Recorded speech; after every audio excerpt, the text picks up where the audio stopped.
Trial of Vice President Sara Zimmerman Duterte. The impeachment trial of Vice President Sara Zimmerman Duterte is hereby called to order. We shall be led in prayer by Senator Judge J.V.R. Cito.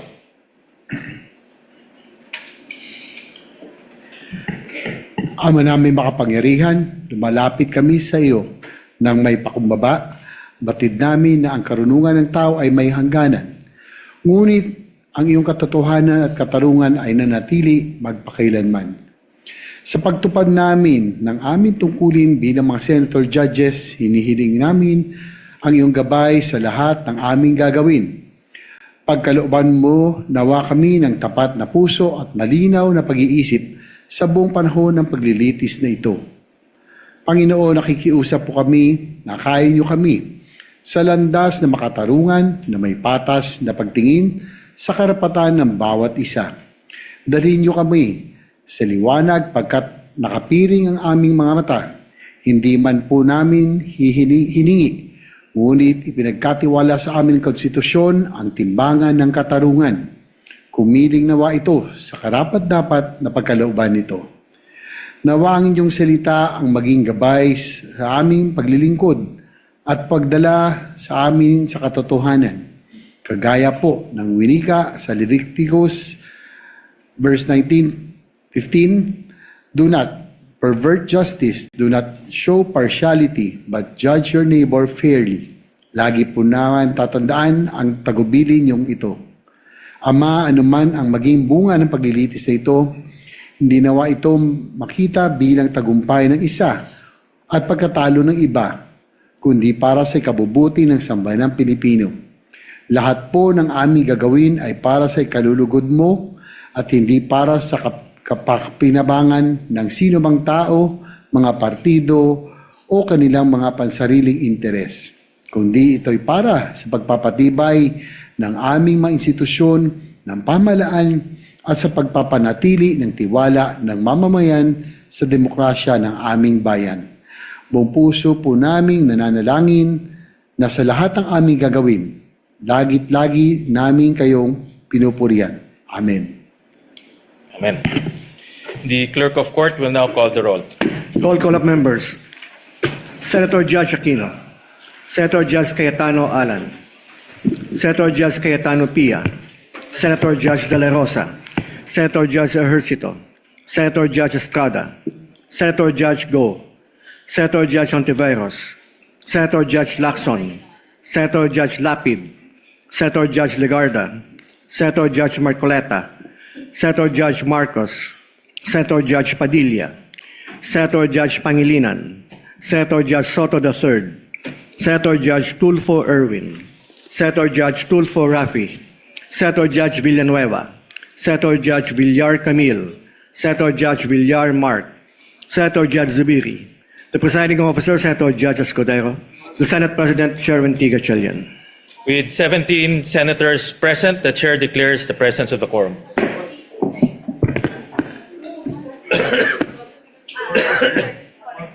We note the presence of Senator Judge Bongo.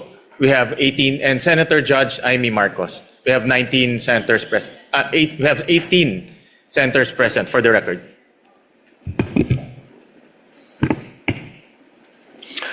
If there are no objections, we dispense with the reading of the July 8, 2026 Journal of the Senate sitting as an impeachment court and consider the same as approved. The clerk will please call the case before the impeachment court.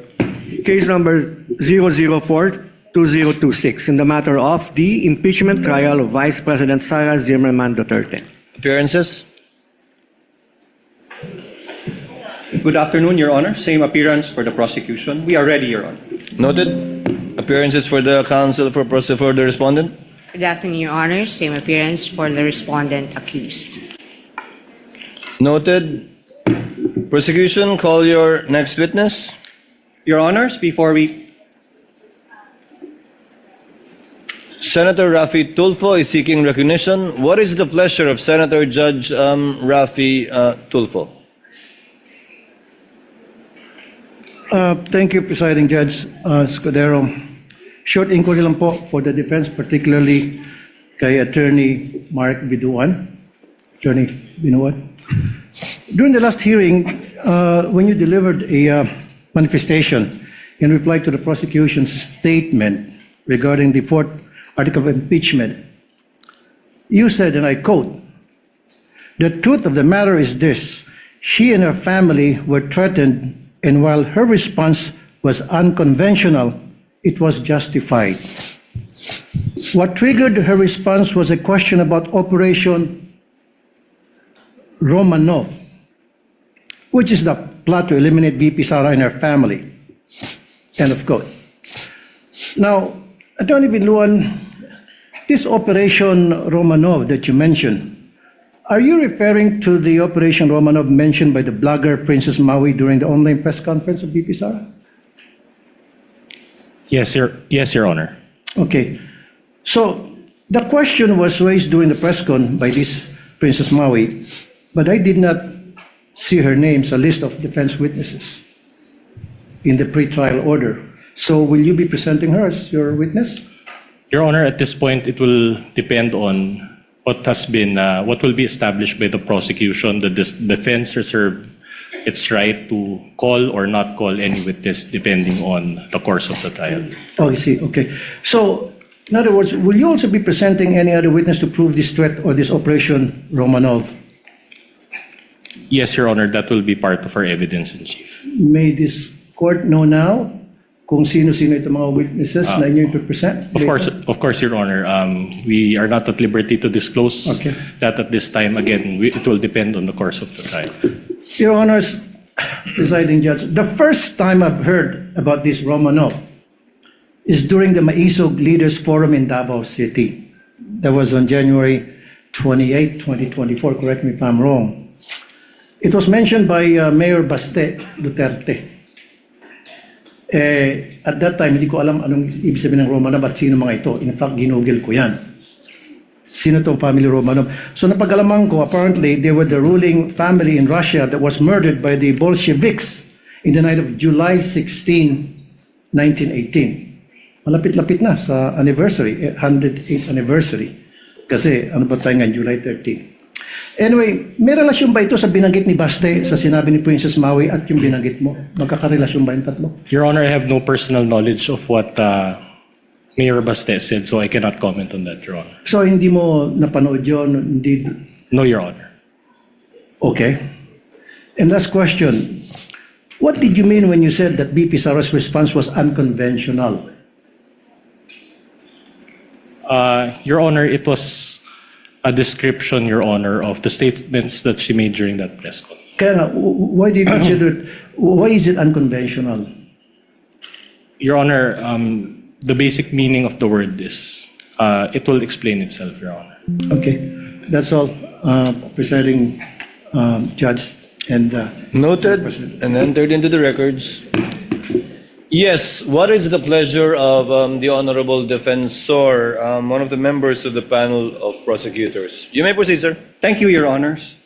Your Honors, before we proceed with the examination of our second witness, Your Honors, the prosecution is in receipt of a letter dated July 10, 2026 from NBI Director Melvin A. Matibag requesting that his testimony be scheduled or calendared at the earliest setting, considering that the National Bureau of Investigation, Your Honors, has been invited by the Federal Bureau of Investigation in coordination with the Royal Thai Police for a regional summit on scam center compounds and transnational organized crime. In that regard, Your Honor, the prosecution would like to request that the scheduled testimony of NBI Director Melvin Matibag be scheduled tomorrow after the testimony of our second witness, Attorney Jeremy A. Lotto. After the testimony of your second witness. Yes, Your Honors. But the supposed witness scheduled for tomorrow is Attorney Zuleika Lopez per the gentleman's manifestation in the last hearing. That's correct, Your Honor. After we have dispensed with the testimony of NBI Director Matibag, we can proceed with the schedule of witnesses as provided in the list to the senator judges last week, Your Honors. To include Captain Bello, if I'm not Yes, mistaken. we can proceed with Attorney Lopez and Captain Bello as manifested last week, Your Honors. What is the pleasure of Senator Judge Cayetano, Alan? Mr. Presiding Officer, if no one objects, I will not object to having Director Matibag yesterday, but maybe as a caution to government officials, my good friend, Congressman Defensor, I read over the weekend that Director Matibag is writing because he is to be in a convention meeting the FBI next week. So actually, we're going to be here 30 weeks. We have put aside many, many important things. We have put aside many foreign trips, many local trips, whether it's to help dun sa tinamaan ng lindol sa Mindanao or tinatamaan ng baha ngayon, because we have to be here 2 o'clock until matapos tayo every Monday to Wednesday, then after the SONA every Tuesday to Wednesday. I find it in bad taste that a bureau head will dictate to us that he's not available next week.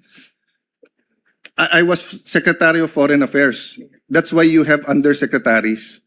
That's why you have deputy directors. So I mean, I admire the patience of the prosecution, no? But even the prosecution, they have a way of timing and laying down the witnesses. So I don't want later on to say na dapat natanong ko muna to sa unang witness, kaya lang si Director Matibag inuna dahil ganito, ganyan. No, so I'd like to put that on record and ask my colleagues if that's acceptable to us. I mean, yung 20, well, at least those who are not in jail or the 21 of us are here. The whole government nakatutok. We put aside so many important things. And then one witness who is in the government, who is a bureau head, will tell us sorry, but because he has to be with the FBI, siya na yung mauna tomorrow. That might be a bad precedent, Mr. Presiding Officer. May I be allowed to give a The reply, Your gentleman Honor? will please respond to the point of Senator Judge Alan Cayetano. With due respect to the Honorable Senator Judge Alan Peter Cayetano, we will always respect the decision of the Honorable Court. However, we will only be advancing his testimony one day based on the subpoena that we have requested the Honorable Court. He is scheduled to testify until Wednesday, and that we will not disrupt the scheduled list of witnesses. We will simply advance it one day, Your Honor. With due respect, Congressman, Representative Defensor, I asked that question poignantly last week. If Matibag will be one of your witnesses for this week, and you said no. In fact, you corrected Attorney Ligutan when he mentioned Director Matibag as one of your witnesses, and instead gave me a list of Lotok, Zuleika Lopez, and Captain Bello. Matibag was not included. In fact, I don't think we issued a subpoena for Director Matibag for this week, given your manifestation after you took over, given that you have, as you said, control and supervision over the counsel for the prosecutors. So he's not in your list this week. He's not being advanced for a day, sir. May I respond, Your Honors? Please so. Your Please Honors, do so, that's sir. correct. I gave a list of witnesses scheduled for Monday, Tuesday, and Wednesday. However, Your Honor, to add, I also added that since NBI Director Matibag has been requested for a subpoena to testify within the week, I also added in my statement that we will inform the Honorable Court which day we can present the Honorable Matibag, and I was expecting him to be presented on one Wednesday after the testimony of Captain Belinda Bello, Your Honors. I confirm that, but the situation is, given the one witness per day rule that we supposedly have under the rules of court, no subpoena has yet been issued to Director Matibag to appear this week. Can the clerk of court kindly confirm that for us on the record? No subpoena has been issued for NBI Director Matibag. May I For this week, respond? May I respond, Your Honor? Senator Judge Alan Cayetano is recognized.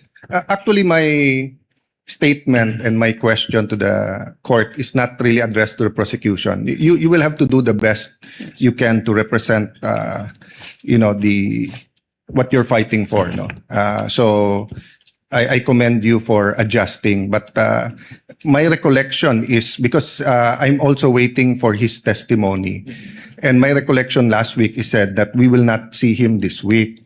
And I think 11 days, no? 11 days ang That's correct, Your Honor. sa article na to. So we're on day 4. So kung hindi siya pwedeng next week, that's day 7, 8, 9. Again, I don't want to dictate sa prosecution or ano, but to suddenly say na tomorrow na siya, when I'm preparing for our oral argument tomorrow and the other witnesses is a little bit, it's a small inconvenience for today. But I hope it doesn't become a rule, especially for a bureau head. I mean, if no one else objects, but if someone objects, I don't think it's really a good rule. Rules are important. I'll have to keep, you say technicalities. No, rules are important. So even yung notice, we agreed on, presiding officer, 3-day ba? 5-day notice. 5 days for witnesses not mentioned in the pretrial order. And then 3 days kapag 3 days, given the fact that we will be announcing the witnesses for the following Yes. week on the last day. Yeah, anyway, I said my piece, but I hope we will not be able to move faster if we have to accommodate the witnesses, especially if they're in government. May I add something, Your Honors, before we... the honorable defensor, presiding officer would like to hear from the counsel for the respondents. Attorney Binlon, what say you? Yes, Your Honor. We would have to oppose on the basis of the following. Number one, it will be in violation, Your Honor, of the impeachment court's directive that was given last week, insofar as the identities of the witnesses and as well as the order of the presentation. Number two, Your Honor, it will be, again, as mentioned by Senator Judge Cayetano, a violation of the 5-day notice rule. Since while he was subpoenaed the week before, Your Honor, we are learning that he will be presented this week. So the 5-day notice will not be observed. Number three, the prosecution cannot compel also the defense and this impeachment court to present witnesses according to their schedule, considering also that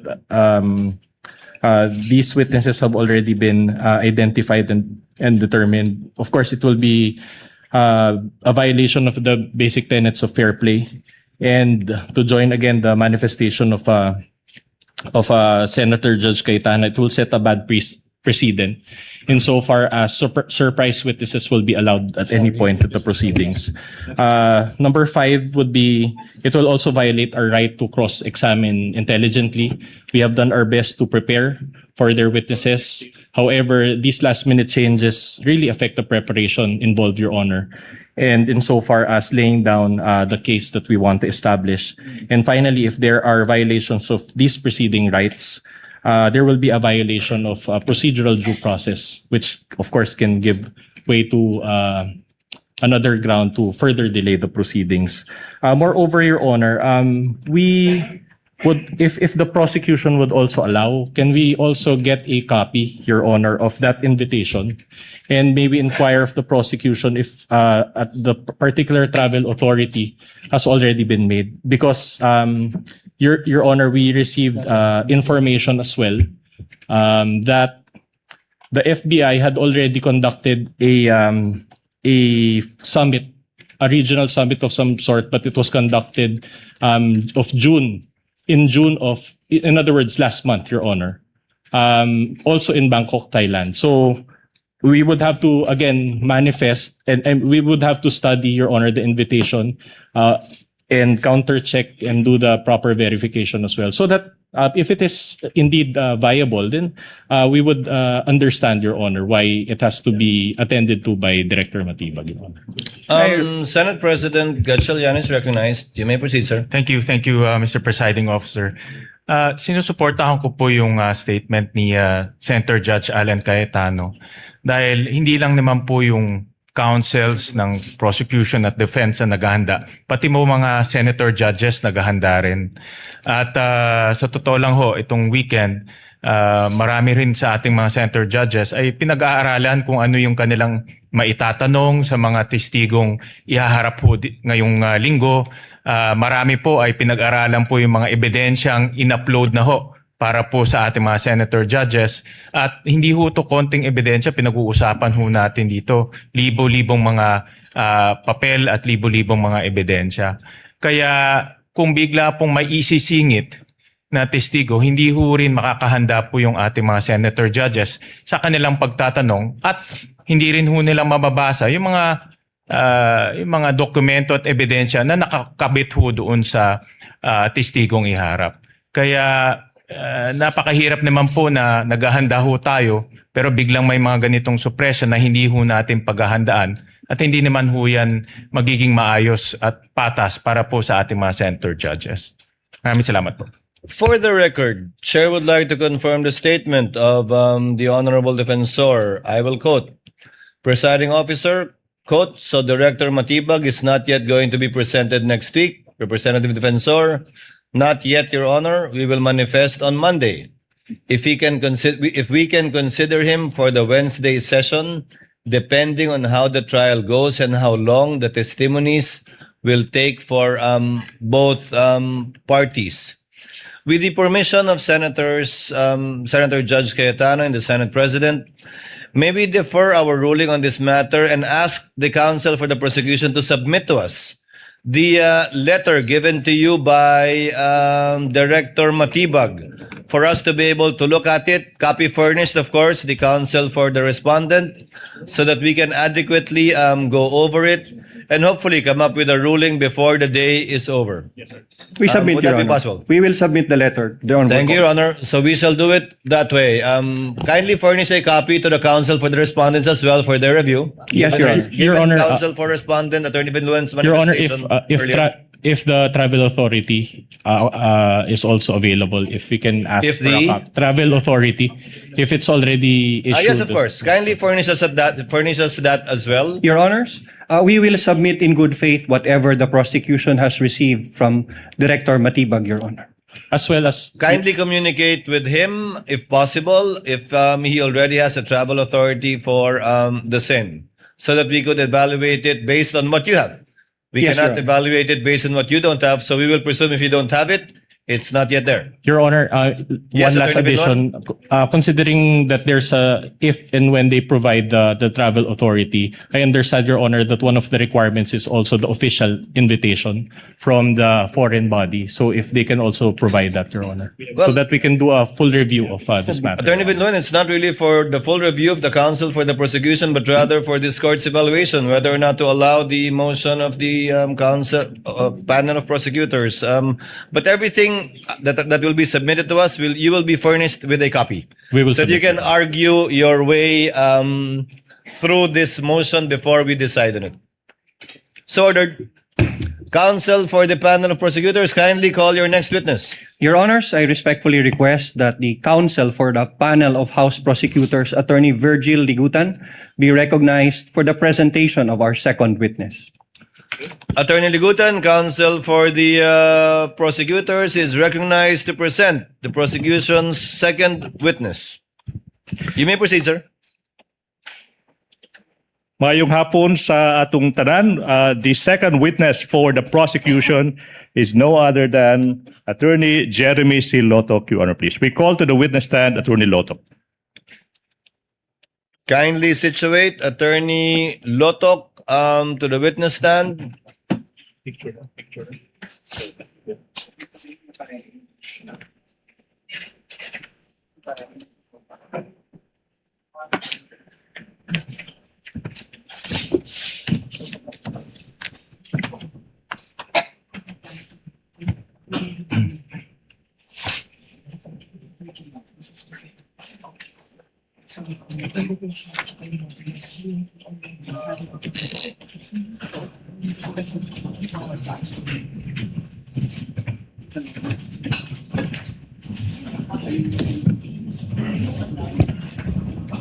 Attorney Lotok, please remain standing as the clerk of court administers the oath. Yes, Your So Honor. far as the prosecution's second witness is concerned. Clerk of court is recognized. Please raise your right hand.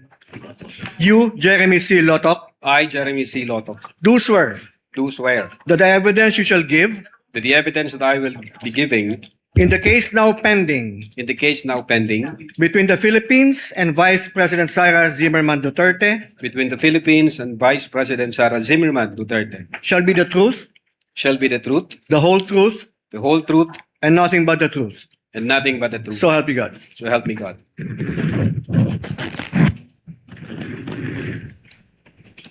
Your witness, counsel for the prosecutors. Attorney Lotok, you may sit down. Thank you, sir.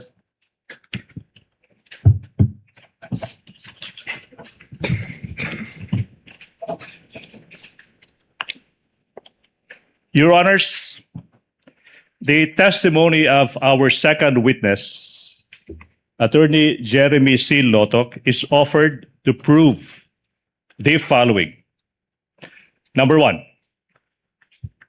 Jeremy Lotok is a lawyer by profession, and he was the chief of the Cybercrime Division of the National Bureau of Investigation, or NBI, in 2024.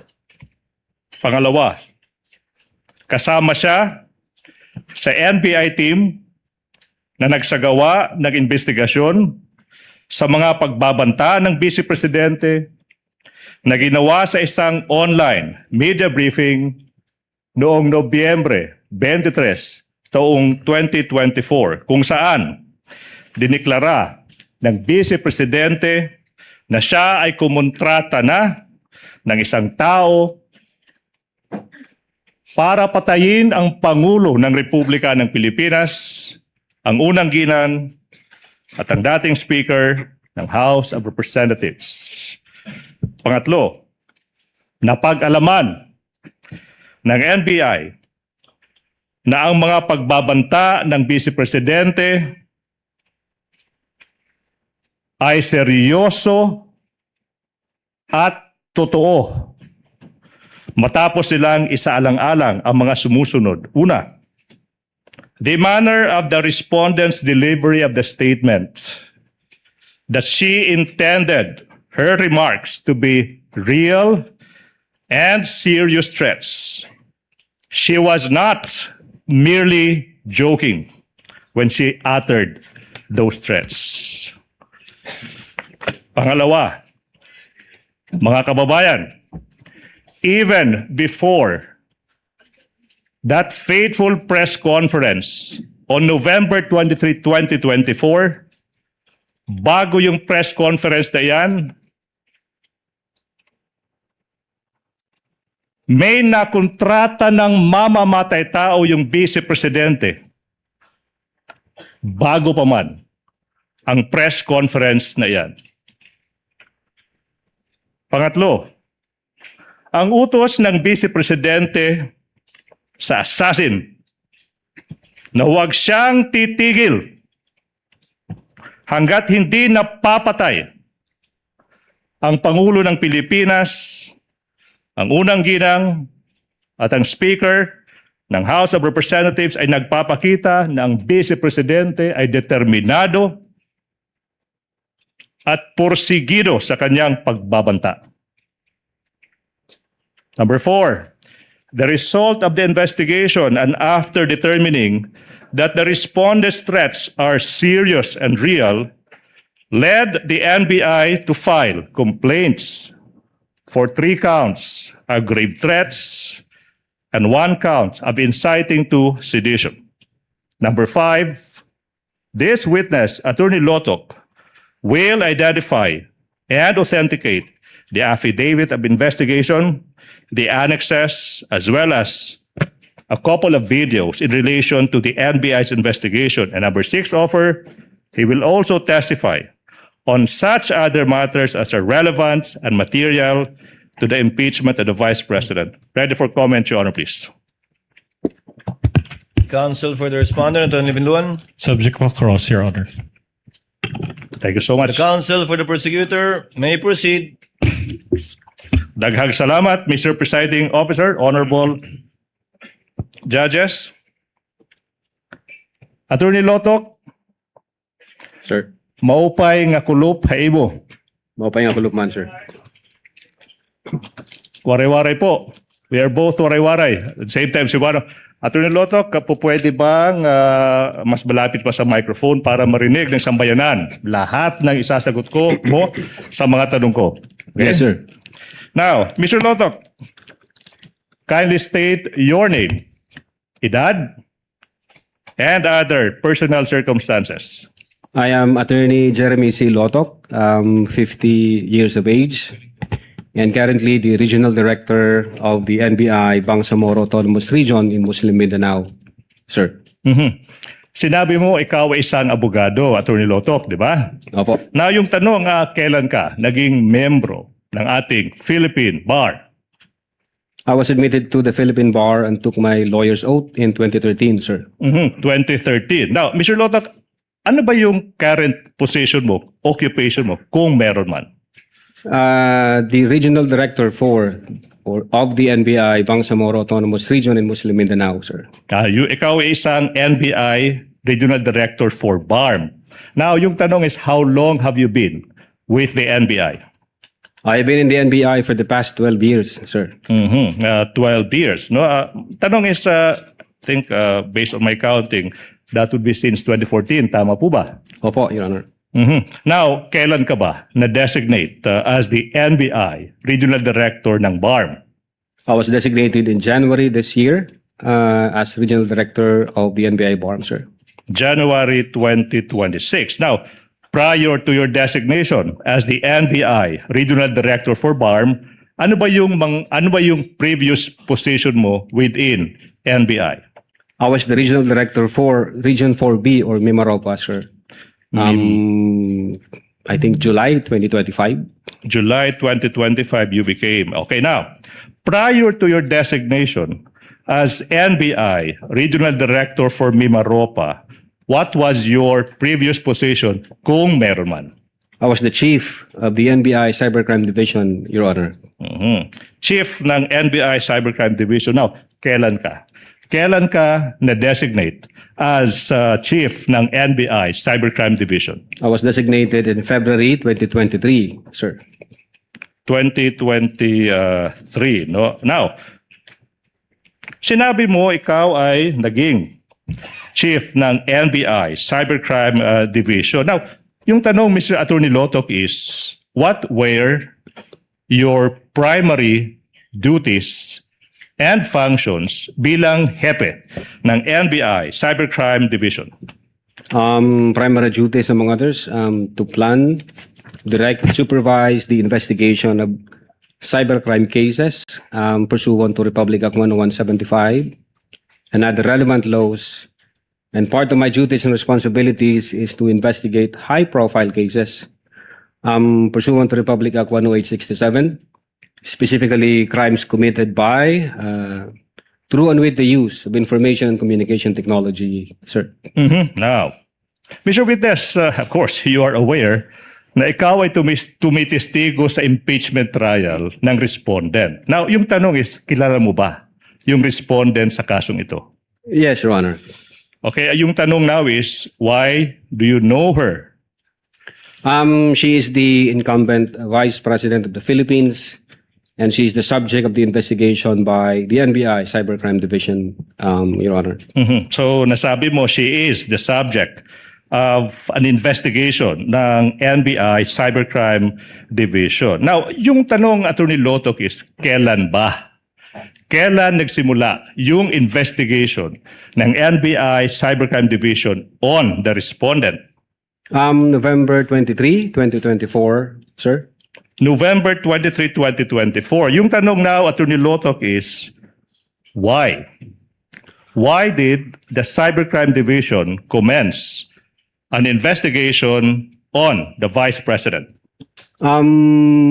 We were directed by the then Director Judge IBB Santiago to conduct an investigation with regard to a certain video involving an online press conference held on November 23, 2024, where the Vice President uttered that she had already contracted a person to kill the President, Lisa Marcos, and the former Speaker of the House.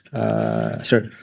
Now, yung tanong, Attorney Lotok, is sa pagkakaalam mo, or kung alam mo, ba't yung NBI, yung inatasang gumawa ng investigasyon na ito? Well, under the law, specifically Republic Act 10867, the NBI has primary jurisdiction to undertake investigations on cases, among others, cases involving threats to security and assault against the persons of the highest officials, sir. So, threats or assaults on or against highest officials, sabi mo, di ba? Now, yung tanong, Attorney Lotok, is, sino ba yung mga highest officials na kung may threat or may assault sa kanila, NBI has to do it, an investigation? Sino yung mga officials na ito? Yes, Your Honor, they are the President, the Vice President, the Senate President, the Speaker of the House, and the Chief Justice of the Supreme Court, sir. All right. Now, so you mentioned Presidente, Vice President, tsaka yung iba pa. Now, you mentioned, Attorney Lotok, that the NBI conducted an investigation on the respondents' statements during an online media briefing on November 23, 2024. Yung tanong now, Attorney Lotok, is, what exactly did the respondents say on that day that resulted to the investigation? On that online press conference held on November 23, 2024, the Vice President uttered the following. Huwag kang mag-alala, ma'am, sa security ko sapagkat may kinausap na akong tao. Ang sabi ko sa kanya, pag pinatay ako, patayin mo si BBM, si Lisa Marcos, si Martin Romualdez. No joke, no joke. Nagbilin na ako, ma'am. Ang sabi ko sa kanya, pag namatay ako, huwag kang tumigil hanggat hindi mo sila mapapatay. And he said yes. Now, Attorney Lotok, no, yun yung statement. No? Now, sino ba yung mga membro ng investigation team na galing sa division mo, yung Cybercrime Division? We have Attorney Van Angluben, the then Executive Officer for Operations ng Cybercrime Division, Attorney Vanessa Asuncion, the Executive Officer for Administration back then, John Mark Calilong, the agent on case, and myself, Your Honor.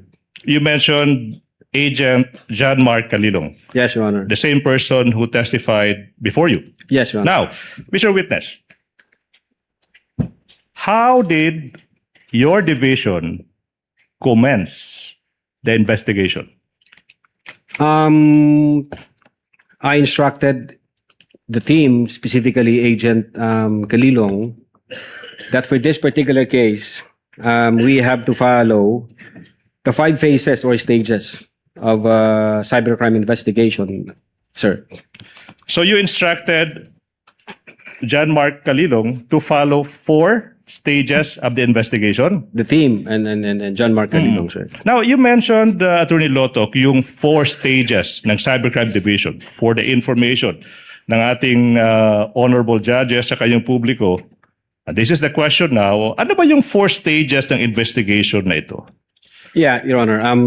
For that particular case, first, the identification and preservation of the digital evidence, the collection and hashing of that same digital evidence. That's the second phase. The analysis and attribution phase, the third one, and then the legal evaluation and case filing as the final phase, sir. So these are the 4 stages. Now, if you know, what was Agent Calilong's response, and if any, sa naging instruction mo sa kanya na sundin yung 4 stages ng cybercrime investigation? Well, he said yes, and then he proceeded to identify. He proceeded to identify and preserve. Continue. Identify and preserve the digital evidence in question, sir. Now, you said and that you instructed Agent Kalilong to identify and preserve, na mention mo, digital evidence. Yung tanong now is, what is this evidence that you are referring to?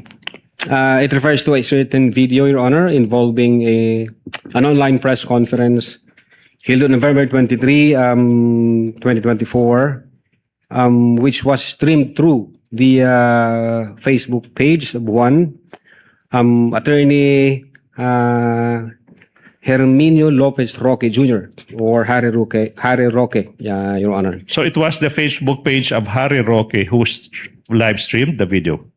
Yes, Your Honor. Okay, now, Mr. Witness, after Agent Kalilong identified and preserved yung sinasabi mong video, which you said is the first stage of the investigation, ano yung nangyari after that kung meron man, tsaka kung alam mo? Yes, Your Honor. The agent on case proceeded to collect that digital evidence and generated hash value on that digital evidence, and at the same time stored that in a data carrier, Your Honor. Alam mo, Attorney Lotok, this is the first time na narinig natin yung term na hash value. And I think it's just proper na yung next question ko para malaman ng publiko, Attorney Lotok, ano ba yung hash value na yan?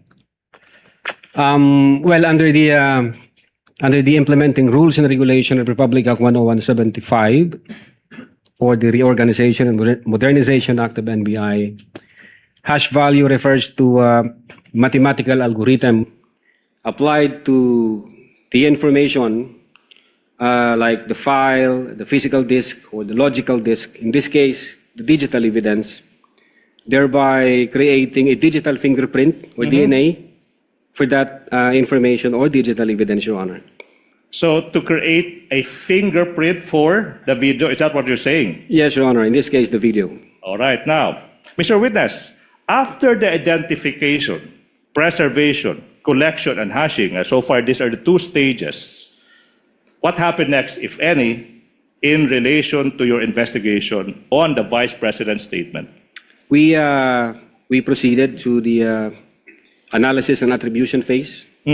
Now, ano yung nangyari kung meron man, tsaka kung alam mo, in this analysis and attribution phase? In the analysis, we established the intent, the motive, the capability of the Vice President to carry out the threat she mentioned, as well as we proceeded to identify the individuals present in that press conference on November 23, 2024, sir. Okay, so sinabi mo, you proceeded to identify the different individuals in that video. Siguro yung publiko, they're now interested. So, what happened?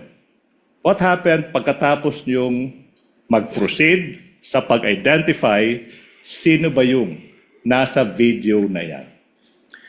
First, we have identified media personalities from Philippine Daily Inquirer, from the Manila Times, from the Reuters, SMNI, etc. And then we have also identified the Vice President herself, who in her presence, openly and publicly, uttered that she had already contracted a person to kill the President, Lisa Marcos, and the former Speaker of the House, and instructed the person to be relentless in killing the 3. And it was streamed through the Facebook page again of Harry Roque, Your Honor. You said to be relentless in the killing. Okay, now, after finding out that indeed the Vice President uttered that, to be relentless in the killing, what happened next, if any, in relation to the investigation you conducted? We continued the open source investigation to determine if there were utterances made by the Vice President in previous dates, Your Honor. Now, ano ba yung naging resulta kung meron man, tsaka kung alam mo, sa naging open source investigation ng NBI into sinasabi mong mga previous statements ng Vice President? We have found a press conference dated October 18, 2024, streamed through the official Facebook page of the Office of the Vice President. And we were able to identify, for us, being the investigator, at least 3 material lines or utterances made by the Vice President, sir. Okay. So you said in that press conference, sinabi mo you found 3 utterances or statements ng Vice President. Okay, Among now, others, sir, yeah. among others. So let's focus on these 3. Ano ba yung 3 statements na sinasabi mo? Well, the first one, the Vice President uttered, gusto kong tanggalin yung ulo niya ba? And then the second one, the Vice President uttered, I realized toxic na itong relationship, referring to the relationship between the Vice President and the President. And then number 3, I imagine myself cutting his head, Okay now. Your Honor. Recap, sinabi mo gusto kong tanggalin ng ulo niya. And then sinabi mo rin sa third, I imagine cutting his head.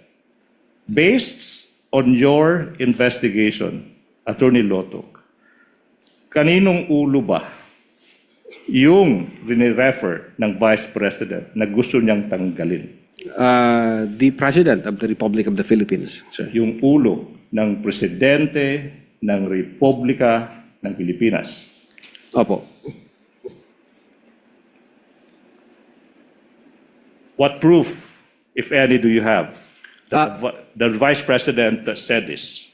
We have that video, Your Honor, dated October 18, 2024. Now, kung maalala mo, Mr. Witness, saang portion ng video na iyan maririnig yung Vice President, sinasabi yung mga katagang, gusto kong tanggalin yung ulo niya, imagine myself cutting his head. Your Honor, if I may refer to my notes. Your Honor, I move that. Witness may do so. Thank you so much. Thank you, Your Honor.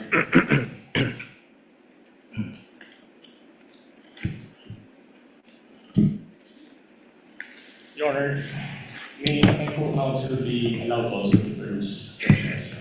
Yes, counsel for respondent may observe as the witness peruses his notes. Your Honor, may we also be allowed to do the same through Similar Attorney order Stephen with Maganon? respect to the counsel for the prosecutor.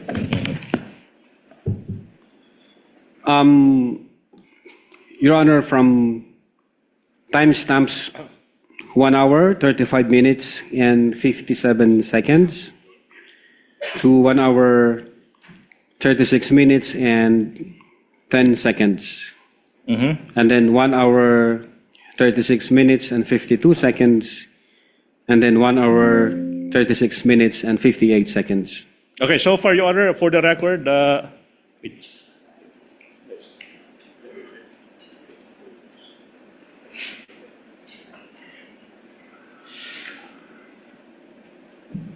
okay, Your Honor, please, sorry. The gentleman mentioned 2 timestamps. So question, if those portions, okay, are shown to you, will you be able to identify the same? Yes, Your Honor. Your Honor, at this juncture, Your Honor, please, the video has already been identified, marked and identified by our previous witness, and it is marked as Exhibit P-Roman numeral 4-11 for the prosecution. We move that these 2 portions with individual timestamps, as mentioned, be shown to this witness for his identification, Your Honor, please. Where is the USB, counsel? Your Honor, we move that we be allowed to unseal the marked exhibit, Your Honor, please, that was presented last time, Your Honor, please. It's with us. It's with the prosecution. Kindly unseal the document in the presence of the counsel for respondent.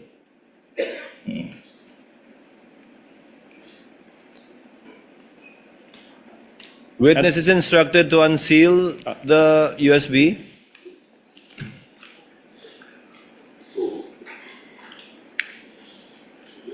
This has been previously marked. So after the unsealing, counsel for the prosecutor and for the respondent are instructed to kindly accompany each other to the tech booth to make sure it is the same, one and the same USB that will be played.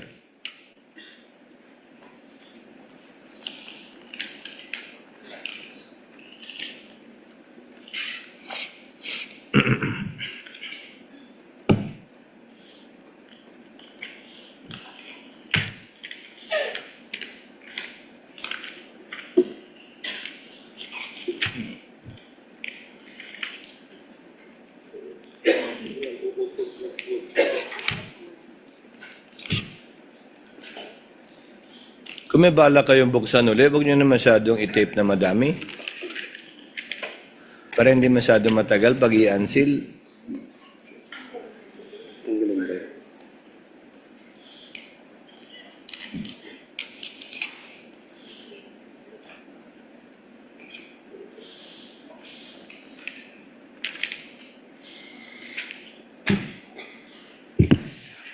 For the record, this will be timestamps 1 hour 35 minutes to 57 seconds to 1 hour 36 minutes and 10 seconds for the first timestamp. For the first portion. And the second portion is from 1 hour 36 minutes to 52 seconds to 1 hour 36 minutes and 58 seconds.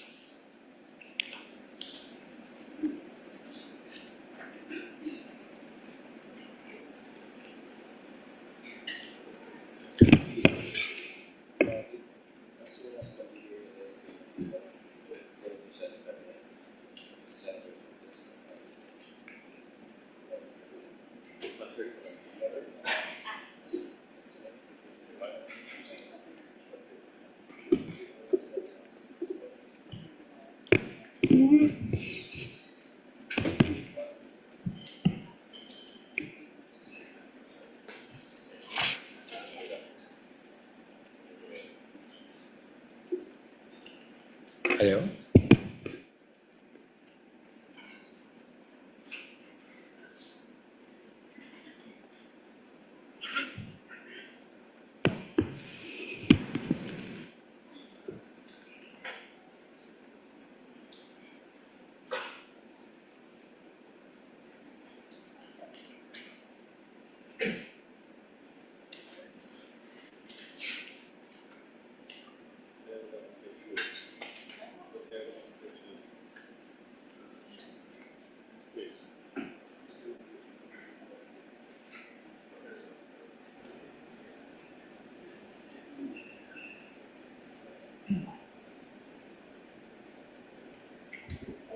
Gusto ko tanggalin yung ulo niya ba?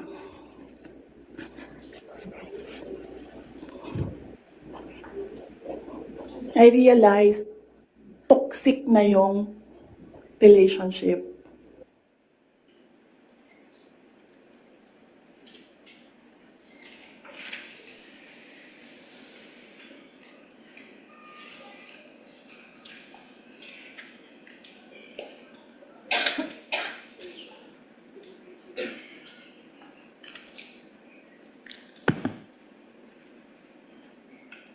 There's one more counsel, right? Yes, Your Honor. Waiting for the second video. Consisting of 6 seconds only, Your Honor, please.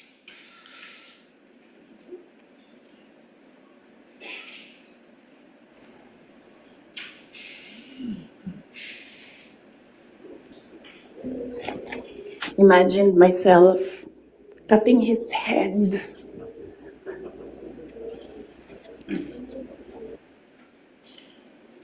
Okay, thank you so much, Your Honor, please. May proceed, Your Honor, please. Counsel may proceed. Mr. Witness,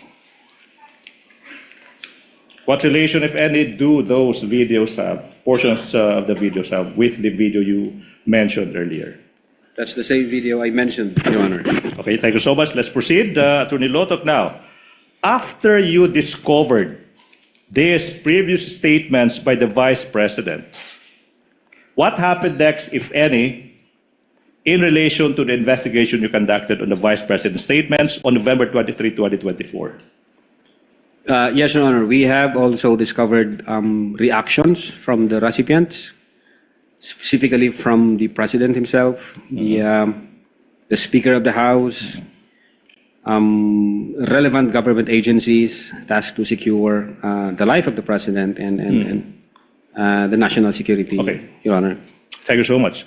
You know, Mr. Witness, let's focus on the President kasi it's his head eh. Ulo ng Presidente yung gustong tanggalin ng Vice President. Let's focus on the President. Now, what did he say again in particular? If I may refer to my notes, sir. Your Honor, You may do so. Thank you, Your Honor.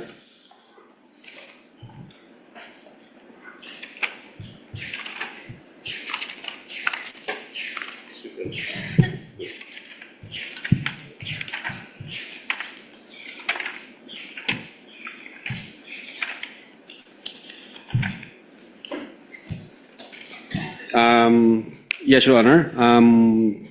Among others, quote, nakakabahala ang mga pahayag na narinig natin itong mga nakaraang araw.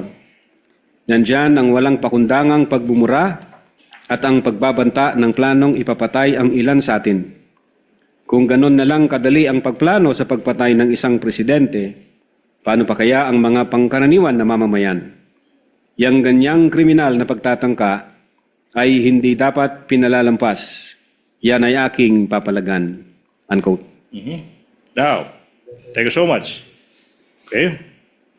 Attorney Lotok, you said that the former Speaker of the House of Representatives also gave yung tugon niya sa naging mga pagbabanta ng Vice Presidente laban sa buhay niya. Could you just summarize exactly ano ba yung tugon ng former Speaker ng House of Representatives? Yes, Your Honor, if I remember it right, I think the Speaker issued a statement during the plenary session November 25, 2024, which was published in the ANC Digital. And then among others, the former Speaker stated that the utterances were dangerous, unprecedented, isa itong banta sa demokrasya at sa seguridad ng bansa. Alright, now, Mr. Witness, Attorney Lotok, sinabi mo rin na may mga ahensya ng gobyerno na nagbigay din ng kanilang tugon sa mga pagbabanta ng Vice Presidente. If you may, anong mga ahensya na ito? Yes, Your Honor. For one, the Presidential Communications Office, the Philippine National Police, the National Security Council, and the Armed Forces of the Philippines. Okay.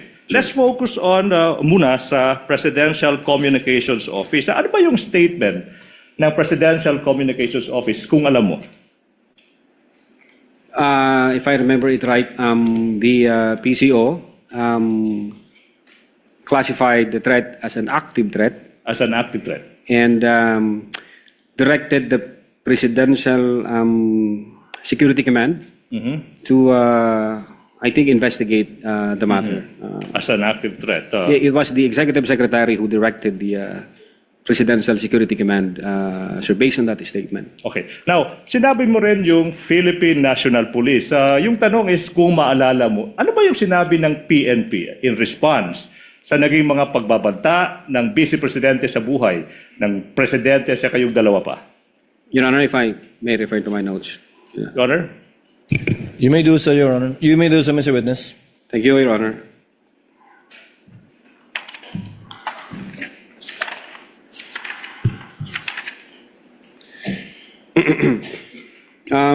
The Philippine National Police issued a statement relative to the press conference made by the Vice President. Quote, the Philippine National Police threats any threat to the safety and security of the President and all public officials with the utmost seriousness in light of the Vice President Sara Duterte's recent statement, which directly referenced an assassin contracted to target the President. The PNP recognizes the grave nature of this matter. The safety of the President is a national concern, and any direct or indirect threat to his life must be addressed with the highest level of urgency. Close, unquote. Hindi ko na binasa lahat, Alright. Now, Your Honor. Attorney Lotov, now, the PNP used, based on your statement as the response of the PNP used the term assassin in referring to the person contracted by the Vice President to kill the President and two others. Your Honor, it was not just the PNP, even the Presidential Communications Office also used the term assassin, Your Honor. Okay. Now, what about the National Security Council? Ano bang sinabi ng NSC kung alam mo? Again, Your Honor, if I may refer to my notes. Pwede na ba? Your Honor?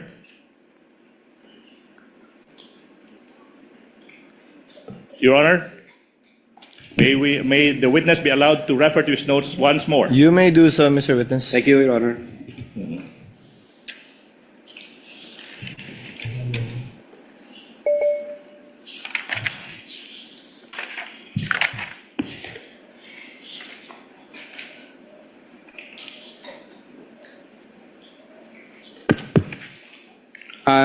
Your Honor, the question was about the statement of the NSC, right? Yes.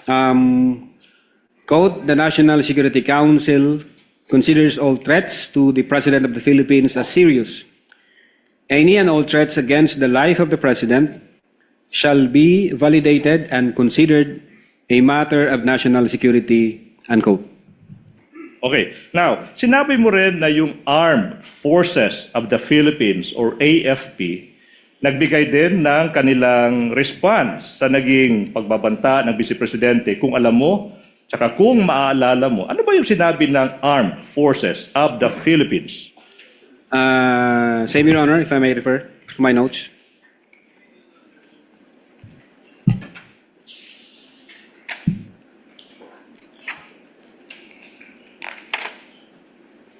Just a minute, Your Honor.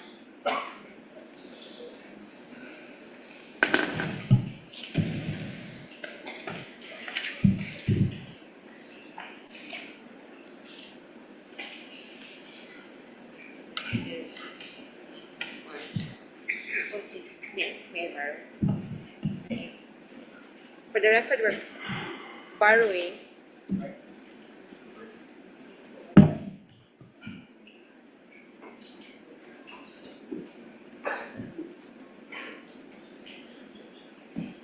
Just for the record. For orderly proceeding, Your Honor, please, I think it's proper for Attorney Season to ask to be recognized first. Yes, Your Honor, we will do that. If I may be recognized, Your Honor. Depends. What is the pleasure of Attorney Counsel for Respondent Attorney Season? We'll just state an observation on the note. Your Honor, I think Counsel, you we must be agreed recognized first. that only one counsel shall speak insofar as the presentation of a witness is concerned. This was objected to by the counsel for respondents, even if it was asked for by the counsel for the prosecutors. Your Honor, for, We will do that, for the Your record, Honor. we are not objecting, but for a properly proceeding Attorney Season. Counsel, it's okay. The chair will make a ruling. Attorney Binluan can Thank you. handle Thank you, the, Your Honor. with your permission, Attorney Season. Your Honor, I'd just like to share the observation that the witness is reading from notes, from his notes and not directly from the document that he identified. And if I may reply to that, Your Honor, to that non-issue, Your Honor, if I may. Yes, Your Honor. Your Honor, there's nothing. Yes, counsel for the prosecutors. Your Honor, wala po sa rules na kailangan na yung tugon ng isang witness, sinabi niyang notes, dapat based sa isang dokumento. In fact, Your Honor, please, yung iniisip ng ating rules, yung mga notes na ginawa mismo ng witness.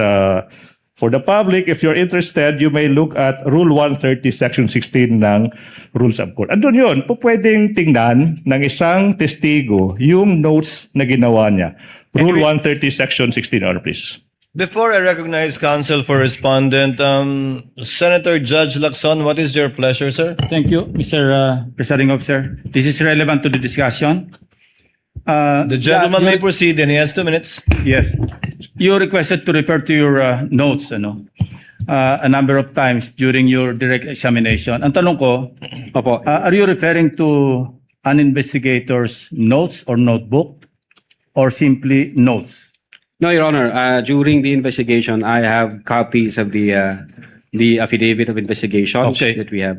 Yeah, I asked that question because my understanding of an investigator's notes or notebook to be credible and may even be used as part of the examination or evidence in chief, depending on its authenticity and purpose and the role of evidence, is that the contents therein were written on the exact dates when the subjects of those notes actually happened. Ito yung ginawa nyo mismo? Yes, Your Honor, during Thank the you. investigation. Thank you Your for Honor. the clarification. Thank you, Senator Judge Lacson. Noted and entered into the records. Counsel for respondent, what is your pleasure? Your Honor, that was a mere manifestation, Your Honor.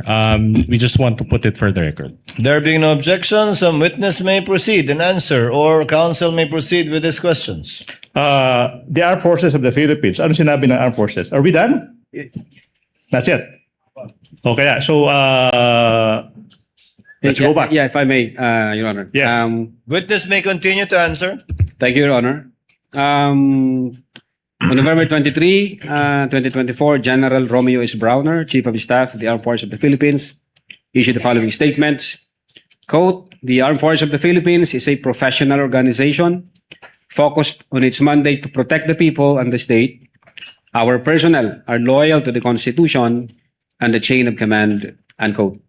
Hindi ko Okay, na po now. binasa lahat, sir.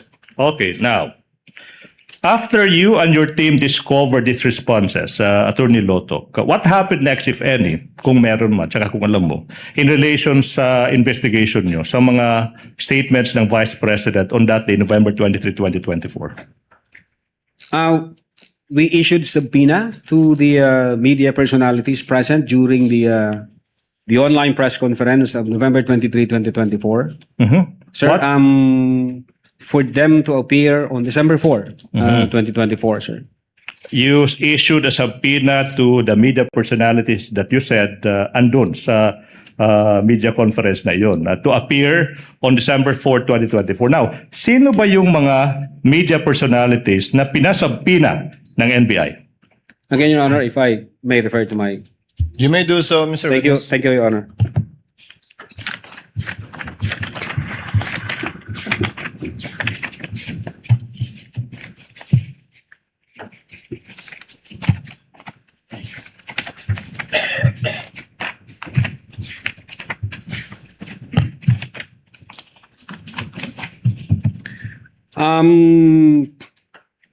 First to the late Dempsey Saiden Reyes of the Philippine Daily Inquirer, and then to Red Whore Marky J. Mendoza of the Manila Times, Bons Magsambol of Rappler, Ana Rosario Malindo Uy of the Manila Times, Jason Rubrico of the SMNI, and Mikael Flores of the Reuters, Your Honor.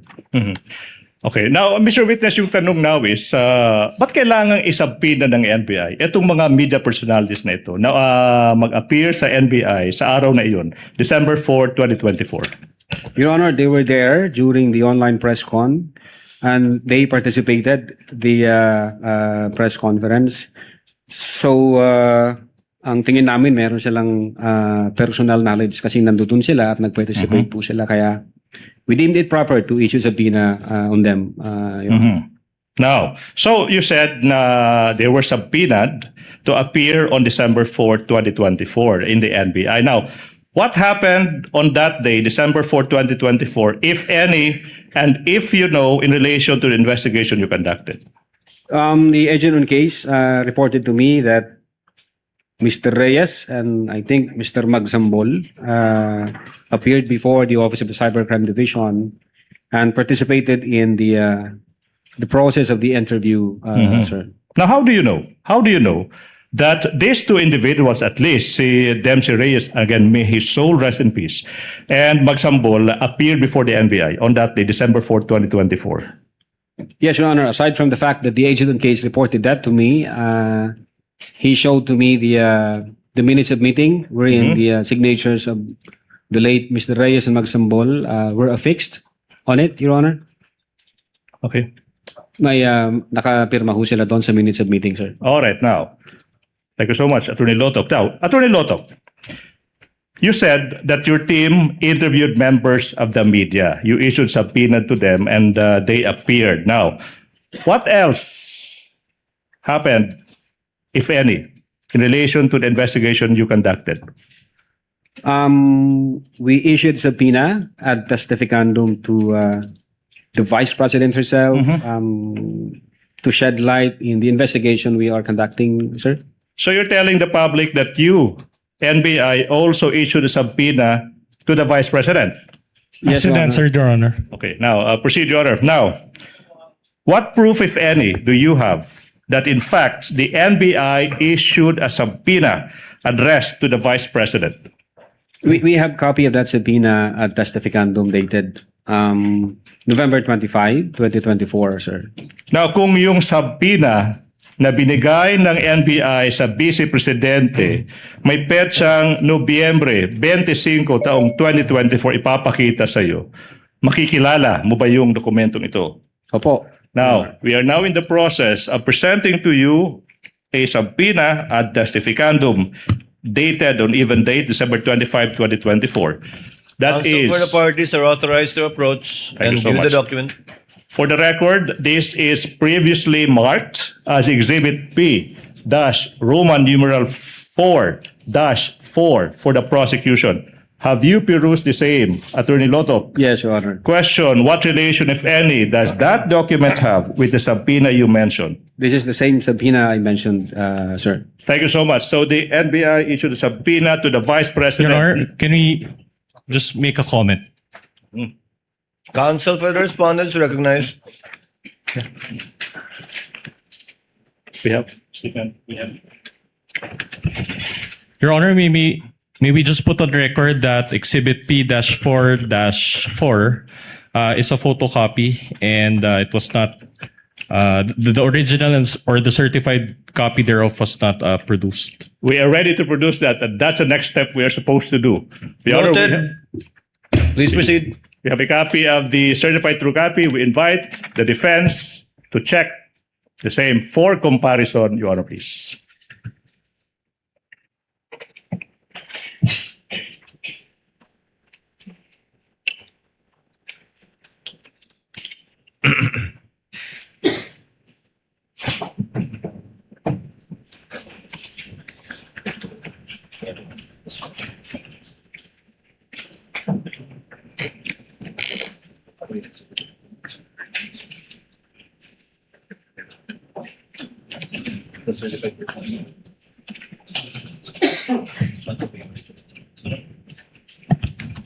Counsel for the respondent. Your Honor, it is a faithful reproduction of the certified true copy, Your Honor.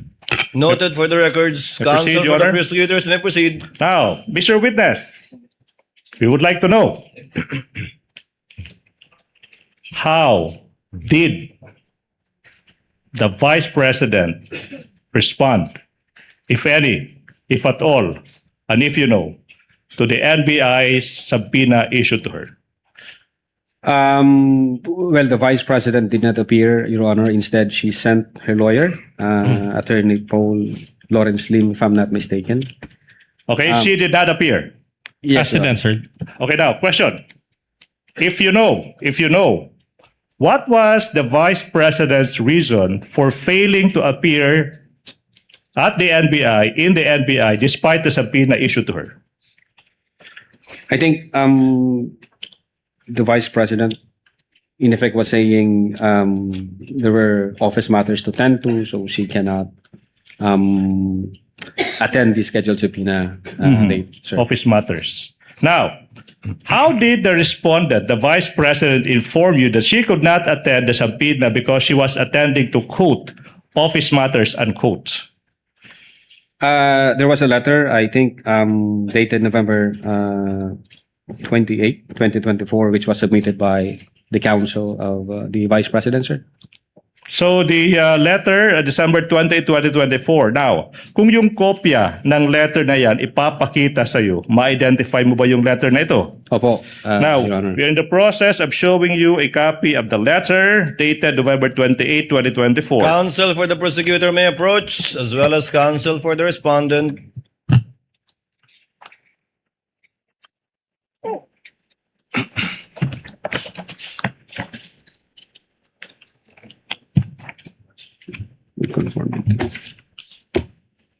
Yes, Your Honor. This is the same letter that I mentioned. Your Honor, can I make a manifestation on these points? The prosecutor may proceed. Your Honor, the letter from the Vice President's lawyer is not marked an exhibit. At this juncture, Your Honor, please, if the defense will agree, we move that the same be marked as an additional exhibit for the prosecution, and the specific marking that we are asking the court to follow is Exhibit P-Roman numeral 4-32 for the prosecution, Your Honor, please. Counsel for the respondent. We have no objection to that, Your Honor. So ordered. So marked. Thank you so much. Now, so what did the... Your Honor, please. Your Honor, do we have to pause for the marking, or do I proceed? Please proceed, counsel. Thank you so much, Your Honor, please. Thank you so much. Now, so what did the NBI do? No? Anong ginawa ng NBI after yung Vice Presidente hindi sumipot sa NBI despite the subpoena kung meron man? Yes, Your Honor. We deemed it proper to issue another subpoena to give the Vice President another time so she can prepare. And at the same time, in reply to the letter submitted by the lawyer, we issued also a letter dated December 2, 2024, because the Vice President in that letter from her lawyer was asking copy of the complaint and the question to be propounded by the NBI to the Vice President. All right. Now, let's go to that letter, Attorney Lotok na. Puntahan natin yung letter na iyan. Now, kung alam mo, ano ba yung sinabi ng NBI sa letter na iyan na pinadala sa Vice President after hindi siya sumipot despite the subpoena sent to her? Your Honor, the document would speak for itself. No need for the witness to read. I think the counsel Witness may is... answer Yes. if he knows. Yeah, among others, sir,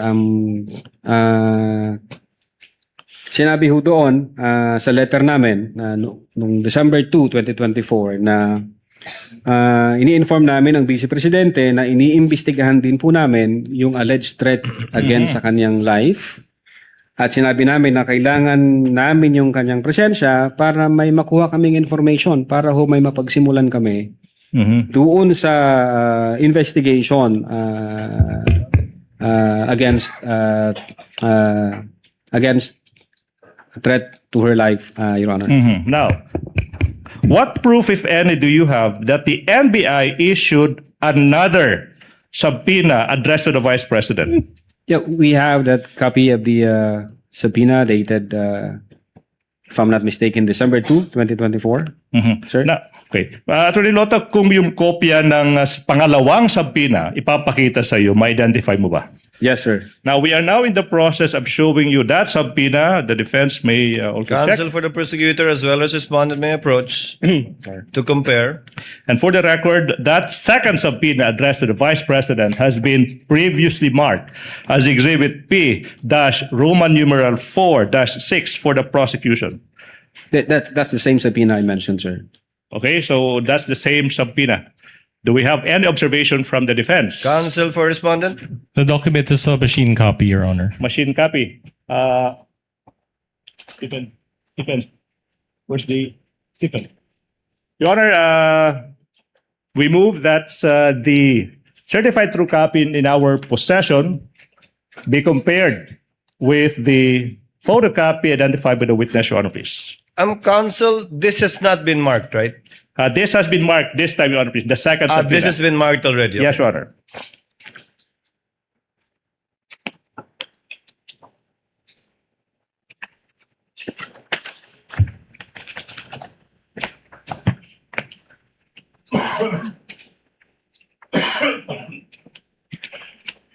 Same observation, Your Honor, as the last document.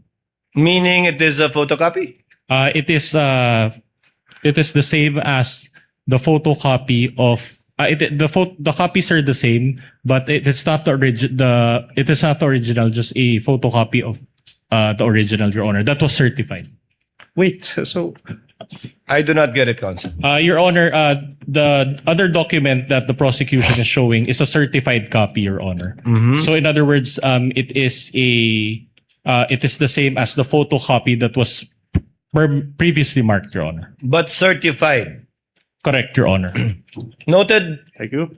You may proceed. Now, you also mentioned, Attorney Lotok, yung isang letter, this time, it's dated December 2, 2024. Now, kung yung letter na iyan ipapakita sa'yo, ma-identify mo ba ito? Yes, sir.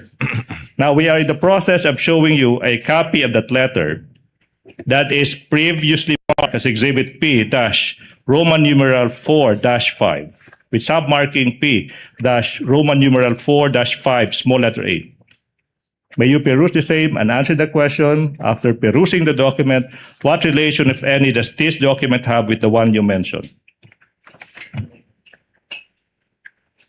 The same document that I mentioned, sir. Okay, thank you so much. Now, Mr. Witness, sa pangalawang subpoena, Your Honor, the document again is a photocopy, machine copy. Your Honor, we move that the certified true copy that we have in possession be compared with the photocopy that is marked in exhibit for the prosecution, Your Honor, please. Counsel for respondent is instructed to so view the certified true copy and make the corresponding manifestation of their observation. Faithful reproduction of the certified copy, Your Honor. Noted. Thank you so much. Counsel, Proceed, may Your Honor. Now, Attorney Lotok, ano ba yung naging tugon, kung meron man, tsaka kung alam mo, ng Vice Presidente sa pangalawang subpoena na inisyu ng NBI? Yes, Your Honor. The Vice President again did not appear, but instead sent her lawyer with another letter. Another letter? Yes, Your Honor. Submitted to the Office of the Cybercrime Division. Okay, now, kung alam mo, ano ba yung nilalaman ng letrang iyan, yung pangalawang letter ng Vice President in response to the second subpoena ng NBI? If I remember it right, sinasabi doon, we must state the obvious. The NBI is under the administrative supervision ng Secretary of Justice, who is an alter ego of the President. And the Executive Secretary is the chief alter ego. So, minarapat daw niya makinig sa kanyang counsel at hindi na mag-appear sa subpoena ng NBI, Your Honor. Now, kung yung, what proof, if any, do you have of that letter? We have copy of that letter, Your Honor. Kung yung kopya ng letter na yan ipapakita sa iyo, ma-identify mo ba? Yes, Your Honor. Now, we are showing you a copy of the letter dated December 10, 2024. The question after you peruse the same, what relation, if any, does that document have with the letter you mentioned? The same document that I mentioned, sir. Your Honor, manifestation, the same letter coming from the Vice President's counsel is not marked in exhibits by the prosecution. Same with the previous letter we moved, that the same, with agreement from the defense counsel, be marked as our exhibit P dash Roman numeral 4 dash 33 for the prosecution. It is a photocopy of that letter, Your Honor, please. What does counsel for the respondent say? No objection to that, Your Honor. No objection. Thank you so much. Noted. Kindly have it marked. Your Honor, proceed. Now, Mr. Witness, what else, if any, did the letter state, if any? Well, the counsel for the Vice President stated that the Vice President is confident that the NBI will also investigate the alleged threat against her life. Yun po yung tenor ng letter na yun, sir. Now, ito yung tanong now. You mentioned earlier that the Vice President stated that she already contracted an assassin to kill the President and the two others. Now, Attorney Lotok, wait, not yet done. No question yet. Please proceed, counsel. As the head of the investigation team, what was your impression of the Vice President when she declared that she already contracted an assassin to kill the President, the First Lady, and the former Speaker of the House of Representatives. Objection, Your Honor. Calls What for an ground? opinion. Opinion. You may cite the rule, Your Honor, please. And misleading as well, Your Honor. She never mentioned the word assassin.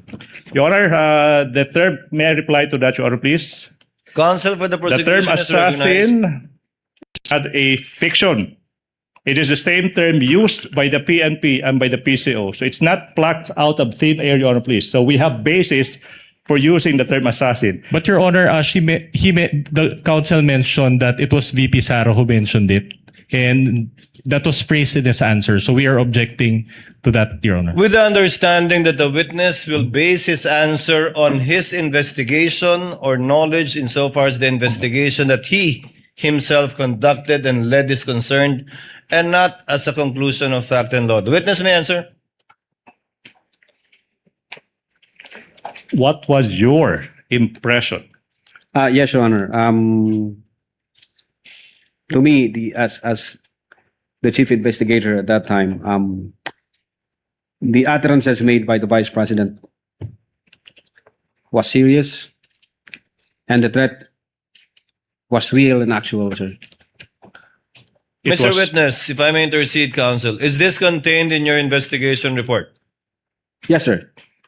You may proceed, counsel. Proceed. Seryoso tsaka totoong pagbabanta. Now, what made you say that? Na yung pagbabanta ng Vice Presidente ay both seryoso at totoo. Well, Your Honor, we considered the content and context of the utterances made by the Vice President in November 23, 2024, as well as the utterances made by the Vice President in October 18, 2024, and the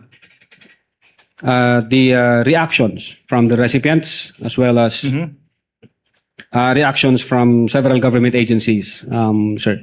Content and context. Now, exactly, yung tanong is, exactly, how did you analyze the content and the context of the entire press conference?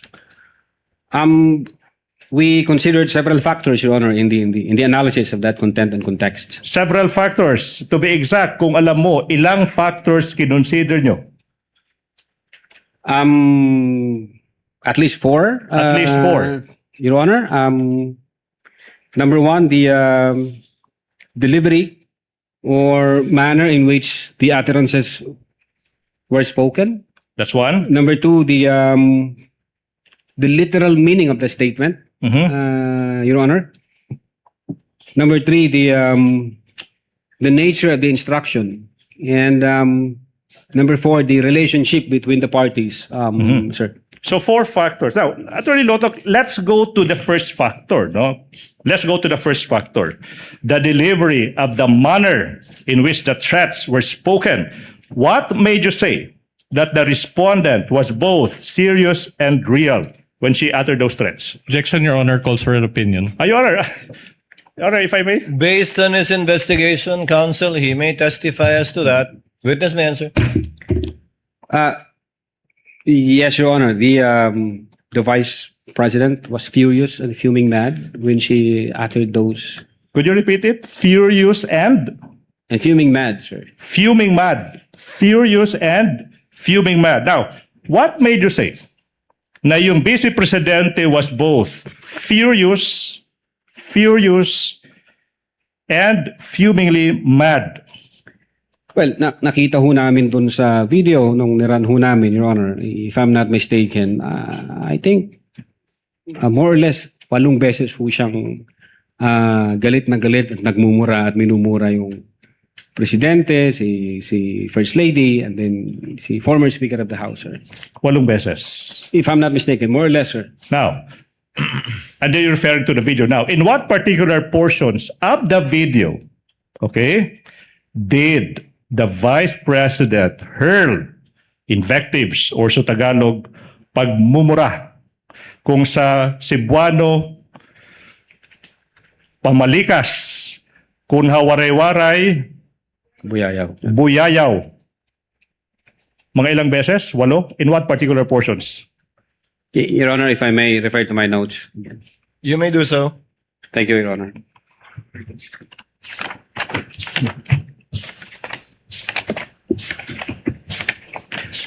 In the interest of time, Your Honor, please, while the councils are doing that, I move that the previously marked and identified Exhibit P Roman numeral 4-10, which is the flash drive containing the video of that press conference, be unsealed in the presence of counsels from both sides. You may proceed. And then you may now answer, Mr. Witness, anong mga timestamps ba ito? Yeah, Your Honor, from timestamp 53 minutes to 27 seconds and 53 minutes to 39 seconds. So 53 minutes, 27 seconds to 53 minutes, 39 seconds. The second timestamp, if you may. 54 minutes to 03 seconds and 54 minutes to 08 seconds. 54 minutes, 03 seconds to 54 minutes, 08 seconds. That's the second timestamp. What about the next timestamp, if you know? 55 minutes to 42 seconds and 56 minutes to 07 seconds. 55 minutes, 42 seconds to 56 minutes, 06 seconds. What about the fourth timestamp, if you know? 58 minutes to 38 seconds, up to 58 minutes to 47 seconds. 58 minutes, 38 seconds to 58 minutes to 47 seconds. What about the fifth timestamp, if you know? 1 hour, 02 minutes and 25 seconds. 1 hour, 02 minutes and 32 seconds, sir. 1 hour, 02 minutes to 25 seconds to 1 hour, 02 minutes, 32 seconds. What about the sixth timestamp, if you know? 1 hour, 05 minutes and 08 seconds, up to 1 hour, 05 minutes and 31 seconds. 1 hour, 05 minutes, 08 seconds to 1 hour, 05 minutes, 31 seconds. What about the last timestamp, Mr. Witness? 1 hour, 08 minutes and 43 seconds. And then 1 hour, 08 minutes and 54 seconds, Your Honor. 1 hour, 08 minutes, 43 seconds to 1 hour, 08 minutes, 54 seconds. Your Honor, we move that those 7 timestamps identified by the witness be shown in sequence, Your Honor, please. So ordered. Your counsel for the prosecutors will kindly give the flash drive to be unsealed by the witness, as witnessed by counsel for the respondents. Thereafter, for counsel of the parties to kindly accompany each other to the tech booth so that the USB may be played with respect to the specified timestamps of the witness.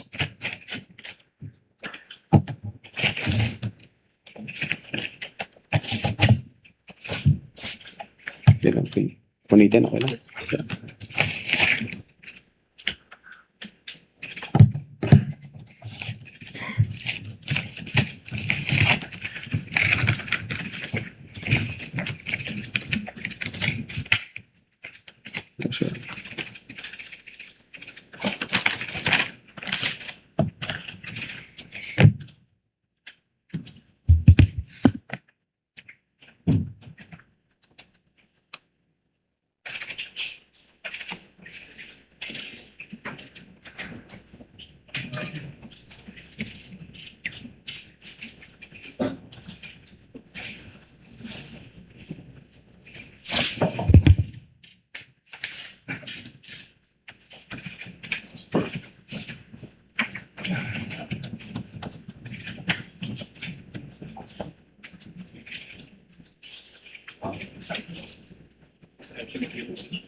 abusado. Putang ina ninyo.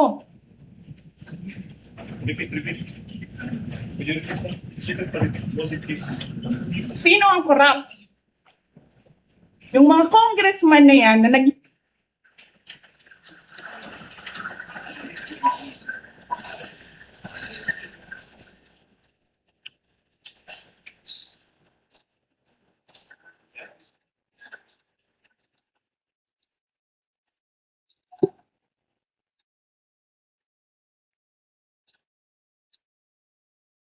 nila, na kesyo taksil, kesyo corrupt, abusado. Putang ina ninyo.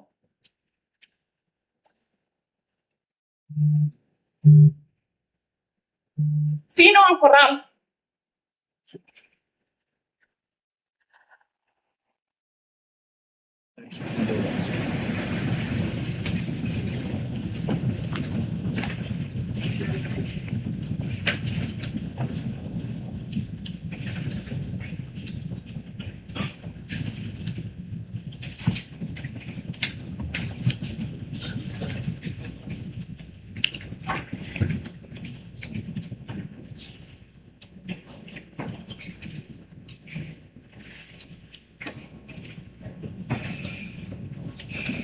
Itong ginagawa ko eh. Putang ina, hindi mo pala gusto ginagawa mo eh. Bakit mo sinisira pangalan ko? Joel Chua.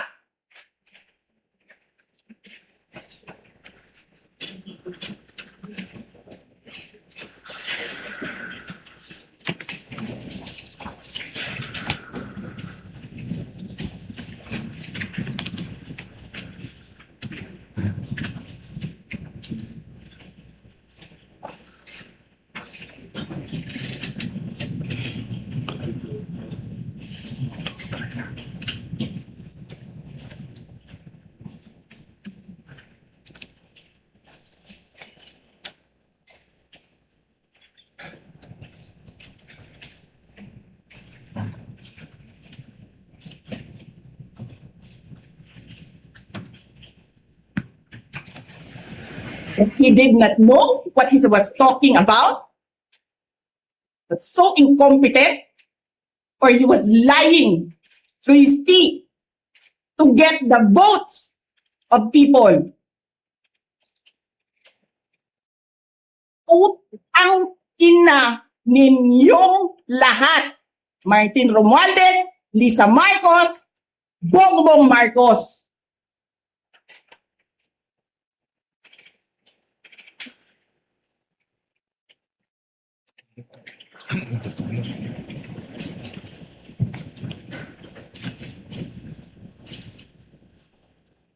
I think we have two more.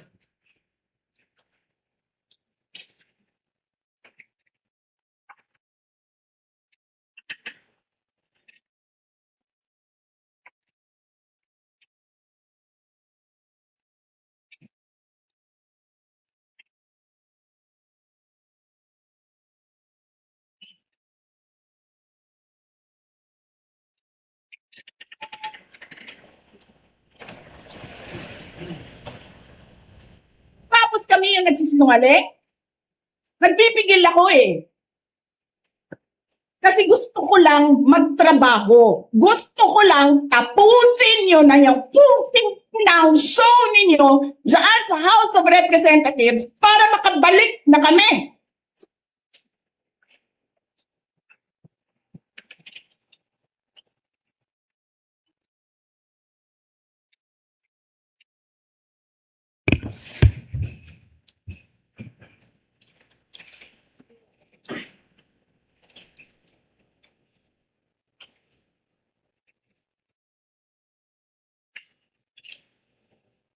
I think we have two more. Ang ina ninyo.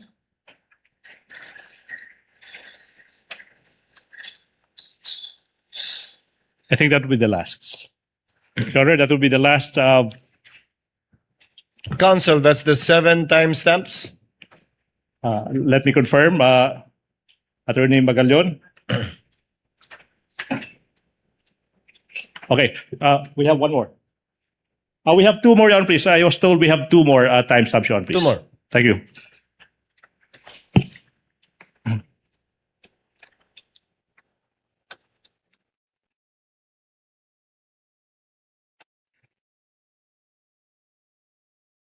Martin,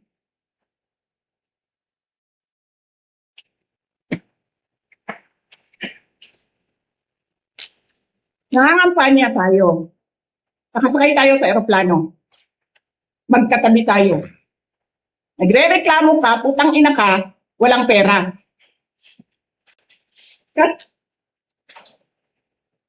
And the last one?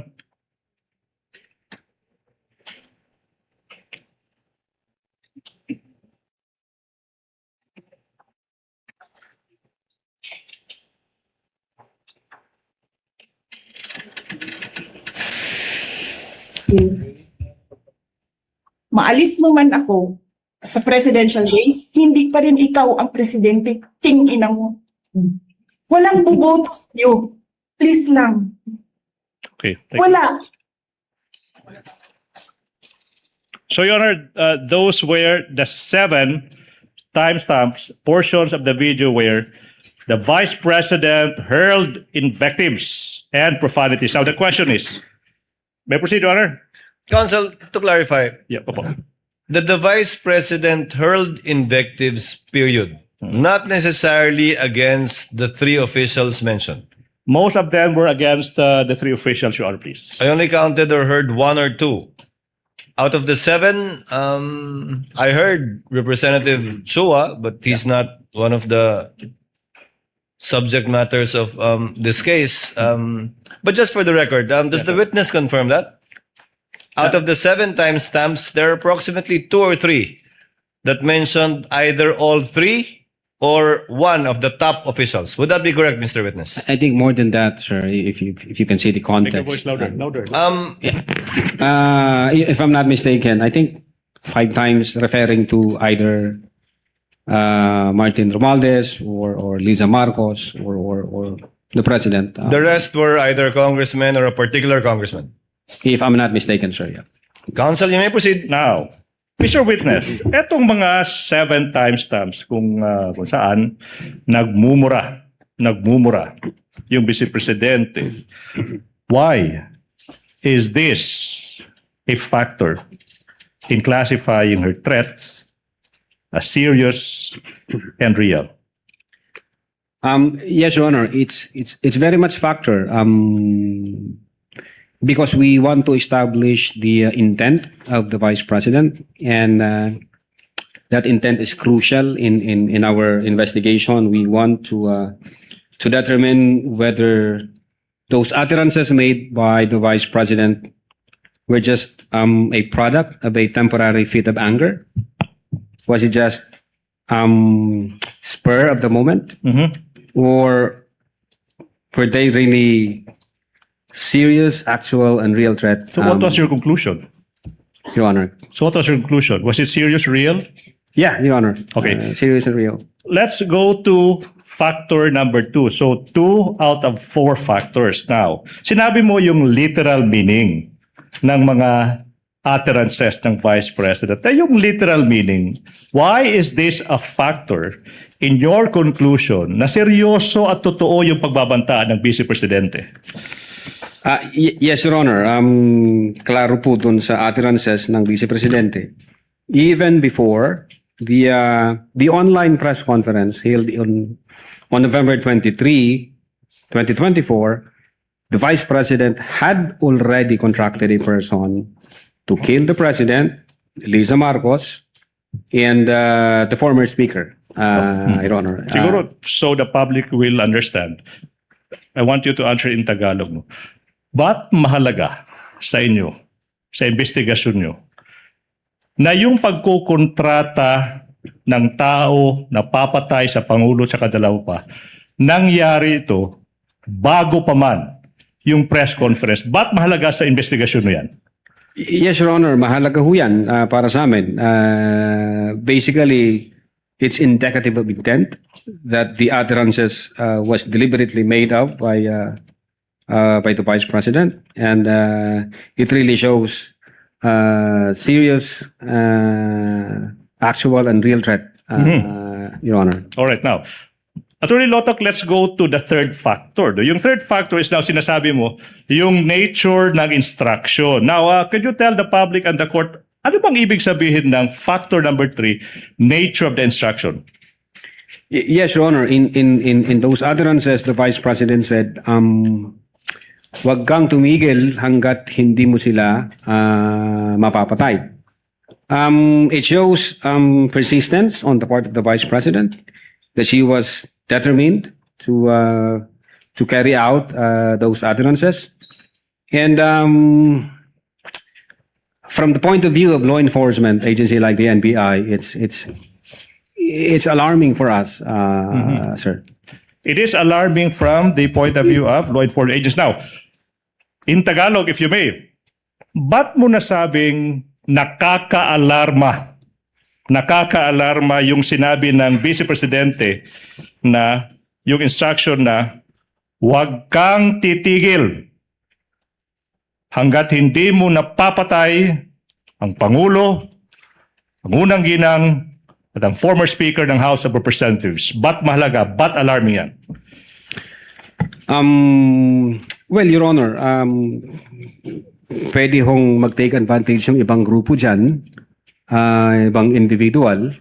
God forbid may mangyari sa Vice Presidente for one reason or the other. Mati-trigger ho ngayon yung instruction, and then papatayin ngayon yung, God forbid again, ang Presidente, Lisa Marcos, ang former Speaker. And in fact, even yung triggering na phase na yon, pwedeng mag-take advantage doon yung ibang grupo, thinking na pag in-assassinate natin ang tatlo, ang sisisihin ang Vice Presidente. So marami hong anggulo, Your Honor, para ho sa amin sa law enforcement. Medyo magiging disorder, magiging chaotic, magiging anarchy yung society pag hindi siya na-address.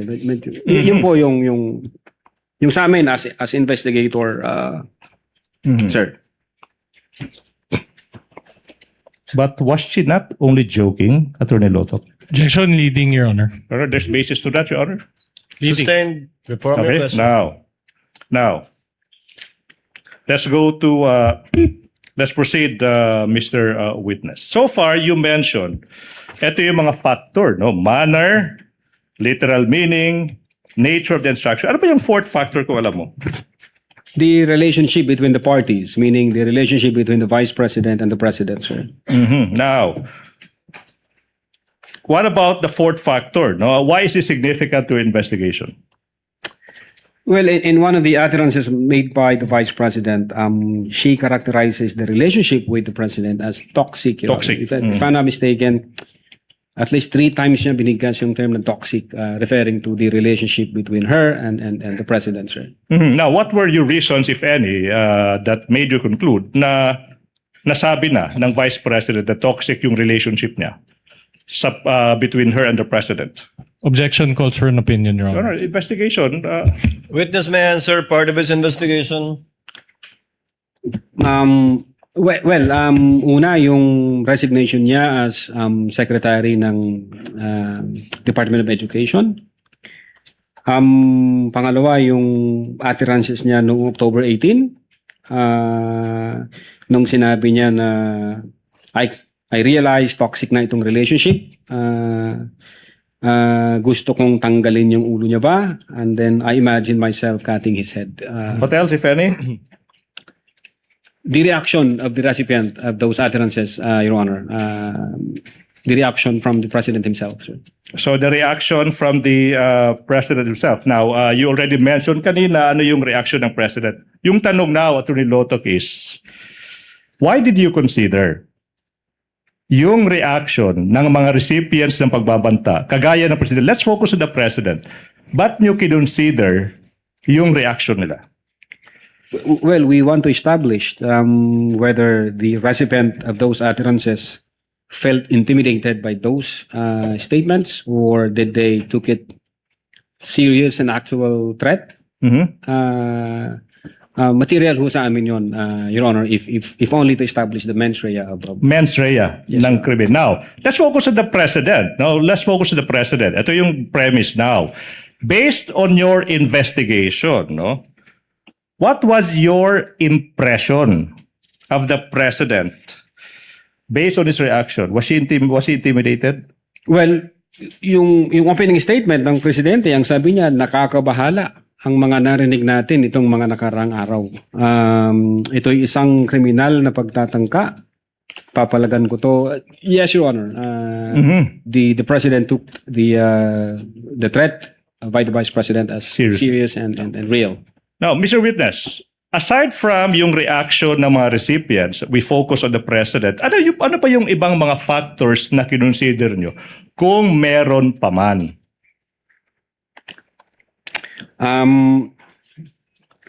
Yes, Your Honor. We find it. This is from the point of view of the investigator. We find it disturbing when we try to compare the utterances made in October 18 and the utterances made in November 23. And may nakita ho kami doon, at least 3 o 4 na medyo sabi ko nga, disturbing from the point of view namin. Disturbing. 3 or 4 na disturbing na? Na utterances, Your Honor. Utterances. Now, let's go to that. So you said you compared the utterances in October 18 tsaka November 23. Sabi mo, you found at least 3 or 4 disturbing statements. Tama ba? Now, ano ba yung 3 statements na ito? Your Honor, we are trying to establish the patterns and the consistencies of those utterances. For instance, nung October 18, ang sabi niya is, walang number 1 ang Pilipinas na to. Para sa akin, number 2 lamang ito. Walang number 1. And then we compared it in November 23. Ang sabi niya, ni-reiterate niya, I do not recognize anybody above me. That's number 1, Your Honor. The number 2, ang sabi niya nung October 18, hindi marunong maging presidente yung nakaupo, kasalanan ko ba yon? And then we compared it in November 23, ang sabi niya doon, this country will go to hell because that person who's sitting, sabi niya, doesn't know how to be a president and who is a liar. All right. The number 3, ang sabi niya sa October 18, meron akong 5 impeachable offense na alam kay BBM pero papasabad dyan sa House. Siyempre hindi. Then kinumpare namin November 23, ang sabi niya doon is he was lying through his teeth para makuha lang yung boto ng mga tao, and then nagmura na siya, PI ka, BBM, Lisa Marcos, and Martin Romualdez, Your Honor. What do you mean by PI? Putang ina, sir. Okay. You said that you found these 3 comparisons disturbing. Now, these 3, ano yung significance ng 3 comparisons na ito sa investigasyon nyo? Kung meron man. Yes, Your Honor. Based on these patterns and consistencies in the utterances made by the Vice President, it appears that these statements have tendency to stir up the people against the government, have tendency to disturb the peace of the community, have tendency to undermine the peace and order, the public peace and order, sir. Now, Mr. Witness, given all these findings, sinabi mo, seryoso, tsaka totoo, yung mga pagbabanta ng Vice Presidente, anong ginawa ng division mo, kung meron man, in relation to the investigation? We executed, Your Honor, affidavit of investigation, and we recommended criminal charges. 3 counts for grave threats, and 1 count for inciting to sedition, sir. Your Honor, now, na-mention mo yung affidavit of investigation. For clarity, anong date ng affidavit of investigation na nasabi mo? February 10, 2024. February 10. 2025, sir. February 10, kung yung affidavit of investigation and the annexes ipapakita sa iyo, ma-identify mo ba yung affidavit na ito? Yes, sir. I'm showing you now a copy of the affidavit of investigation.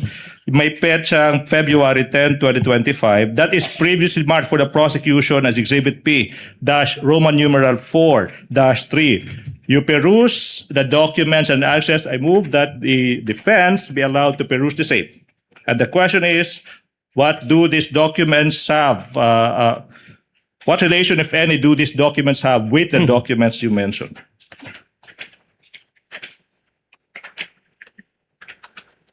Counsel for both parties may approach.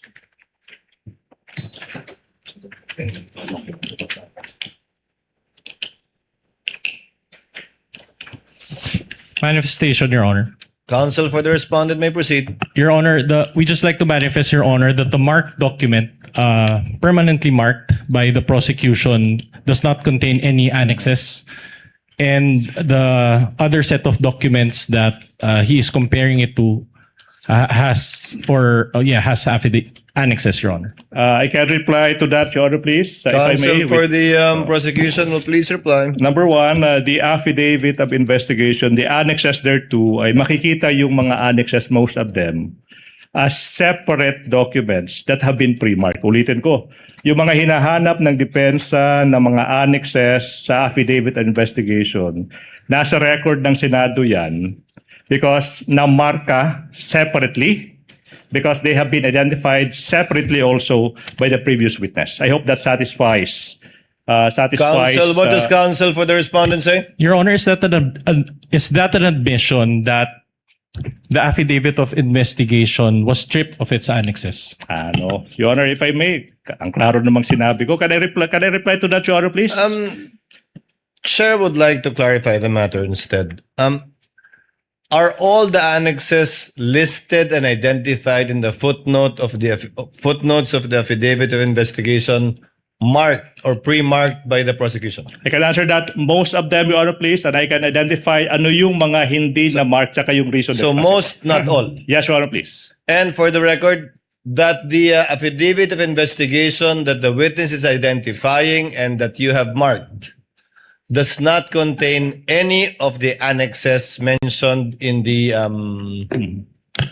affidavit of investigation, without prejudice, of course, to the annexes Yes. that you already marked Yes, Your Honor.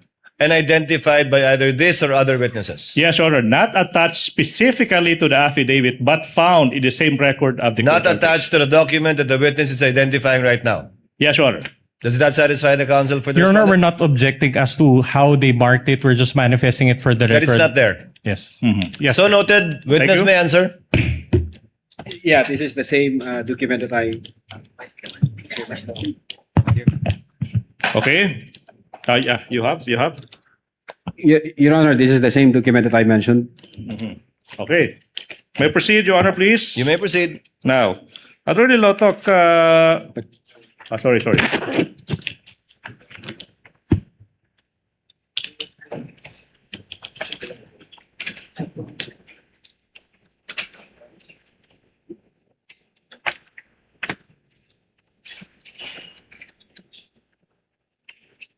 Number 9.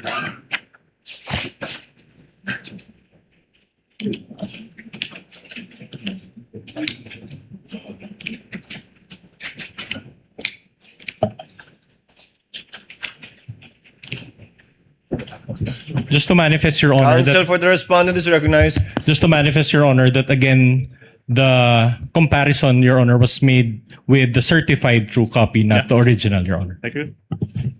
So noted. Thank you so much. Please proceed, counsel for the prosecutor. Attorney Lotok, sa pahinang 28 ng Affidavit of Investigation, may makikitang pirma sa ibabaw ng pangalang S.A. Jeremy Lotok. Yung makikita mo ba yan?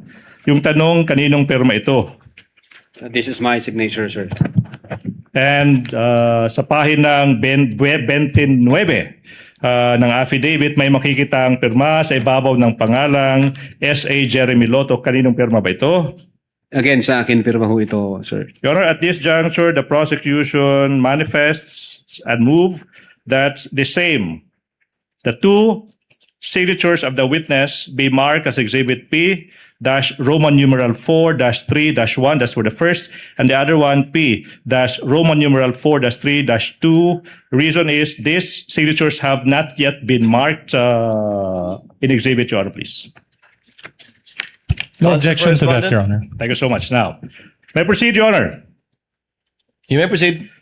Attorney Loto, In paragraphs 202 tsaka 203 ng naging answer ng Vice President dated May 25, 2026 to the articles of impeachment, which document forms part of the record of these courts. Sinasabi ng Vice President na she was merely exercising her freedom of expression. Freedom of expression, sinabi niya. That's protected, yung pagbabanta niya. Are you aware of this defense? Yes, Your Honor. Attorney Lotto. As a lawyer and as the head of the NBI Cybercrime Division, that's the basis, Your Honor. Do you agree with this? Objection, Your Honor, calls for an opinion. This is not part of the investigation. She's a lawyer, Your Honor. That's a It matter does of call law. for an opinion, and it's not part of their investigation, counsel. Kindly reform your question. I know where you're getting at, but kindly reform your question. Okay. Your Honor, Attorney Lotak, you are aware of the defense Yes. that is a freedom of expression. Okay. In your investigation, did you consider this, if at all, and if any? Objection, Your Honor, leader. There's basis, if at all, if Witness any. may answer. Yes, of course, Your Honor. We consider that whether magfa-fall ba siya sa confines ng freedom of speech. And what was your finding? That's the basis now. What was your finding? Well, una, three reasons, Your Honor, if kung okay lang. Una, when the second highest official of the land openly and publicly uttered that she had already contracted a person to kill the highest official of the land, the First Lady and the former Speaker, and that she instructed the person to be relentless in killing them, we failed to see any amount of freedom of speech in that utterances, Your Honor. That's number one. Number two, we talk to ourselves. If we allow the argument that it is within the bounds of freedom of speech, if we allow that to become the norms of our society, then who would prevent anybody from doing the same to anyone? Pwede na pong sabihin, patayin mo si senator ganito pag ito nangyari, patayin mo si congressman ganito pag ganito ang nangyari, patayin mo si justice ganito pag ganito ang nangyari. So imagine, Your Honor, the anarchy, the disorder, and the chaos it would bring to our country. And number three, Your Honor, as a lawyer and being in the law enforcement, freedom of speech protects lawful expression, but it does not protect utterances that satisfies the elements of a criminal offense, like this one, Your Honor. Satisfies the elements of a criminal offense like this one. Ito yung tanong now. Attorney Lotto, based on your finding, based on your affidavit of investigation, did the Vice President commit a crime? Based on our Objection, findings. Your Honor, leading and calls for conclusion of law. Based on his investigation, let the witness answer. Sustained, but the presiding officer will ask the question to the witness. Based on your investigation, Attorney Lotto, Yes, sir. was Yes, there Your Honor. enough basis to file a criminal complaint, as you did, for the crimes you charged the Vice President with? Prima facie evidence only, huh? Not as to whether or not she indeed committed it or not, because only a court of justice can determine that.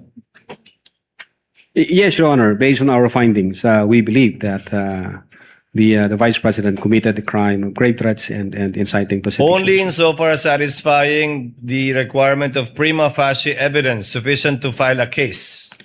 Prima facie evidence with reasonable certainty of conviction.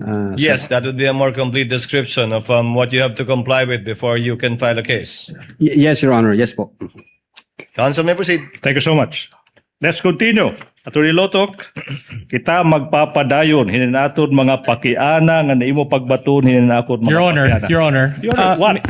What's May the objection? I be allowed to make a manifestation? Your Honor, as I understand, only Filipino and my goodness. English was... Be careful. because I cannot understand, Your Honor, what he was saying. So can we just ask that he states his statement in Filipino or English, Your Honor? Your Honor, Filipino language encompasses all the languages, dialects. It includes our very own waray-waray. But Counsel, the rules state only Filipino and English, but I will let it go once in a while, but not each time. we will Yes, Your submit, Your Honor.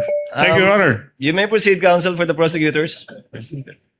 Now, you mentioned that the respondent's lawyer, Attorney Lim, through a letter said that the Vice President was confident in your office's assurance that the alleged threats to her were also being investigated. Malala mo sagot mo yun doon? Yes, Your Honor. Opo. Now, what did the NBI do, if any, on the alleged threats? This time, sinasabi niya, to her, to the Vice President, kung meron man. Yes, Your Honor. We started the investigation on the alleged threat against the life of the Vice President. You started. So, what was the result? If any, if at all, if you know, to that investigation? Well, Your Honor, the fact that we issued a letter dated December 2, 2024, we informed the Vice President that we are investigating on that alleged threat against her life and that we want information, any information that would give us any investigative lead on that matter, Your Honor. Unfortunately, the Vice President did not appear. So wala ho kaming makitang pagsisimulan na imbestigahan. Well,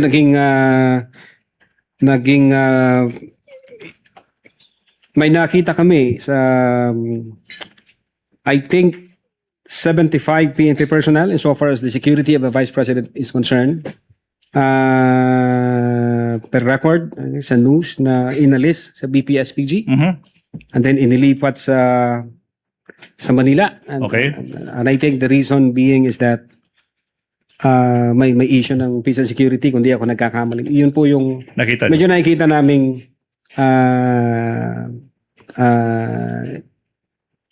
security issues. Now, if you know, no? Ilan ba yung natira sa Vice Presidential Security and Protection Group? If you know. Pagkatapos ma-remove yung sinasabi mong 75 personnel of that VP-SPG, if you know. Well, based on, if I'm not mistaken, based on the record, the COA record, I think more or less 335 security personnel. Kung di ako nagkakamali, base doon sa... 335 personnel protecting a single person, the Vice President? Based on that record, Your Honor, based on the news, yeah. 335. Last point, Your Honor, please. Wind up, counsel. Yes, Your Honor.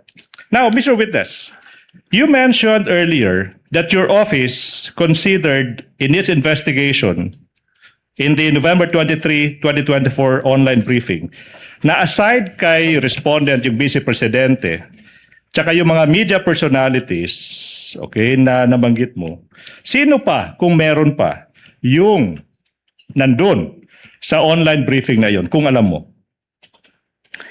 Well, yung pinakaunang part ng video, si Attorney Zulaika Lopez.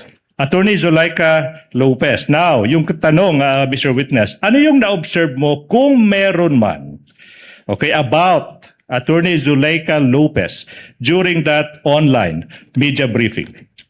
Objection vague, Your Honor. Oh, Your Honor, what's vague? Okay. Witness is smart enough to answer if he knows. Witness may answer. Thank you, Your Honor. Well, based on that video, it appears na nagko-complain si Attorney Zulaika referring doon sa paglipat niya from HOR to women correction facilities, I think. And then yung health issue niya, so parang kinukomplain din niya na yon. Okay. At yung nangyari sa kanyang pagka-held in custody sa HOR. All right. Now, Attorney Lotok, what significance, if any, do these complaints the Attorney Lopez have, okay, in your investigation on the threats made by the Vice President in that online media briefing? Yes, Your Honor, we take that into account. Tinignan namin yung sitwasyon, yung issue ni Attorney Zulaika. But when we see the bigger picture, taking all the pieces of the puzzle, una, it has nothing to do with the Vice President contracting a person, because even before Zulaika Lopez appeared in that video, the Vice President had already contracted a person to kill the President and Lisa Marcos and the former Speaker. And then when we consider all the facts and circumstances, the instance where Attorney Zulaika was complaining does not diminish, it does not alter, it does not affect the totality of the findings that we have in our investigation, sir. Sir. Senator Judge, is counsel for the prosecutors done? Attorney Ligutan, are you done? Yes, Your Honor. You're done? Before cross-examination, Chair would like to recognize, with the permission of Senator Judge JV, Senator Judge Bam Aquino had earlier sought recognition. Chair will recognize him first. Thereafter, Senator Judge Tulfo Erwin. Thereafter, Senator Judge Ejercito, and then Senator Judge Ontiveros. Senator Judge Aquino is recognized. You have 2 minutes, sir. Yes, maraming salamat, Mr. Presiding Officer. Attorney Lotok, Yes, meron po, pa Your po bang ibang grupo sa NBI ang nag-imbestiga doon po sa mga utterances ni Vice President Sara Duterte noong November 23 to 24? During our time, insofar as the Cybercrime Division is concerned, yung Cybercrime Division, Your Honor, and the team that was yung binuo ni former Judge, Director Judge. So kayo lang po? At that time, sir, hindi ko na po alam ngayon kung sino yung mga team na, kasi nalipat na po ako sa ibang region, sir. Okay. Yung tanong ko po kasi ay nakatukoy dun sa taong nakausap o sinasabing na kontrata ni Vice President Sara Duterte para patayin yung Presidente, First Lady at former Speaker. So tinuloy niyo po ba yung investigasyon para mahanap ang taong ito? Well, aside from the fact, Your Honor, na nag-issue kami ng subpoena sa Vice President para makakuha ng information, kasi we need a validated information, we need a confirmed information. Nung inisyuan namin ng subpoena yung mga media personalities, bawat isa sa kanila na nag-appear, tinanong din po namin, nandoon ka ba nung sinabi ito ng Vice Presidente? Hindi ko po tinatanong kung sinabi ba to o hindi. Dahil may witness rin po tayo nung nakaraang linggo na nasabi nga ito at napanood naman ho natin po lahat. Ang tanong ko, tinuloy niyo ba yung investigasyon para matukoy ang taong ito? Nagtanong kami, Your Honor. We tried to elicit information both from those people who have personal knowledge during the online press conference.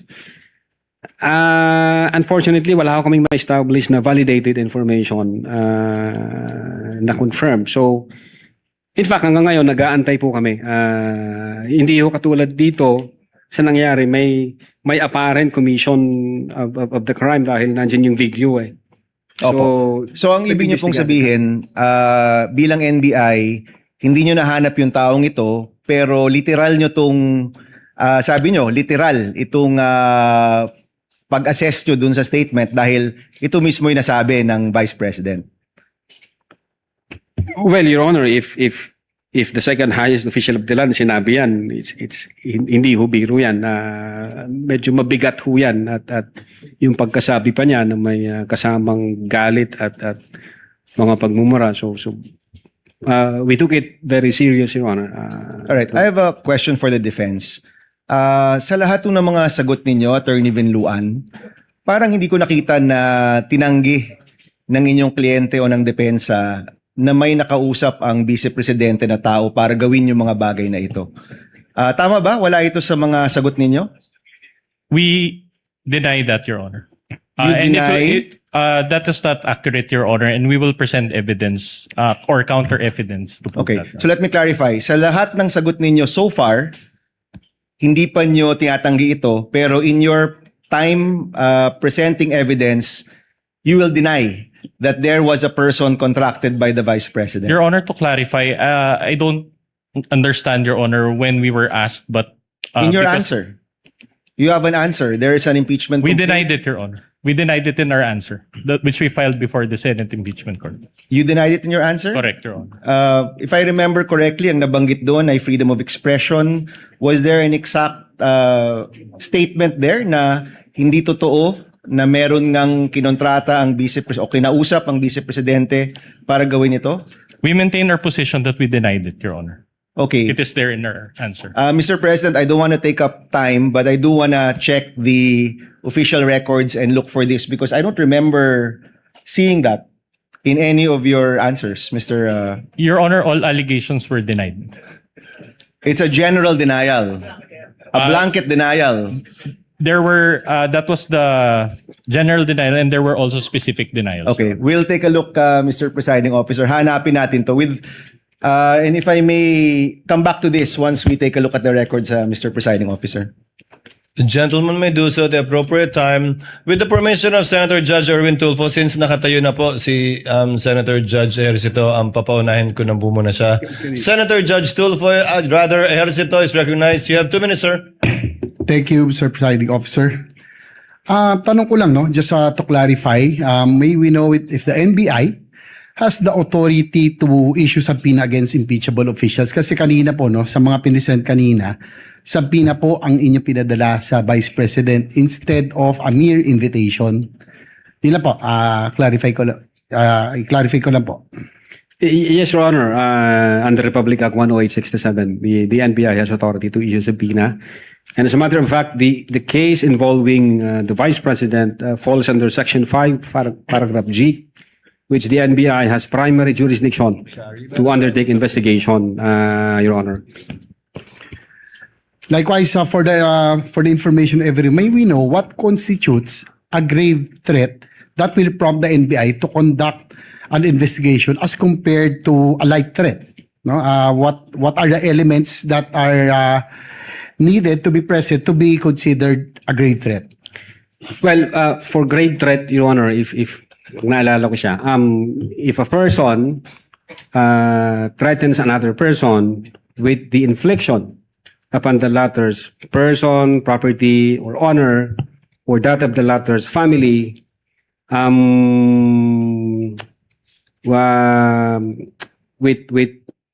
a wrong or with any wrong amounting to a crime, if that threat is with condition or without condition, or with involved with monetary consideration, yun po, Your Honor, yung kabuuan nung sa grave So threat. yung grave threat po, may condition or walang condition? The crime of grave threat, Your Honor, can be committed with or without condition. With or without condition.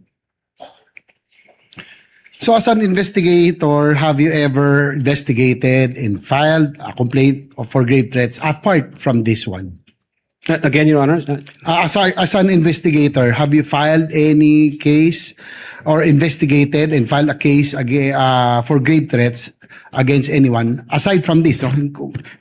Excluding this one?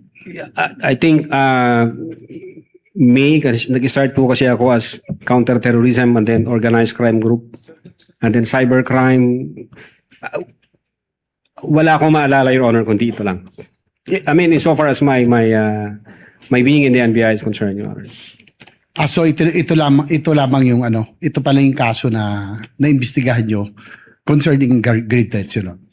I think yung iba, may mga na-imbestigahan, Your Honor. Pero again, sabi ko, yung sa sarili ko po, yung experience ko from counterterrorism hanggang sa organized transnational crime group, hanggang sa cybercrime division, ang naalala ko lang, Your Honor, kasi matagal na ho yun kung ano yung nasa record. I think itong grade threats na to is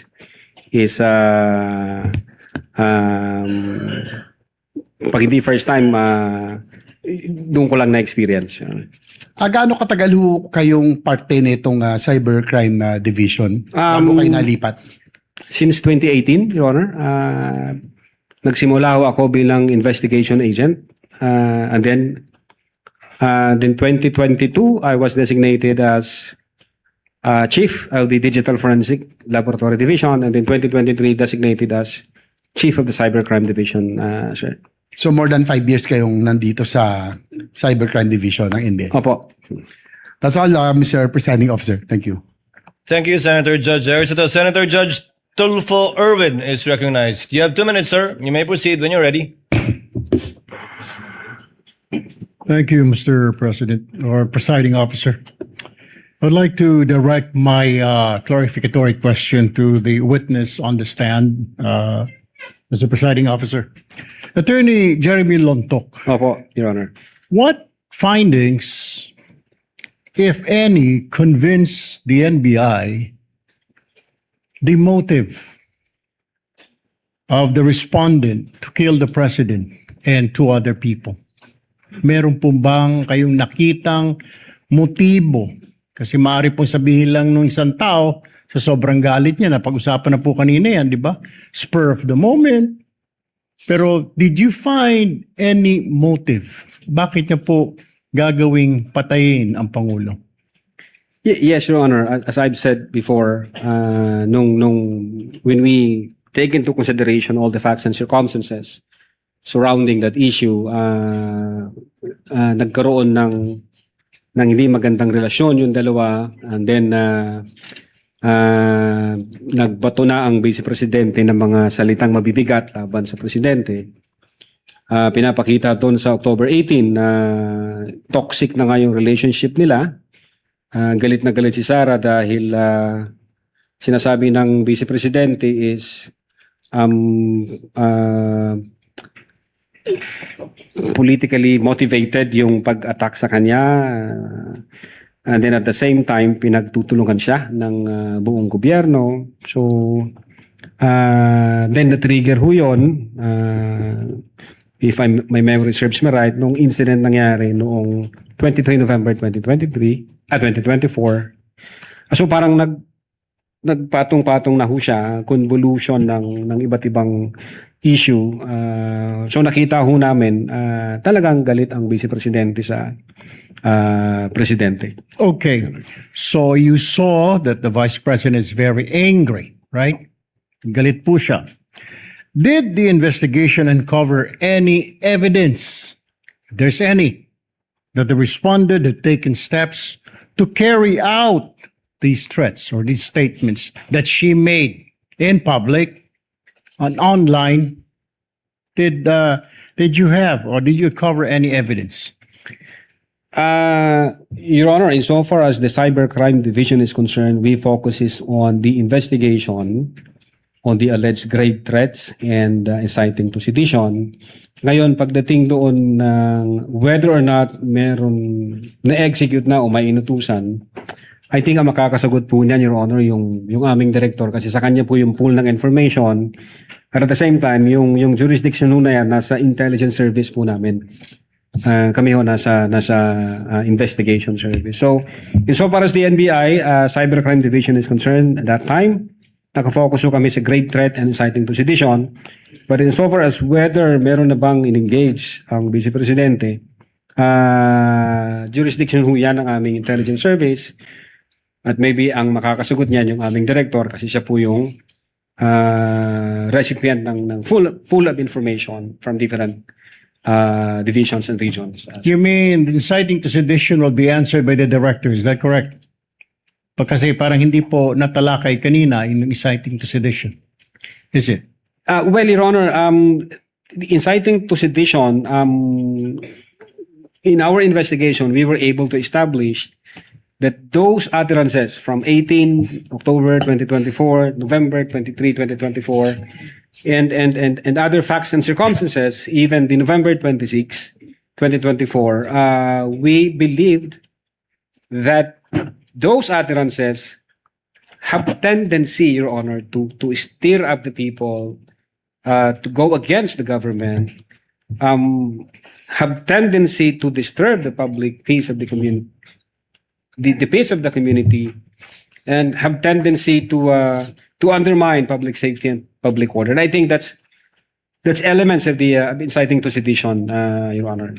I have last two questions, Please proceed. Mr. Presiding Officer. So you're saying they're intertwined, killing the president and then inciting the people to revolt against the government. They're intertwined. Is that what you're saying? Based on our findings, Your Honor. Based on your findings. And what could be the motive of the vice president inciting people to sedition, to revolt against the government, when in fact she will be the next president of the republic? She's been saying, and everybody knows, and she's been claiming. Well, why do you think? I mean, did you look deeper? Why incite to sedition? I mean, when in fact you're the vice president, usually in our country, Mr. Witness, the vice president would run for presidency. What could be the motive? Well, Your Honor, what we have established is the fact that the relationship between the two were already hostile. And what we established is the fact that the Vice President has committed great threats and inciting to sedition. Yun ho yung focus namin, Your Honor. Insofar as yung mas malalim pa na motibo, wala akong personal knowledge. All right. Well, I'm running out of time.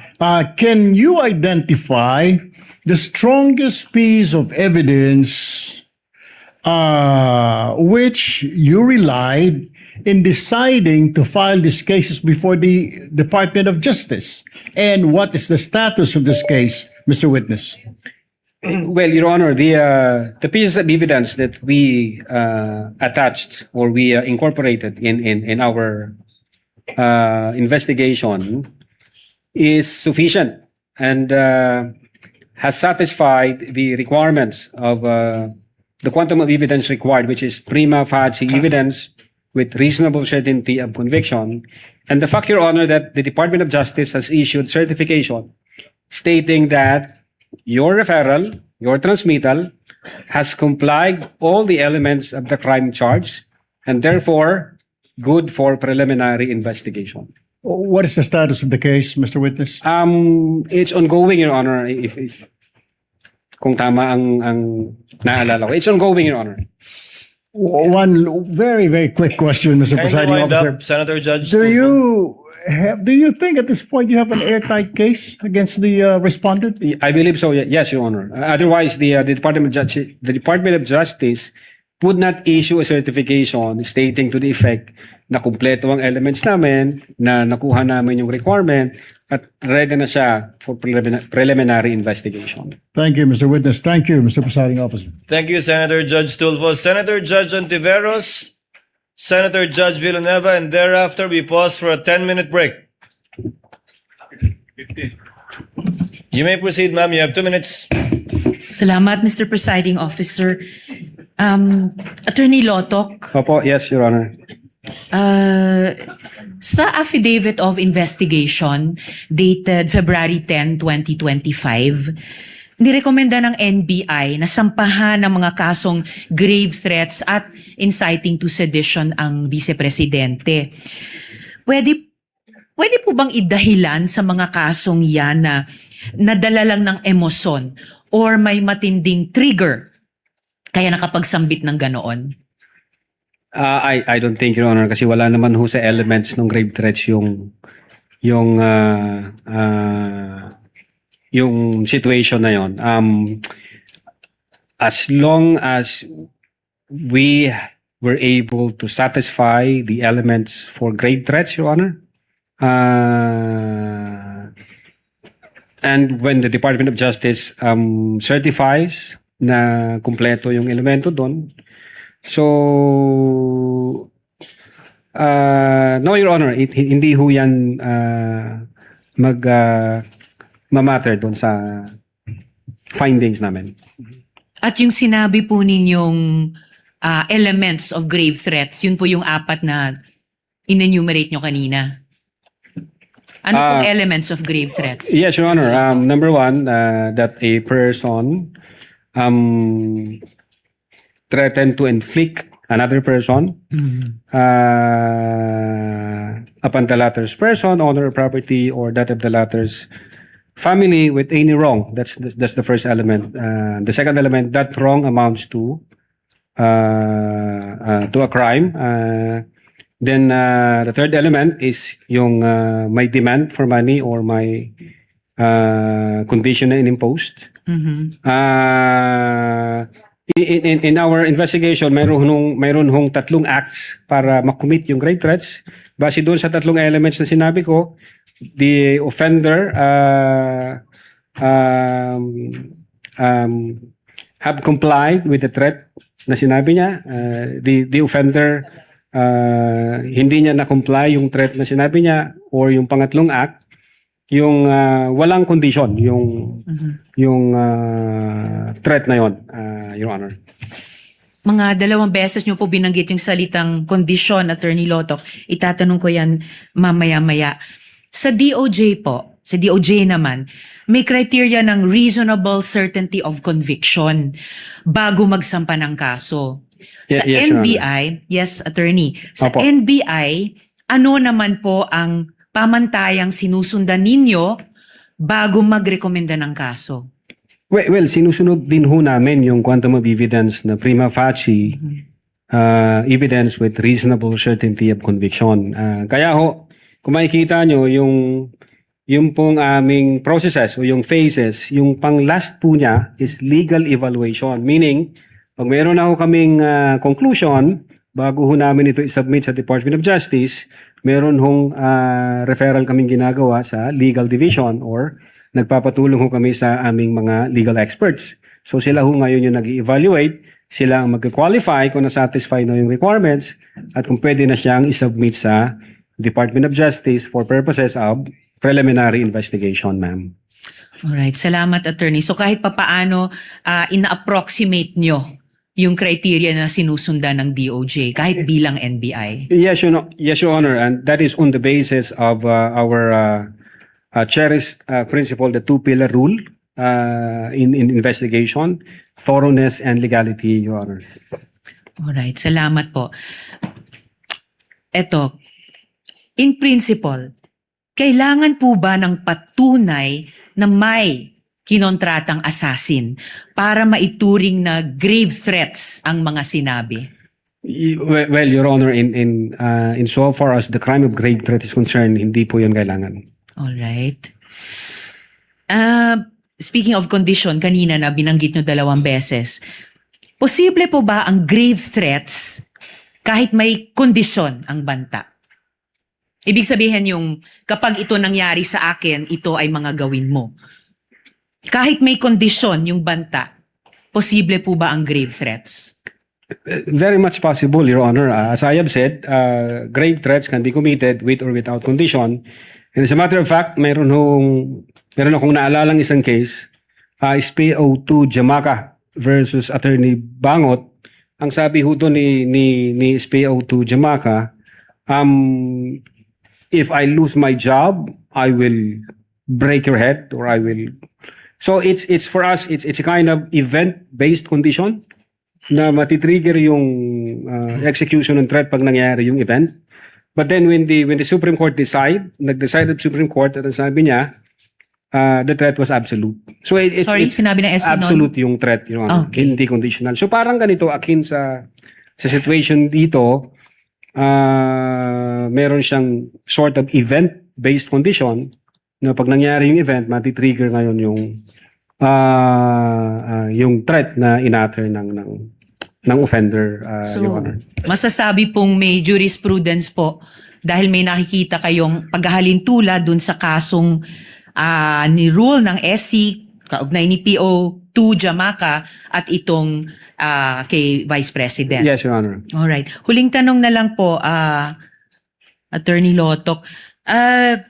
Bilang abogado po, as a general rule, kailan po masasabing lampas sa free speech ang pananalita at nagiging grave threats o inciting to sedition na? Well, we consider the two tests. Number one, yung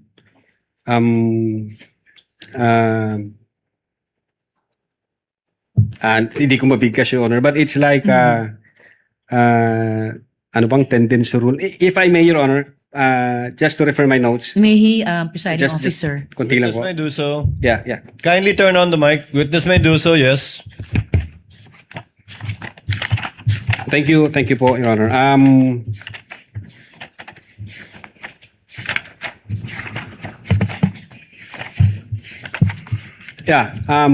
We consider, Your Honor, the clear and present danger rule and the dangerous tendency rule. But among the two, ang nakita ho namin yung the dangerous tendency rule. Meaning if the speech would have a tendency to create chaos or to create illegal acts, then that should be restricted. Pag may tendency ho na magiging ganon ang resulta. So, huli po, attorney, masasabing bang may parang spectrum pwedeng nagsisimula sa free speech pero pag lumalapit na dun sa dangerous tendency rule ay maaari na talagang tumawid sa magiging grave threats o inciting to sedition. Yon. Yes, Your Honor. Pwede ho yun. Alright. Maraming salamat po, Attorney Lotok. Salamat po, Mr. Presiding Officer. Thank you, noted and entered into the records. Senator Judge Villanueva, you have 2 minutes, sir. You may proceed. Thank you, Mr. Senate President, Presiding Officer. Just a few questions to our witness. Mr. Witness, it's been mentioned several times the importance of your investigation, that it falls under yung prima facie evidence with reasonable certainty of conviction. And nabanggit niyo po na fulfill po lahat yan, no? Kaya ho siguro nagkaroon ng first report at second report. Is that correct? Yes, Your Honor. And can you just for the record give us an idea ano yung mga boxes that you have to fill in para pumasok po dito? You mean, Your Honor, yung comment ng Department of Justice dun sa first affidavit namin? Yes, to make it clear na it's indeed goes dito sa pumapasok siya dun sa prima facie evidence with the reasonable certainty of conviction. Well, basically, Your Honor, yung requirements na binigay ng DOJ from our point of view were administrative requirement. Hindi ho yun yung sustansya ng aming affidavit. Kasi hindi ho namin binago yung affidavit namin, yung pa rin ho yun eh. Ang nakita ho ng DOJ doon, yung affidavit ng, I think, authentication na kailangan i-attach doon, and others, yung TSN, affidavit of transcription, this is, from our point of view, to satisfy the requirements of admissibility. But insofar as the substance nung aming affidavit, Your Honor, hindi namin binago yon nung yung pangalawang submit namin. So it didn't change. So that's part of your fourth stage, no? Yung legal evaluation. In that stage na legal evaluation, no, was it considered, Mr. Witness, yung binabanggit ni Vice President and even some of the defense panel, no, na it is actually a conditional threat that, and it appears that the Vice President during the presentation of the video is also getting threats. What can you say about that? Well, insofar as the threat against the life of the Vice President, the very reason why we issued subpoena and we sent letter for us to have the chance to talk to the Vice President and elicit some information, baka mayroon siyang maibigay na lead na pagsisimulan namin. Unfortunately, hindi ho siya nagpakita ng 2 beses at wala ho siyang may ipinadalang representative para magbigay ng info. Kahit info lang na mapavalidate namin, then matitrigger ho yung aming... But part of your investigation, did you pursue that? If indeed there is a threat to the Vice President? Yes, Your Honor. We nag-check kami sa mga open sources.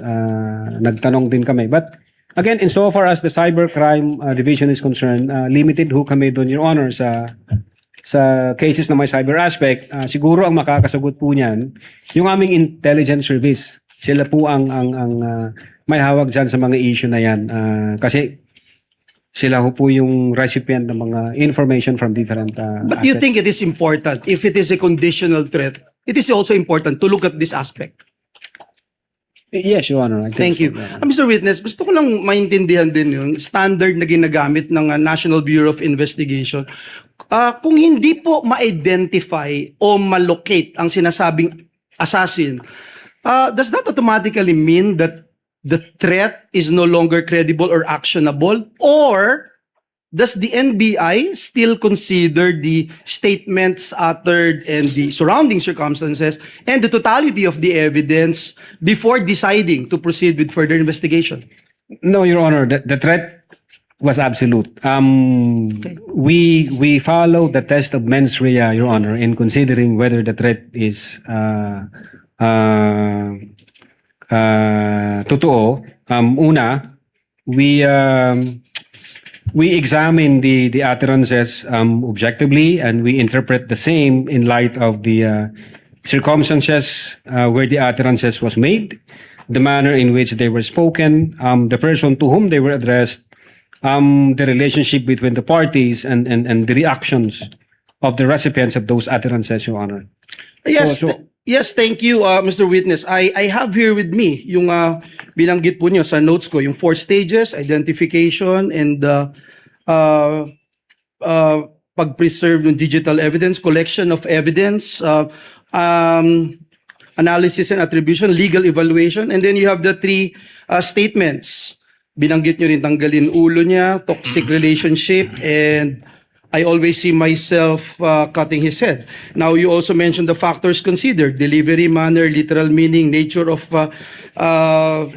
the instruction, relationship of the parties, and last but not the least, yung utterances na binanggit nyo doon sa October 18 and November 20. Last question, Director Luntok. Bukod po doon sa authentication ng recordings, maaari nyo po ba sa amin ipaliwanag yung kung ano po yung mga naging batayan ng NBI sa pag-assess sa mga pahayag ng respondent? Halimbawa po, binabanggit po ninyo yung kakaibang bagay na nangyari dito sapagkat ang binabanggit nyo pong nagbibigay ng statement ay dun sa nakita nating video ay no other than our Vice President, no? Yes, So, Your Honor. did her position, her access or authority naka-apekto po dun sa how your investigation was conducted? Yes, Your Honor. As I've said a while ago during the direct examination, in the analysis phase, we considered the intent, the capability, and the motive, Your Honor. Kasama po yun, kinonsider po namin. The fact that she is the second highest official of the land, and definitely she's capable of doing so. And then there is that motive in the sense na may mga issues na sila, galit na ang Vice Presidente, then na-trigger dito sa November 23. And you would say it's not usual, the usual. It's not a usual. Yeah. Thank you, Mr. Witness. Thank you, Mr. Presiding Officer. Thank you, Senator Judge Villanueva. We will be pausing for a break, Senator Bam. Point of order lang. Mr. Presiding Officer, may hiningi What is po the tayo. pleasure of Senator Judge Aquino? No, just a point of order, Mr. Presiding Officer. May hiningi po kami sa defense na pagklaro. May we tackle this after the break if they have identified it in their pleading. This in relation to your question earlier. After the others shall have been able to speak, Senator Judge Aquino, we shall be pausing for a break for 15 minutes. We shall resume on 4:44. 5. 4:59 sana sasabihin ko eh. We shall resume at 5 p.m. When we resume, we shall recognize Senator Judge Tulfo, Senate President Gatchalian, and thereafter Senator Judge Cayetano and Marcos. Pero mag-CR.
The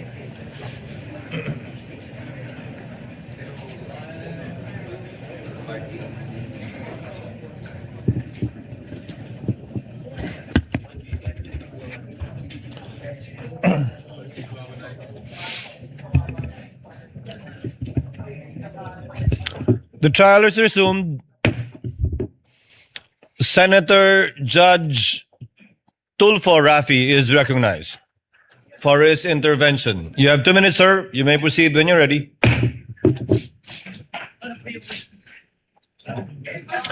May we ask the secretary, the clerk of court, the location of the witness? Where is the witness? Kindly situate the witness at the witness stand.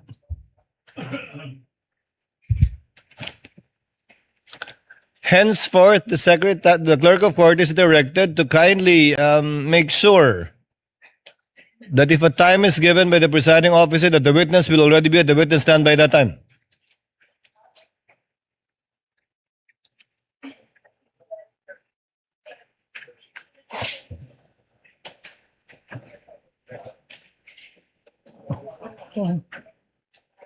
Mga ano, mga pumunta pa sa SM.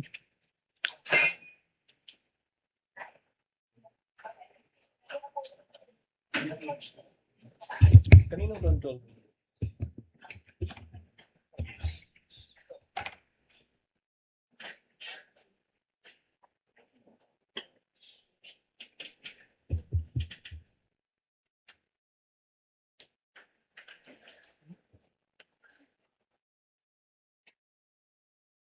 Sa amin.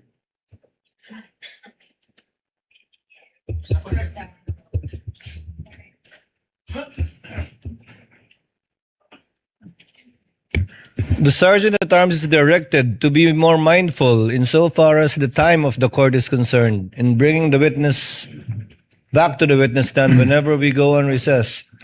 Attorney Locke, you shall be under the same oath. You may sit down. Thank you, Your Honor. Senator Judge Tulfo, you may proceed. Thank you, Mr. Presiding Officer. Mr. Witness, do you consider yourself as an expert when it comes to threat assessment? Threat assessment, Your Honor? Yes. An experienced investigator, Your Honor. There's a difference between an investigator as opposed to threat assessor. Somebody who assess a threat being given against a person or individual. Kasama dyan, halimbawa, mag-imbestiga ka, tatanong ka sa mga testigo, tatanong ka sa mga taong nakarinig tungkol doon sa banta, titingnan mo yung security detail niya, saan siya nakatira, etc., etc.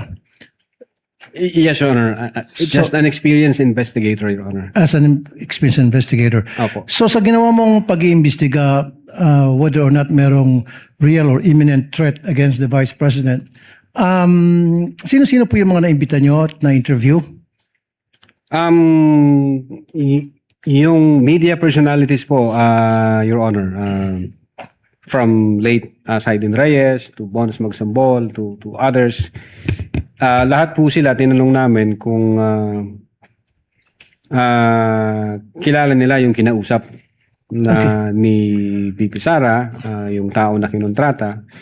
Lahat po sila nagsabi na hindi nila kilala at wala silang alam doon. Did you also invite Princess Maui, yung influencer na nagtanong kay VP Sara during that online press conference? I believe so, Your Honor. I asked the executive officers back then at ang sabi nila sa akin, hindi ho nag-appear, Chief. So you invited her pero she failed to appear. Yes, Your Honor. Yun po yung report sa akin ng aking mga executive officers. Okay. So, masasabi niyo ba na talagang merong imminent threat, real and imminent threat against the life of the Vice President based on the investigation you conducted?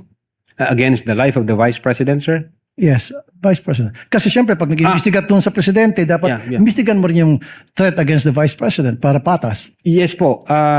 Precisely the reason po, Your Honor, kung bakit ho namin inimbitahan ang Vice Presidente, may separate ho kami na sulat noong December 2. In-inform po namin siya na, ma'am, iniimbestigahan din ho namin yung alleged threat against sa life mo at para ho ma-expedite ito, bigyan niyo po kami ng any information na pwede maging lead doon sa investigation namin. And unfortunately, wala ho kaming na-receive na information. Hindi naman po kasi nag-appear ang Vice President, Your Honor. Pero nagpadala ba siya ng representative to represent her doon sa sabina ninyo na pinadala sa kanya? Nagpadala siya po ng representative and then with a letter, sir. In fact, 2 beses po yung letter na yon. Yung unang letter niya, ang sabi niya hindi siya maka-attend kasi nga meron siyang office matters to attend to. Yeah. Sorry to cut you off. Napakinggan na natin yan para mapaiksi tayo. So, sino yung representative na pinadala niya at ano na pag-usapan ng NBI investigator at saka ng representative ni BP Sara? I think it's Attorney Paul Lawrence Lim, kung di ako nagkakamali. Ang kumausap sa kanya, Your Honor, yung dating Director Jaime B. Santiago. What was discussed during that meeting between attorney, ano pangalan ulit? Lawrence Lim po. Attorney Lawrence Lim and the people from the NBI, particularly the investigators investigating the threat against the Vice President? Yun nga, pinapaliwanag lang ho ng abogado, Your Honor, yung laman ng letter kung bakit hindi makakapunta yung Vice Presidente. And in fact, doon sa pangalawang letter, may sinasabi ang abogado na 6 years ago, may threat ang Vice Presidente. So, hopefully confident ang Vice Presidente na iimbestigahan nyo rin yung issue na yon. So, 6 years ago, pero hindi niyo ba na 6 years, 6 months. Okay. 6 months yata, Your Honor, 5 to 6 months. Alright, so if I'm not sinabi mistaken, nung representative ni BP Sara na 6 months ago, there was a threat against the life of the Vice President. Yun po yung nasa letter. Okay, inusisan niyo ba kung ano yung threat na pinagsasabi niya? Nag-conduct ho kami, Your Honor, ng open source. Wala ho kami na-validate, sir, na aside doon sa pag-aalis ng 75 personnel na security personnel from BPSPG, Okay. and then inilipat ho sa Manila, wala ho kaming na-validate nor na-confirm. Your Honor, insofar ho as Cybercrime Division is concerned, pero hindi ko po alam, baka yung intelligence service namin meron o kaya yung director may alam. Last na lamang, Mr. Witness.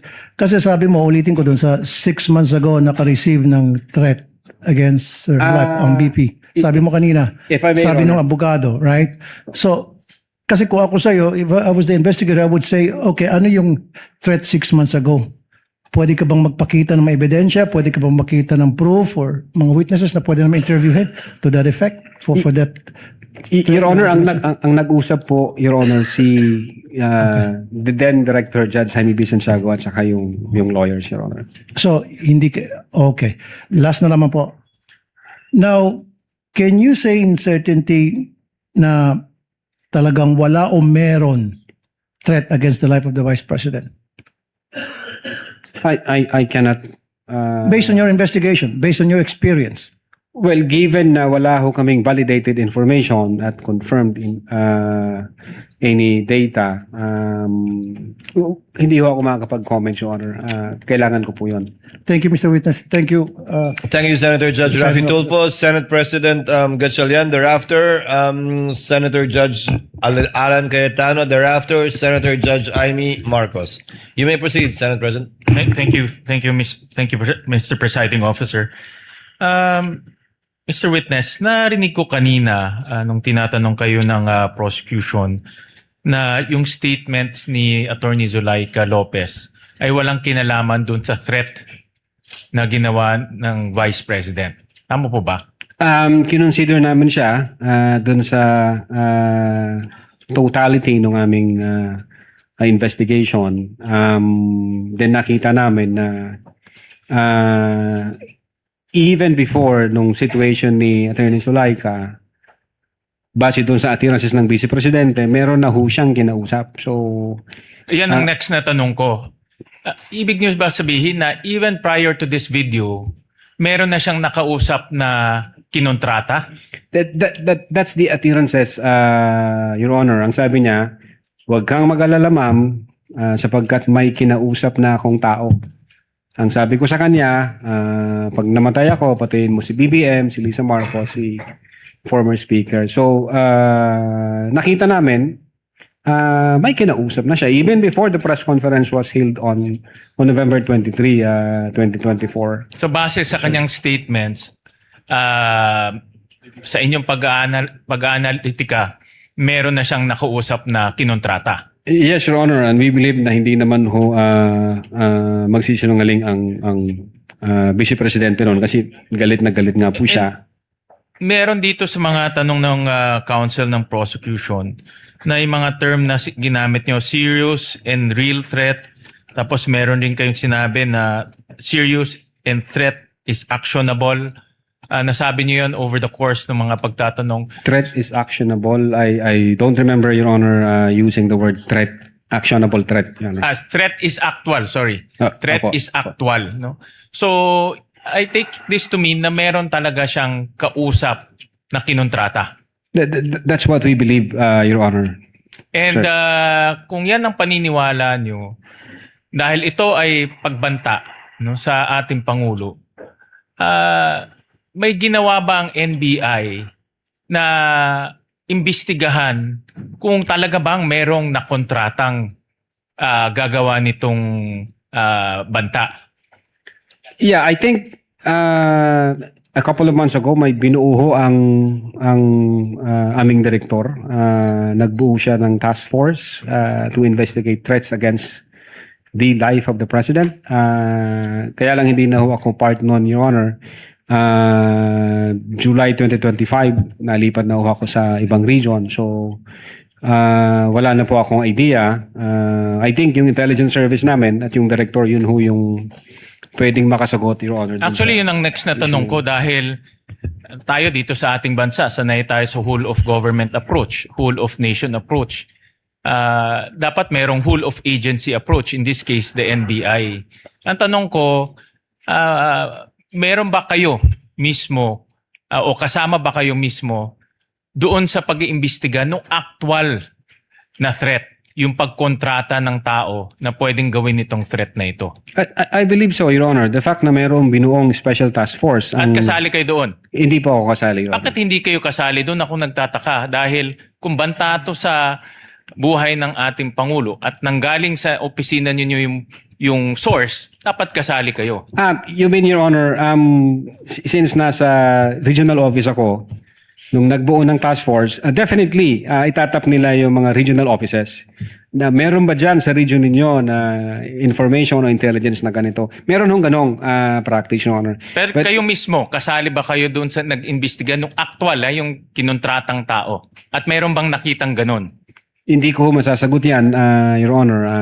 Ang makakaalam po niyan, yung aming intelligence service kasi nasa 40 po nila yan at ang aming director. At meron bang ginawang coordination? Kasi ito, Pangulo, no less than our President.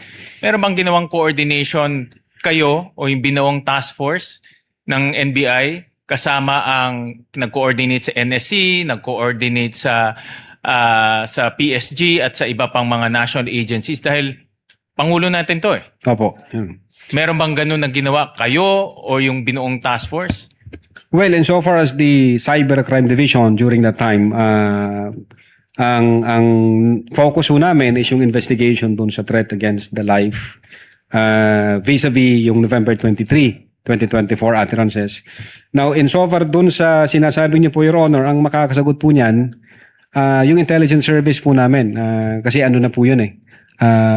Para siyang deep dive intelligence gathering na po yun. Ang punto ko lang naman is sa ganitong napakahalagang banta, ini-expect ko sa NBI na meron silang whole of agency approach na kasama kayo dahil nanggaling doon yung... Yes, Your Honor. Yung binuho ng direktor na memo, nag-create siya ng task force, and then yung task force, tinatap po dyan lahat ng regional offices. Anong information meron kayo iba to dito sa central office? Anong resulta nun? Last question, Mr. Well, Presiding Officer. in so far as the NBI BARM is concerned, yung hawak ko pong region, meron kaming ongoing investigation pero hindi ho related doon sa kausap ni Sara. Meron kaming iniimbestigahan na nag-threaten sa presidente. As a matter of fact, na-identify namin. So, ongoing pa siya. Nag-aantay lang kami ng order galing sa taas kung ano yung guidance. Sir. Thank you, Mr. President. Thank you, Mr. Senate President. Noted and entered in the records. Senator Judge Alan Cayetano is recognized. You have 2 minutes, sir. Mr. President, susundan ko na yung kay Senator Win, Senate President. No, Yes po, Your Honor. yeah. Good afternoon, Mr. Witness. So, dediretsuin ko na, no? So, what we're trying to figure out here kasi is, are you really investigating whether may threat kay VP Sara and whether she threatened the individuals mentioned, including the President? Or are you only investigating the video and finding kung meron siyang crime? So, I asked Agent John Mark Calilum, hindi daw niya kinausap ang sabi ko PSG, pero PSC na sila ngayon, di ba? Presidential Security Command. So Opo. did you speak to the Presidential Security Command about the threat on the President? Your Honor, in terms of correspondence between the Presidential Security Command at yung NBI, ang makakasagot po niyan yung director. Kasi hindi ko alam kung may usapan nun sila. Meron ho kasi kaming tinatawag na need to know basis. Ang focus lang ho namin as... The problem with your answers, Witness, is that kung yan ang sagot mo parati, hindi mo inimbestigahan ng husto. Hindi ho. Because you didn't get the information from your intelligence. You did not get your information from the task force. You did not get your information from the Presidential Security Group. Did you talk to the CIDG? Your Honor, May you answer first. Did you talk to the CIDG? no, Your Honor. No. But nag-imbestiga din sila, di ba? I think so, Your Honor, kasi may statement sila. So yun din yung tanong nga ng Senate President eh. Kung iniimbestigahan nyo talaga yung buo at kayo ang head at kayo dapat ang mag-imbestiga, bakit hindi nyo kinausap yung mga ibang nag-iimbestiga? Baka may alam sila na hindi. Yung usapan po na yan, it's a matter of intelligence. Hindi ko alam kung may usapan sila o kung wala silang usapan with the director and with the intelligence service, Your Honor. Yeah, I'll take that answer, but I think at least alam nyo yung nasa isip namin and what we want clarified. Secondly, sir, all of you, yung apat, you signed the February 10, February 2025 NBI Affidavit of Investigation. Tama po ba, di ba? Yes, Your Honor, our affidavit of Tapos investigation. kasama dito yung verification nyo, basically saying that based on the records, tama tong lahat, no? Verification ng ano po, Your Honor? Sa dulo, nag-sign kayo ng verification. Verification of non-forum shopping, Your Honor? Yes. And Opo. that, aside from non-foreign shopping, give me some latitude because to explain the question.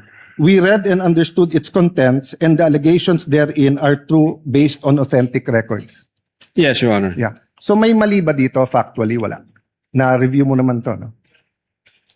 May konting typo dyan, which is Hindi normal typo, naman, Your Honor. factual. Insofar as I'm concerned, Sino lahat po ba yun. nag-prepare? Ang team po namin with the... Tapos pinapirma sa inyo? Hindi ho, kami ho nagtulong-tulong mag-draft ng affidavit of investigation, kung ano yung legal basis namin, and then we agree, and we concluded na ito yun. Then ito yun. someone And then, typed it up, then you signed. I asked this because nung tinanong ko kay Agent Mark John Calilum, sabi niya, dito nakalagay conditional pero tingin niya absolute. You answered the same thing, it's absolute, pero dito nakalagay conditional. The utterances itself, Your Honor, is what we called event-based condition, ang classification namin. Okay. Yun yung utterances, Your Honor. I'll take that answer. I think mas factual yun. But sa paragraph 51, was VP Duterte ever Secretary of the Department of Justice? No, Your Honor. Department of Education. Nakalagay dito, to recall, VP Duterte resigned as the Secretary of the Department of Justice, and she herself admitted that her relationship with the President has become toxic, and she would imagine her strangling him and cutting off her head. That's typo, Your Honor. That's not a typo. A typo means yung department naging depart. Department of Justice and Department of Education are two different things. Ang alam namin, sorry po. Yes, sir. Go ahead, sir. Yeah, Department of Education ang alam Yeah. namin. So, kasi I just filed my counter affidavit sa ombudsman about yung obstruction of justice. Ilang beses ko kailangan basahin kasi nga, pag may mali, pinirmahan nyo na sinasabi nyo, no? But anyway, going back to the condition, you mentioned the case of SPO2 Hamata. Yes, sir. But isn't it true that the lis mota of that case was really res judicata and double jeopardy? Meaning, hindi tinake up ng Supreme Court whether or not a condition. Yes, sir. Di ba? Opo. Oh, so that wasn't on point. Kasi I was going to ask, is there a difference if the condition is legal or illegal? Di ba? So halimbawa, pag sinabi ko sa yung, pag natanggal akong Senate President, patatanggal din kita. Okay. Unang-una, legal naman akong tanggalin na Senate President. We always vote. There's nothing there. But if illegal, o pag pinapatay mo ko, papapatayin din kita. Is there a difference if the condition of why I will act or why I'm threatening you is an illegal act? Well, under the law, Your Honor, it says there that even the condition is unlawful. So, regardless of the nature of the condition, Yes. sir. No, I want to get lang into your mind when you sign this because nga medyo novel yung case to for me. Even as a lawyer, I have to do more research and see anong ibig sabihin nito grave threats dito because you keep mentioning we keep mentioning here that this is the second highest official in the land and therefore pag trinete niya ang pangulo. But who was the vice president claiming na pwedeng magpapatay sa kanya? Again, Your Honor, yun po yung reason ba't nag-issue kami ng subpoena. No, Gusto po namin... sa reading nyo nung statement niya, sino tinutukoy ng pangulo na mukhang mag-ooperate sa kanya ng Operation Romanov? Sinong pinagbibintangan niya? Well, una, kung ang pag-uusapan Romanov, Your Honor, ang alam namin na unang nagbigkas ng Romanov ay si Mayor Baste yata noong January 2024. Yes. That's irrelevant. Ang question ko, in the mind of the Vice President, sinong pinagbibintangan niya na pwedeng magpapatay sa kanya? You said you investigated eh. So mahaba na testimony niyo ni Agent John Mark. So of course, kasama sa investigation niyo, sino sa mind ni Vice President magpapapatay sa kanya? Well, again, Your Honor, since wala kaming makuhang valid information. No, hindi ba klaro sa video na ang pinagbibintangan niya is the First Lady, the President, and the Speaker of the House? So sabi niya, pag pinatay ako, patayin mo silang tatlo. So ang pinagbibintangan niya na magpapapatay sa kanya, yung tatlo. I cannot answer to that, Your Honor. Senator Judge Allen, Yes. kindly wind up. But you have to be able to answer that because you're the one who investigated. And that is crucial. Why? Because part of your self-defense, so for example, if I know na sa senator judge, pag hindi ako bumoto one way or the other, papapatayin ako ng whatever, chief PNP or papapatay ako ng whoever. So pag sinabi kong, pag ako pinatay, si ganito nagpapatay sa akin. And then, ang difference, I don't usually give a threat na patayin mo rin. So could it be that actually that was the defense of the Vice President para hindi siya patayin? I don't know the state of the mind of the Vice President. But you've testified all throughout this afternoon that you went into her state of mind. Based on the series of events, Your Honor. Yes, and based on her statement. And her statement and the series of events is nag-away sila ng administrasyon. And the series of events is that sinasabi niya, pag ako'y pinatay, eto tatlo ang papatayin nyo. Okay, last question. Kay Attorney Lopez, tinanong din to ng Senate President ni Senator Tulfo. At di ko na itatanong pero napahapyawan ni Senator Erwin din to yung tungkol kay yung sinabi ni si Attorney Lopez, sabi mo, even before kasi nangyari yon, nakausap na ni Vice President yung papatay. That's the literal meaning of the statement. Yes, that's the literal meaning, but did you believe her? Well, she's the Vice President, sir. So she also said freedom of expression, so you also believe her? Not based on the evidence that what we gathered, sir. No, okay, so I'll stop there, but I'll read to you. Sinabi niyo kasi sedition. Pero tignan niyo po yung page 25 nung sarili niyong affidavit ha. Si Princess Maui, ang sinabi niya, ano po ba ang pwede niyong maging remedy para matapos na ito, lalo't nagsisigaw na po ang taong bayan na mag-people power na.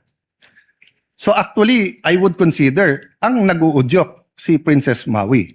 Of course, we can discuss people power, pero tignan niyo po ang sagot niya after yung sa pagpatay. Ang laban ay wala dyan sa EDSA, ma'am. Wala dyan sa mga highway. Ang laban, ma'am, nandun sa loob ng palasyo.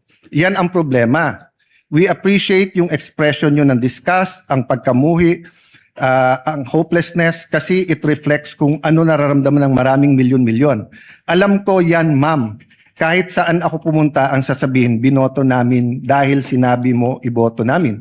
So if I look at that statement, parang baliktad. Parang sinasabi niyang huwag kayo mag-people power. Hindi, actually, kung babasahin po natin yung buo, may sinabi siya doon na natutuwa siya sa ginagawa nila.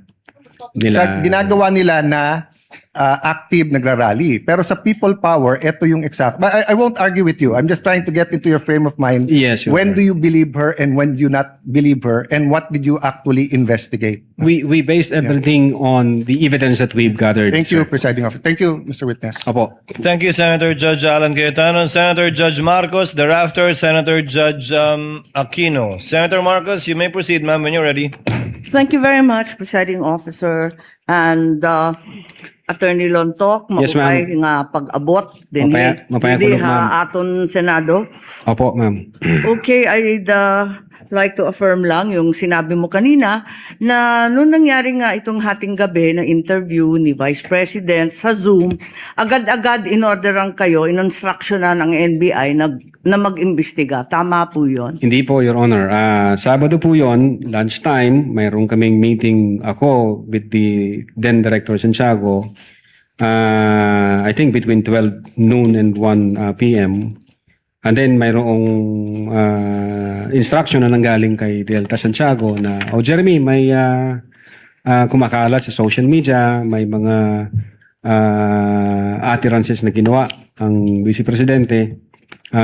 Imbestigahan natin. Since may cyber aspect ito, imbestigahan nyo na. Doon po nagsimula yon. Tama. So anong araw yon? Kasi andito sa inyong affidavit of investigation at yung sinabi ninyo na on even date, ang tinutukoy mo ba yung November 23 din? November 23, ma'am. Kasi natapos ho ang... Oo, gabing-gabi kasi yon di ba? Madaling araw po ng alauna, ma'am. That's right. So, nag-meeting kayo kaagad-agad? Ganun ba? Hindi, ma'am. Hindi po kasi namin alam yun.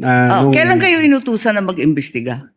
During lunchtime, nung may meeting kami ni then Director Santiago, pero iba ho ang iniimbestigahan namin krimen. Kailan kayo sinabihan ng DOJ na mag-imbestiga? Anong araw po? That same day, ma'am. Kaya nga, November 23. November pa rin. 23. Oo, pareho lang. Yun ang sinabi ninyo kanina nung tinatanong kayo ng counsel ng prosecution. Yan din ang nakasaad. On even date ang nakasabi sa inyong affidavit. Opo. Yes, ma'am. Okay. So, nag-umpisa na kayo. Kwento nga ninyo, 4-phase yung investigasyon. Nag-umpisa sa identification. Nagbigay kayo ng hash value. Nag-preserve kayo ng data. Pagkatapos nag-research kayo. Subsequently, sinabi mo na meron kayong open source intelligence search at natuklasan ninyo na meron palang October 18 video na press con na naman ni OVP na nasa Facebook at may mga sinasabi na naman na puputulin yung ulo. Tama ba yon yung October 18 ang nakita ninyo? That's the continuation in the analysis phase, Your Honor. Oo. Yes, Your Honor. Kasi nag-research na kayo, no? Bilang fourth phase nga ng inyong investigasyon. Tama po ba? Hindi po, Your Honor. Yun yung third phase ho, yung analysis and attribution. Sa analysis pa at attribution. So third phase. Pero bandang huli na. Ang pinagtatakahan ko, kung inutusan kayo ng November 23 na magkaroon ng investigasyon, bakit napakaaga? November 6 2024, a subpoena was issued to ABS-CBN requiring them to submit an authenticated copy of the video pertaining to the 18 October press con. Nandito to sa affidavit ninyo, nasa page 8, number 14. Kung inutusan kayo noong November 23, ang ibig ba sabihin, November 6 pa lang, minamanmanan na si Vice President? Iniimbestigahan na siya bago pa yung Zoom conference sa Kongreso? No, Your Honor. I believe that's a typo yung date. Kasi that's a typo, Your Honor, yung date. Kasi makikita doon yung date noong appearance ng taga-ABS-CBN, which is consistent ho siya doon sa ibang inisyuhan ng Kailan ba yung subpoena. appearance? Kasi hindi ko nasusundan yung timeline ninyo eh. Parang yung November 23 yung utos, pero November 6 pa lamang may subpoena na. Ba't nagkaganon? Typo ho yan, Your Honor. Hindi ho yan November 6. Typo na naman katulad ng Department of Justice. No, Your Honor. If I may refer to my notes, Your Honor. Oo, pakita mo na lang sa akin kasi nahanap ko, hindi ko masundan eh. You may do so, This is Counsel. page 6, number 14 po. November 6, 2024, subpoena to ABS-CBN.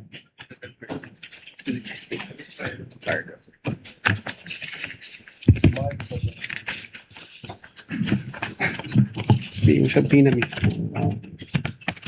The subpoena itself. The subpoena itself.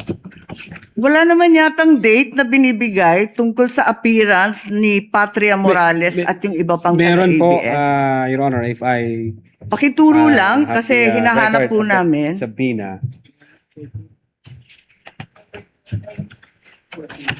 Yung subpoena mismo.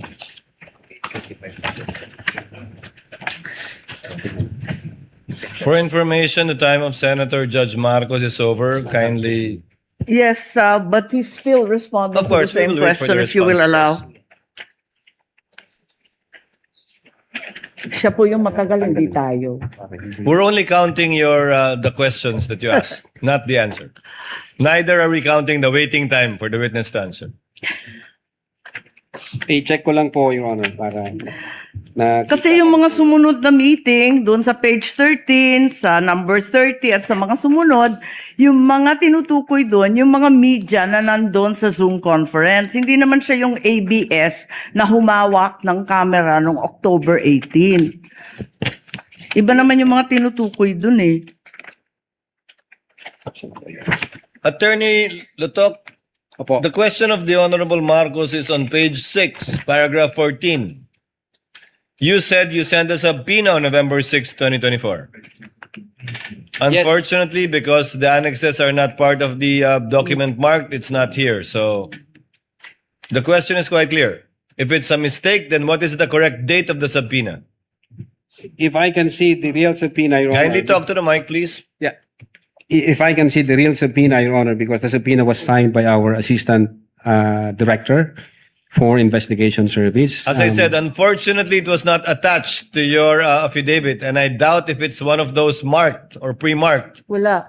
by the counsel for prosecutors. As he said and admitted earlier, he did not or they did not mark all of the annexes in your affidavit. Yes, Your Honor. If I may, check ko lang po, Your Honor, para sigurado ho. Wala sa'yo ngayon. Inaanap ko po rito. Wala nga pong annex yan. Wala sa annex at wala rin sa affidavit. Kasi yung mga media na tinutukoy sa ibang pahina, yung mga nag-interview nung Zoom conference. Dito ho yung certified true copy daw, Your Honor. If I may, Your Honor, please, can I assist on this regard, if the court will allow? Only if you can produce a copy of the November 6 subpoena, counsel. Exactly, Your Honor. The documents are present. They are in the possession at present of the witness, Your Honor, please. They may not have been physically attached to the affidavit investigation, but they do exist in the records of the case as separate pre-marked documents, Your Honor, please. So Okay. it's here? Presiding officer, then is counsel saying that therefore the affidavit is defective or wrongful and With all that November 6 is not the right date? What then is the right date of With the all subpoena respect, to Your Honor, ABS? please, with all due respect, we object to the use of the term defective. Counsel, we shall await. Let the Yes. document speak for itself. Yes, Your Honor, please. If it's there. The witness is Yes, now it in the was the process. witness who said that it was a mistake, not me. No, it doesn't make the entire affidavit of investigation defective. No, I merely said the date was wrong. All right. Because that's what he said. Yes, Your Honor.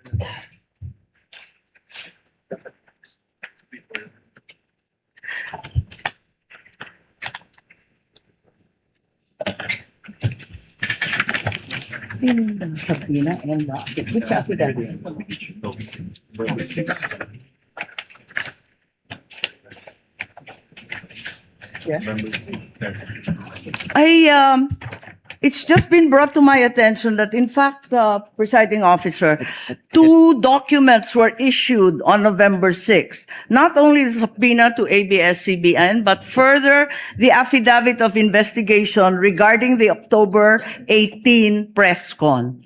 Can we please be clarified as to these 2 documents which don't seem to appear in the affidavit nor in the annexes provided? Let's first wait for the witness to answer the first question, Senator Judge Marcos. Okay. Yes, Attorney Lotok. If I may, Your Honor. Ito ho, ang subpoena, Duces Tecom, yung date ho ng appearance niya is December 11. Appearance po. Ang tinatanong yung date ng subpoena. Date Attorney ng Lotok. subpoena, Your Honor, is 6th day of November 2024, which I believe this is a typo kasi magkakasunod ho ito doon sa mga inisyuan namin na media personalities. Attorney Lotok, typo na yung affidavit mo? Typo pa yung subpoena? Hindi po. What are you looking at? The subpoena or the affidavit? Dalawa yan eh. What are you looking at, Attorney Lotok? Subpoena, Your Honor. So the subpoena is dated November 6. Okay. And the affidavit also is November 6. Dalawang typo carried over. Asan yung affidavit? Hindi ko pa nakita, ma'am, yung affidavit na November. Your 6. Ikaw affidavit ang says pumirma November eh. 6. Pero patingin ako ng affidavit. Yung affidavit of investigation mo na binigay, pati I-check yung ko po, ma'am. amended, carried over din. Yung first draft na rineject ng DOJ, yung ikalawa, parehong November 6. Saan? Pirmado ninyo eh. Page 6, Counsel, paragraph 14 of his affidavit of investigation. Yes, Your Honor. It's November 6, 2024 ang nakasulat dyan. So typo din yan? Is it your testimony na typo din yan?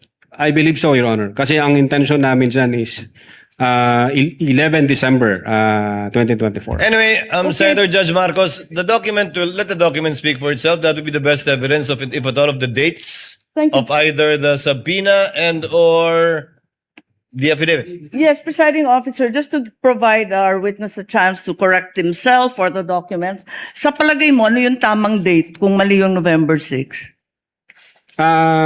Same ho, Your Honor, doon sa mga subpoena na inisyu namin sa media personalities. Dapat magkakapareho. Yes, magkakasunod po yun. Okay, sige. Maraming salamat. Thank you very much, presiding officer. Damo nga salamat. Salamat po, ma'am. Thank you, Senator Judge Marcos. Senator Bamakino, and then we proceed to cross. Your Honor, can we just Yes, point out Attorney one? Binloan. Your Honor, regarding that matter, Your Honor, may we just manifest, Your Honor, for the record that not only in paragraph 14, page 6, does the November 6, 2024 date appear, it also appears on the footnote. Footnote 12, November 6, 2024. So I don't think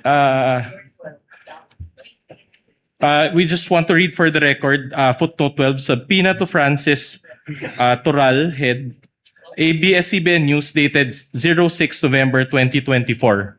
In addition to that, if you look at the subpoena,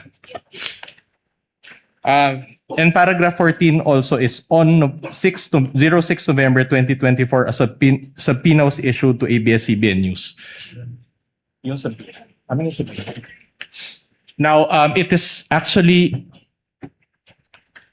it states that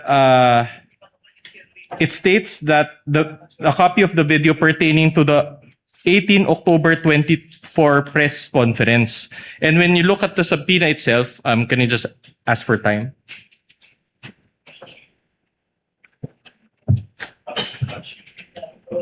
Okay. The subpoena, if you look at the subpoena, there's an attachment, and the photo there contained therein actually pertains to the 18 October 2024 press briefing. So in other words, Your Honor, this is a substantive, this is not a mere typography. Objection, Your Honor. Counter manifestation. The witness said it's typographical, that you are milking that and say it's substantial. Just for the record, ito sa manifestation. The manifestation of counsel for respondent is duly noted. Insofar as the counter manifestation of the counsel for prosecution, the witness already answered. That is a typographical error from his point of view. Senator Judge Bamakino. Yes, Then we proceed to cross. Maraming salamat, Mr. Presiding Officer. So ito po yung continuation po ito nung tanong ko kanina tungkol sa general denial tsaka specific denial. Pero bago yon, Attorney Vinluan, let me ask Attorney Loto. Kanina po, tinanong kayo kung bakit nyo tinuloy yung kaso, no? Why you continued with filing. Sabi nyo po kanina, hindi naman siguro siya magsisinungaling. Siya meaning the Vice President. Could you just quickly tell me, what do you mean by that? Hindi naman siguro siya magsisinungaling. Well, the surrounding circumstances, Your Honor, at that time, yung atmosphere, sabi ko nga, galit na galit siya. At madiin yung kanyang mga binitawang salita. At ito ay nagugat pa sa mga naunang event.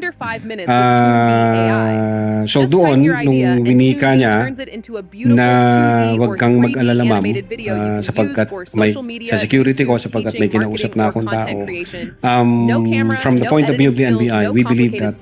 so you took it as truth? Yes. Okay.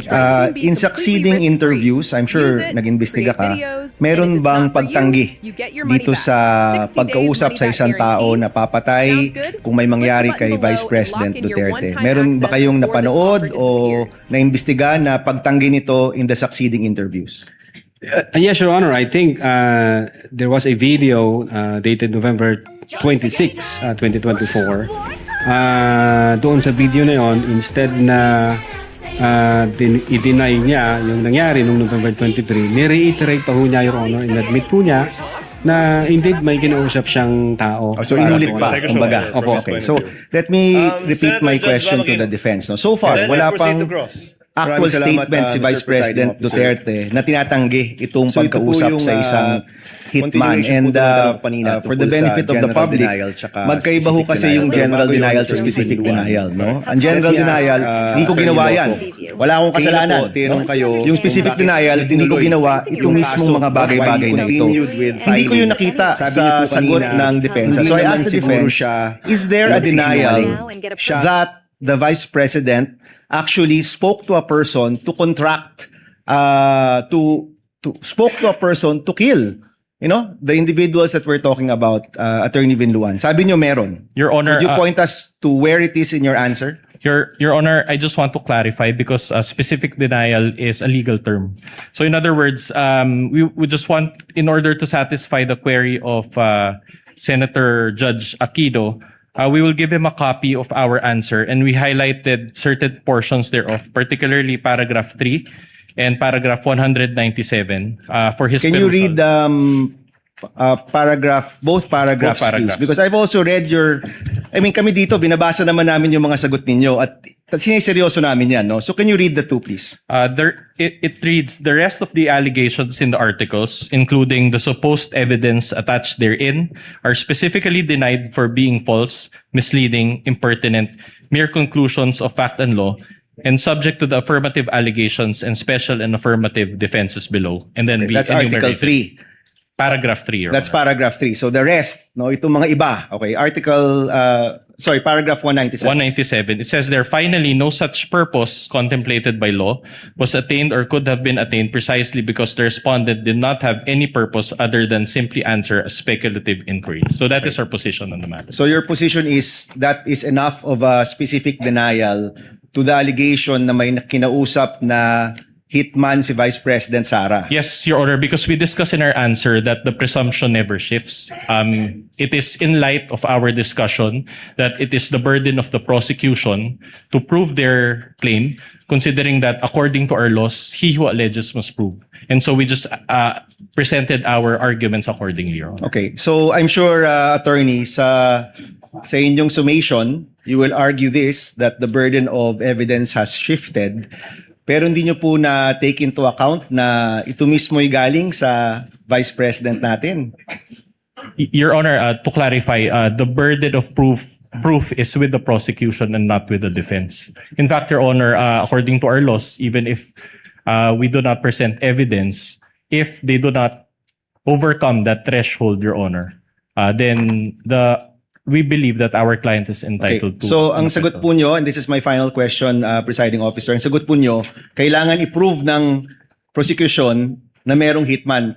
And you're not denying that the Vice President spoke to a hitman. No, we are denying that, Your Honor. It's just that was our presentation and our answer. Okay, so for the record, you are denying that the Vice President actually spoke to a hitman na, in fact, ang sabi nga ni Attorney Lotoc, hindi siya nagsisinungaling. Yes, Sinasabi nyo, actually, nagsinungaling siya at wala siyang kinausap na hitman. Yan pong sinasabi ninyo. Yes, Your Honor.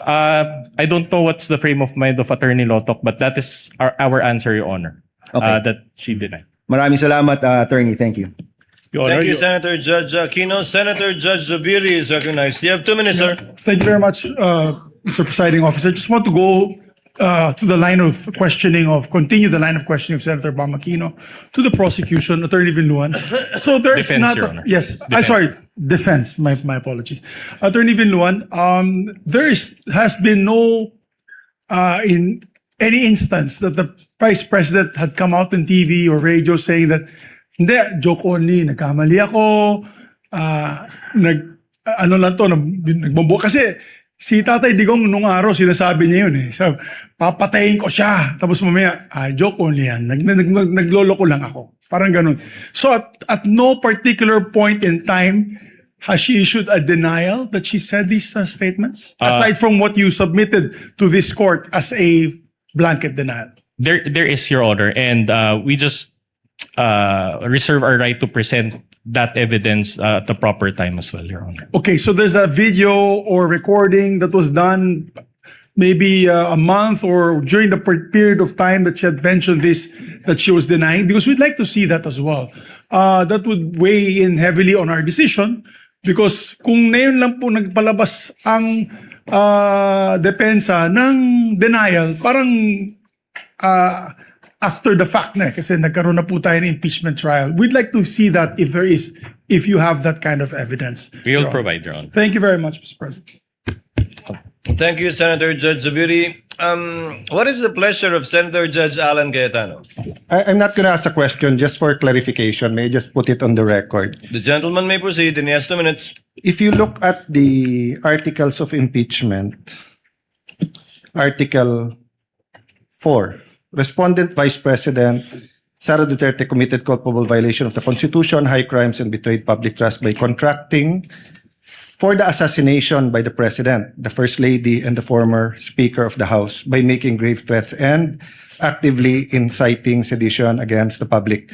To be fair to the prosecution, I think it was asked of them that merely threatening for you is already, I hope I'm representing it correct, is already impeachable. Yes, sir. Either high crimes, grave threats, or by culpable violation. Okay. Yes, sir. But there's a difference between saying that that mere statement is impeachable by alleging that she did in fact contract someone to kill. Because if you look at the next page, it is the position of the prosecution of the House of Representatives. The fact that respondent contracted an assassin no longer requires further proof, as it is already established under the matter of light of her own public admission. That's a conclusion of law.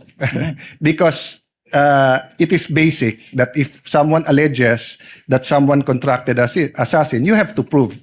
Your Honor. Diba? So what I wanted to clarify, and to be fair to both sides, you can comment.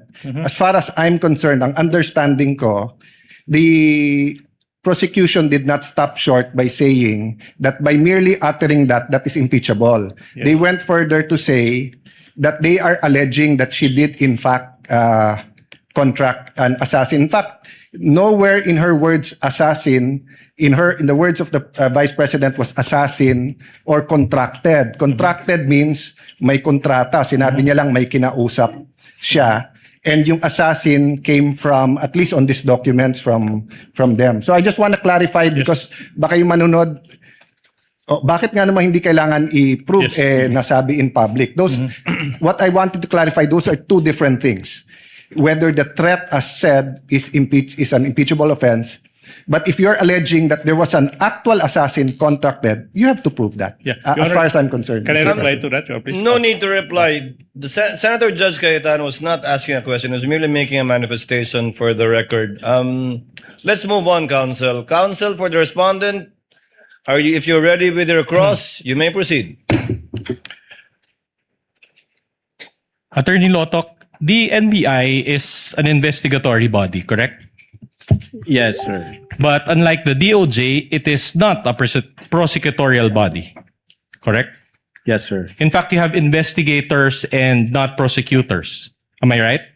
Yes, sir. Now, in relation to this case, what you did was only fact-finding investigation, correct? Fact-finding and recommendations, sir. And recommendation, not preliminary investigation.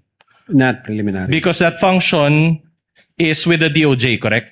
Yes, sir. And in the course of your fact-finding investigation, you subpoenaed witnesses, correct?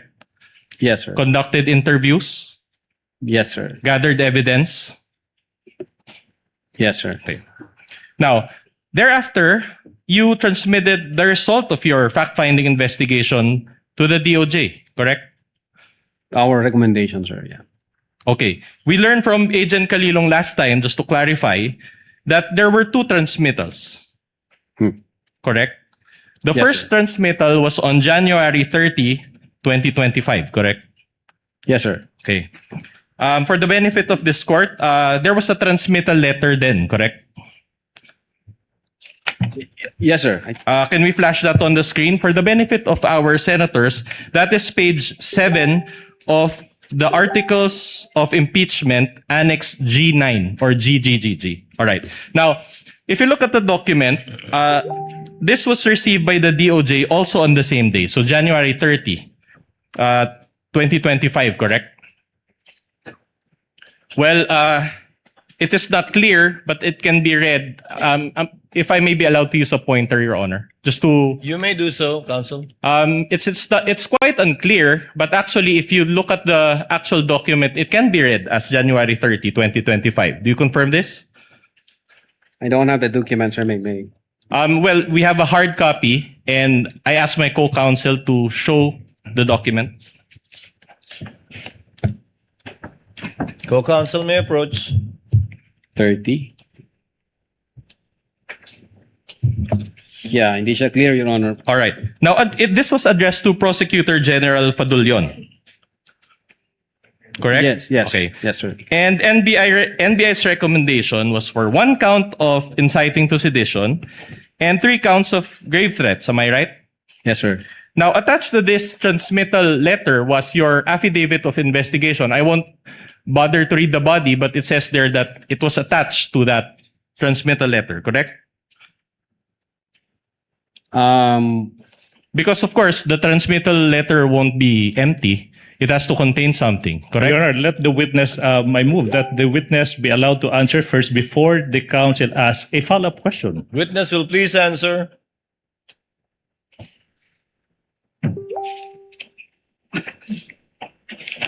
I think yung copy ng affidavit is nasa DOJ na, yung first affidavit. So there was an affidavit of investigation because Agent Calilong also confirmed this last time. So I just want a clarification from you. There was a first affidavit of investigation dated January 30, Yes, 2025. All right. But we never saw this because it was never released, correct? I think nasa DOJ.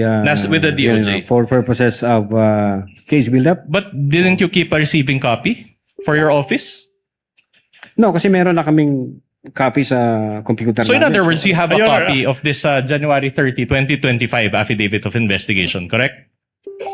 Your Honor, I move that can the witness finish his answer first before the counsel? You already gave his answer. Respondent, kindly wait for the witness to finish his answer. We will comply, Your Honor. Thank you. Yeah. Personally, I believe na nandun sa DOJ yung copy and then yung sinubmit sa amin is yung unang certification stating na kailangan yung i-comply itong 7 Alright. requirements. Okay. Now, there was also an investigation data form attached, correct? I don't have the copy, Your Honor. But if you know, if there is a investigation data form that was attached to it, correct? Okay. Now, very well. Now, the DOJ thereafter evaluated the case.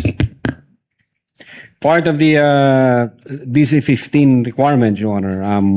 No, it's a yes, sir. It's answerable by yes or no. Your Honor, the witness is in the process of answering a question. He is intelligent enough to answer the question. Let the witness finish his answer.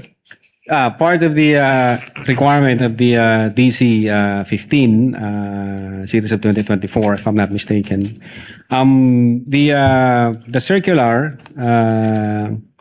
has directed the prosecutors to proactively engage in the investigation of crimes or in the criminal investigation. Kaya ho yung ginagawa namin, nung nag-submit kami, nung transmittal, ang purpose ho nun, for evaluation ng ating prosecution. At the same time, for case build-up. So pag nakita ho ng prosecutor na may kulang, part ho ng evaluation saka case build-up process, nagbibigay ho sila ng recommendation, NBI, may kulang kang ganito, hindi pa sa sufficient, i-comply nyo muna to. Part ho yun ng DC-15 requirements. All right, clear. So in other words, the evaluation is to determine if the recommendation is sufficient or insufficient for the purpose of preliminary investigation, correct? For purposes of case build-up, so that the transmittal or referral would be able to comply the requirements of preliminary investigation. At any rate, preliminary investigation is the next step, correct? Yes, Your Honor, after the evaluation and case All build-up right. process. Can you receive this evaluation or response from the DOJ? Am I right? You mean the certification, sir? Yes. Yeah, the first No, certification. if only you receive. Your Honor, again. The witness is in the process of answering the question, and the counsel is excited to propound a follow-up question. Let the witness answer first. Same ruling, same reminder. Witness, kindly proceed to answer. Again, sir, what was the question? So you received a response from the DOJ. A certification dated February 5, 2025. All right. Oh, no. That's not my question. But anyway, let me direct your attention to a certification issued by the DOJ through Senior Assistant State Prosecutor J.V. Lawrence B. Bandong and approved by Senior Assistant State Prosecutor Herbert Calvin P. Abugan, dated February 5. For the benefit of this honorable court and the Filipino people watching, this is Articles of Impeachments Annex G9 as well, pages 10 and 11. May we ask that the witness peruse this certification? Just a manifestation, Your Honor, Annex G9 is actually not numbered. So pages 10 and 11 was based on the PDF file or the soft copy, but the hard copies are not actually numbered. Noted. So, Mr. Witness, was this the response from DOJ following your January 30, 2025 Yes, sir. transmittal? So this certification contained the DOJ's evaluation, correct? Yes, Your Honor. And- Part of the requirement of Wait, DC-15. again, the same. Yes, Your Honor. Same. Your Honor. The witness still answering. Let the witness answer first before propounding the next question. And the NBI received this February 5 certification, correct? Yung copy ko, Your Honor, hindi ko makita yung date. Oh, I'll help you. There is a note received on the upper right that is unclear. Can we flash that on the screen as well? It is unclear, but it appears to have been received on February 5, 2025, correct? So more or less 6 days after transmittal. Do you confirm this? Your Honor, before the witness answers the question, I would like to Yes, commence counsel. my objection on the ground of relevance. May I explain, Your Honor, please? This witness testified that what they filed with the NBI, with the DOJ, is a February 10 affidavit investigation. And here comes the defense now, asking questions as to the first affidavit of investigations that the NBI submitted, which the DOJ asked them to correct and to provide additional information, which they complied with. And what is now at issue is the February 10 affidavit investigation. That's why I'm now objecting on the grounds of relevance. Your Honor. Wait, let me finish. What's the point of digging into a prior affidavit investigation when what this witness testified to, when what this witness identified is a later affidavit investigation that is now being considered by the DO? The question is simple. What's the relevance? Objection is overruled. It goes into the credibility of the witness as well as his ability to testify as to his investigative report. And witness is competent enough anyway. Witness may answer. Yes, Your Honor. No, Your Honor, we received that letter on 10 February 2025 based on the second letter submitted to Honorable Richard Anthony D. Fadulyon, signed by Judge Jaime B. Santiago. It states here that on 10 February 2025, this Bureau received the certification dated 05 February 2025, where the evaluating prosecutors referred the case for case build-up, citing reasons thereof. Then in that case, Your Honor, we have a problem because this is part... Your Honor, objection. Your Honor, I'm not yet... I'm not- Objection. Kindly let counsel finish. Because like, as I mentioned a while ago, Your Honor, this forms part of the records of this honorable court. This was submitted as page 10 to 11 of Annex G9. This is part of the court's record, and we also received this. These are not our documents. That's why I'm objecting, These are Your the Honor. prosecutions. I mean, the Counsel for the prosecution's prosecution, documents. kindly let him finish. These are not our documents, Your Honor. These are part of the records of the court. This came from them, and they attached this to the articles of impeachment. Your Honor, we have all the right to confront each and every document because that forms part of the charge against our client.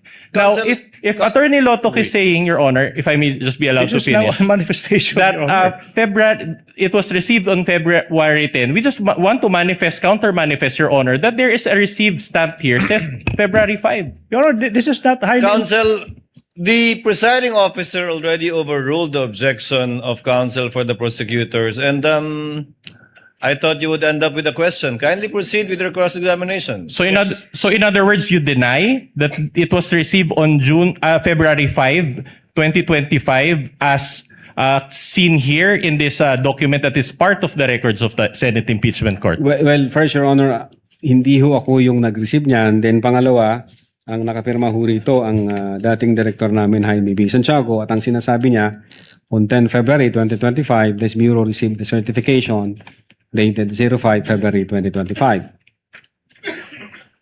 All right. Anyway, I'll move on to a new point. This certification noted 7 items, and we went through this the last time with Agent Kalilong, so I won't delve on that. But basically, just to go through this very quickly, the first point says that there is no affidavit of the person, so no affidavit. The second point is, or the second note is, the press briefing conducted on October 18, so no TSN and affidavit of the person taking the TSN. Number 3 is annexes I and K with marking, so no affidavit of recorder and no TSN and affidavit. Number 4, Annex L did not indicate who made such TSN, so incomplete information. Number 5, the affidavit of Juan Patria Morales, so no USB. Number 6, only the minutes of the meeting with several so no affidavit. But I'd like... Oh, Your Honor, that's my objection now. I'm just reading Where's it, Your the Honor. question? Wait for the question. Kindly Okay, wait that's for the the question. I'm going to the counsel. question. I'm just Thank laying you. the basis, Your Honor.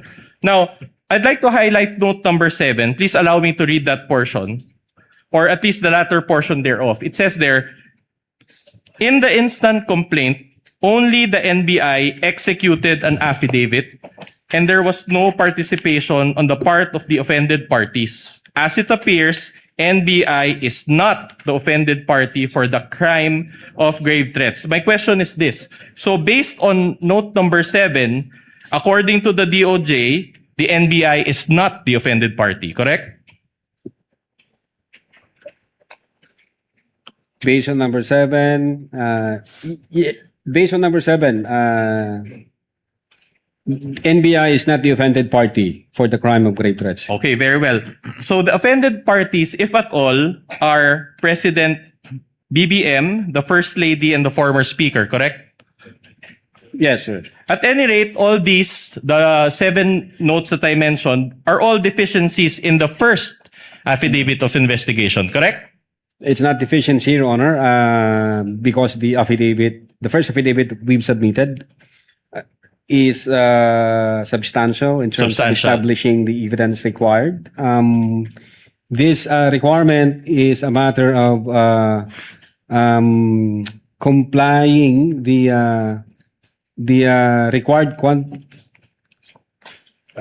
of evidence required under DC-20. And if I may, sir, the purpose of submitting our referral to the Department of Justice is for preliminary investigation, which under the NPS rules, the new rules under the NPS, the law enforcement agency can submit a complaint affidavit, or in fact submit a complaint before the DOJ for purposes of preliminary investigation. The requirement that the offended party should have that complaint affidavit is not an indispensable requirement, and so far as the preliminary investigation is concerned. So far as the preliminary investigation is concerned. Very well. Now, based on that answer, I'd just like to point your attention to the portion of this certification dated February 5, 2025, next to the box ticked with an X. Kindly allow me to read, if we can highlight that portion. Okay. It says here, and you can read with me, insufficient for the conduct of preliminary investigation and must first be referred for case build-up. So in Filipino, this is my question, I'll do it in Filipino. So in other words, nakulangan yung DOJ, correct? For purposes, Your Honor, of satisfying the elements, I mean the required quantum of evidence, the DOJ required us to attach the affidavits and other documents like the TSN, sir. Thank you. And the DOJ itself mentioned this, correct? Or said this, correct? Based on the certification. All right. In fact, let me direct your attention to the portion after, I quote, must first be referred for case build-up. Can we flash that also on the screen? And allow me to read. The complaint/referral does not contain all the necessary evidence to prove the essential elements of the crime. Therefore, it is recommended that the same be first referred for case build-up. Okay? Now, let me get this straight. I'll summarize first and then I'll ask the question. So, the subject incident happened on November 23, 2024, and the NBI conducted fact-finding investigation, as you said. You subpoenaed individuals, conducted interviews, gathered evidence, among others, as you said also, and the NBI spent over 2 months or until January 30, 2025 for this process. Is this a fair summation of what we had just discussed? I don't think so, Your Honor. You don't agree. And yet, when the NBI transmitted the case to the DOJ on January 30, 2025, the DOJ found it to be insufficient for the conduct of preliminary investigation. Objection, Your Honor. Continuing objection as to this series of questions as to the prior affidavit investigation, which was corrected in a February 10, 2025. Continuing objection, Your Honor. The continuing objection is noted. Same ruling by the court. Witness may answer. Yes, Your Honor. The fact that the Department of Justice that would issued be enough. another That would be enough. I certification. assume Can you let the witness finish, We will counsel? comply, Your Honor. The fact that the Department of Justice issued another certification on February 14, 2025, and it states here that the referral is sufficient for conduct of preliminary investigation and that it contains all the necessary evidence to prove the essential elements of the crime and should be docketed for preliminary With the investigation. permission of the parties, Attorney Latok, that's the second certification. Yes You're po, speaking. Your Honor. The second certification. Counsel for the respondent. Yeah, we please. will go to that. In other words, based on this certification, the DOJ did not affirm the NBI's recommendation, correct? No, part of the process of evaluation and case build-up, the DOJ require us to comply with the requirements na hinihingi nila gaya ng mag-attach kayo ng affidavit, mag-attach kayo ng TSN, pero wala hong sinabi ang DOJ doon na hindi substantial yung aming affidavit. Ang require lang ho nila, mag-attach kayo ng yun nga, yung affidavit na na-record yung video at then yung TSN, sir. Well, according to you, but we just Oh, read no, you're that it was argumentative. insufficient. Objection, argumentative. Argumentative, asked and answered. Move on, Counsel. Okay, that's interesting because there was a 2025 impeachment complaint filed against VP Sara also on February 5, 2025. If you know. Again, Your Honor, what? The date is important because there was also a February 5, an impeachment complaint filed against VP Sara also on February 5, 2025. Correct? Hindi ako familiar. You're not familiar. That's okay. If I may refresh your memory, this was the fast track 2025 impeachment complaint signed by the Objection, Your 215 Honor. representatives. If a ground arises, a counsel can object. The term fast-tracked, Oh, Your Honor. you are labeling a process made by House of Representatives as fast-tracked. Objection, Your Honor, please. Counsel, move on and ask your question. If you know, if this coincides with that impeachment complaint that was signed by the 215 Objection, Your Honor. representatives. There's no basis. This counsel, If you this know. witness, again, already said that he is not aware that on that day there was an impeachment complaint. There's Counsel- no basis for that question. Counsel, witness already answered. The counsel for prosecutor is correct. Witness already answered. He's not familiar with the filing of an impeachment complaint on that date. At any rate, this Move on. pertains to the November 23, 2024 video, correct? Objection, vague, Your Honor. What's the question? Referring to a video. Objection, vague. Kindly restate your question, counsel. The complaint. The complaint that was filed against the Vice President also pertains to the November 23, 2024 video. Objection, if you know. Again, vague. Complaint filed on that date. Well, if he knows, he already answered. He doesn't. Who knows? He might all of a sudden recall. Do you know? Are you familiar with that, Mr. Attorney Latok? I said, Your Honor, hindi ako familiar nung filing nung sa impeachment. Yeah. You're not familiar. Okay, I'll move on to a new point then. Move now, on, counsel. Now, did you rectify your January 30, 2025 affidavit of investigation? January 30. January 30, 2025 affidavit of investigation. In short, the first affidavit of investigation. We complied with You the requirements of the Department of Justice. All right. Did anybody ask you to rectify? What do you mean, sir? Microphone.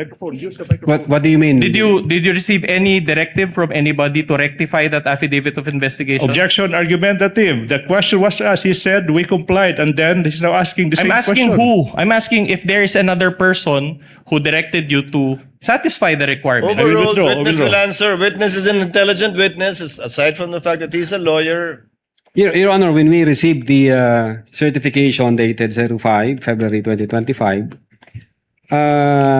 ito ho yung kinumply namin. All right. And you added affidavits executed by your agents, correct? To your revised affidavit of investigation, correct? No, we didn't revise the affidavit of investigation. We just produced the affidavits of the fact that the video was recorded and there was TSN. Yun ho yung in-attach namin sa affidavit of investigation. So you are denying that you produce a revised affidavit of investigation?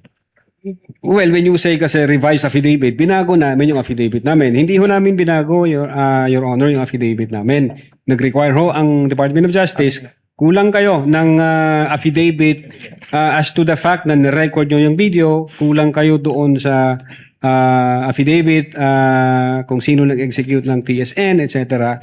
But not the substance ng affidavit, Your Honor. All right, I'll go back to the point later, but let me highlight one very important observation. Okay, your January 30, January 30, 2025 affidavit of investigation included a transmittal letter, as you said, as well as in an investigation data form or IDF, correct? Wala akong kopya dito, sir. You don't have a copy. Okay. In fact, let's show that IDF. Page 12, this is page 12 of Annex G9 for the benefit of this honorable court as well. Okay, this is an investigation data form. You're very familiar with this document because you're an investigator, correct? Now, this was... Kindly wait for the witness to answer. He Are you nodded his familiar? head. Yeah, investigation data form, sir. Okay. Opo, Your Honor. All right. So in other words, the IDF serves like a cover letter for your affidavit of investigation, correct? Yes, sir. Okay. And the transmittal letter, along with this IDF, was received by the DOJ, correct? Yeah, I believe so, sir. All right. Now, my question is this. Was the investigation data form also received by the DOJ? I don't have personal knowledge. You don't have, but you were the one who caused the filing of the affidavit attached to this affidavit of investigation data I form, instructed correct? the agent on case as well as the executive officer na pagkumpleto na, pwede ninyo nang i-file yan sa Department of Justice for purposes of evaluation and case build-up if warranted, sir. Okay. But here, upon perusal of this investigation data form, there is a stamp received in the upper left portion of this data investigation form. And I'd like to note, Your Honor, and for the benefit of the court, can I ask my co-counsel also to distribute among the senator judges a printed copy so that they can peruse this document better, as well as the witness, so he can confront. There is a stamp Department of Justice received, but it appears that it was initially stamped February 2, 12, 2025, but there is a marking, a manual marking that converted it to January 30, and there is also a word there, JAN. So January 30 ang lumabas, no? Okay. My question to you is this. The stamp says Department of Justice, correct? Well, No, wala akong hawak na document ko, you Your can Honor. perceive it. Kung- And kung mind you, yung- these are not our documents. These are part of Annex G9 of the Articles of Impeachment. So these are not our documents. Your Honor, I would like to object now.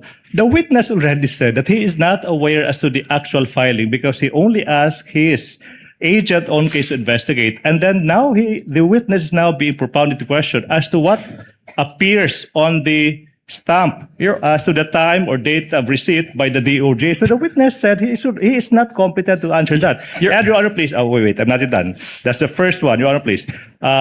No need for the court to rule, but I am registering my continuing objection to this series of questions as to the prior affidavit of investigation, when in fact, this witness already said that he complied with all the requirements by the DOJ and came up with a February 10, 2025 affidavit investigation. So I move that it be noted, Your Honor, please. The continuing objection of counsel for the prosecutor is noted, but counsel, as pointed out by counsel for the respondent, this is part and parcel of the complaint Yes, ma'am. that the panel of prosecutors filed before this court. If the witness knows, he may answer.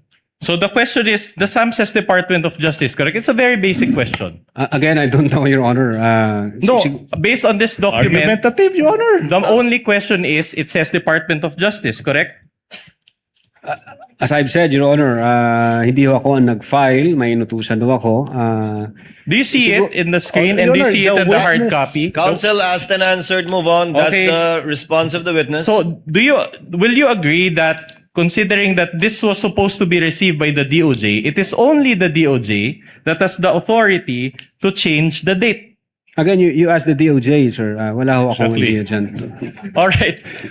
Counsel for the prosecution, kindly avoid. All right, but side this is remarks. not this is not from the DOJ. This is your copy. This is a receiving copy. So when you receive back your receiving copy, you did not bother checking this portion? Your Honor, hindi ako personally nag-receive niyan. But this is your affidavit of investigation. Objection argumentative, Your Honor. Asked and answered. Asked and answered. Move on, counsel. All right.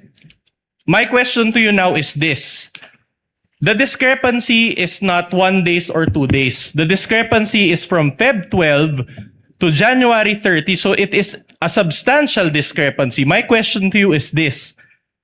Who changed this Objection. date? Objection, Your if you know. That's misleading, Your Honor. My goodness, that's misleading. This council is assuming that somebody changed what?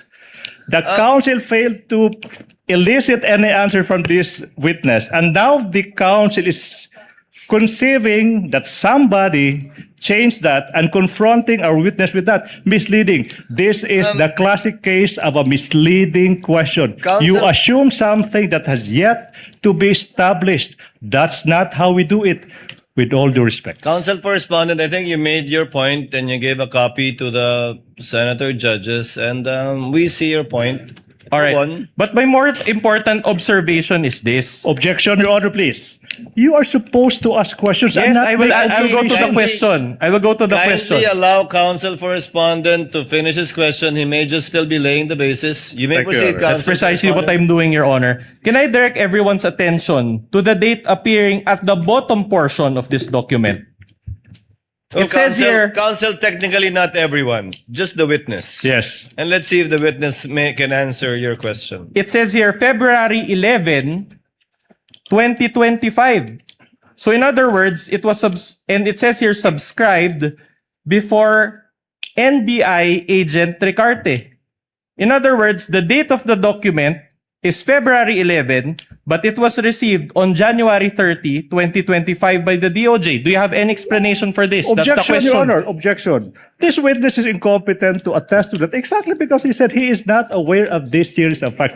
I know where the counsel for respondent is going. Unfortunately for him, his line of argument was already nipped in the bud when this witness said he is not aware of that. He should move on to other points. Your Honor, the witness said that the investigation date, this investigation data form was attached to the original affidavit of investigation.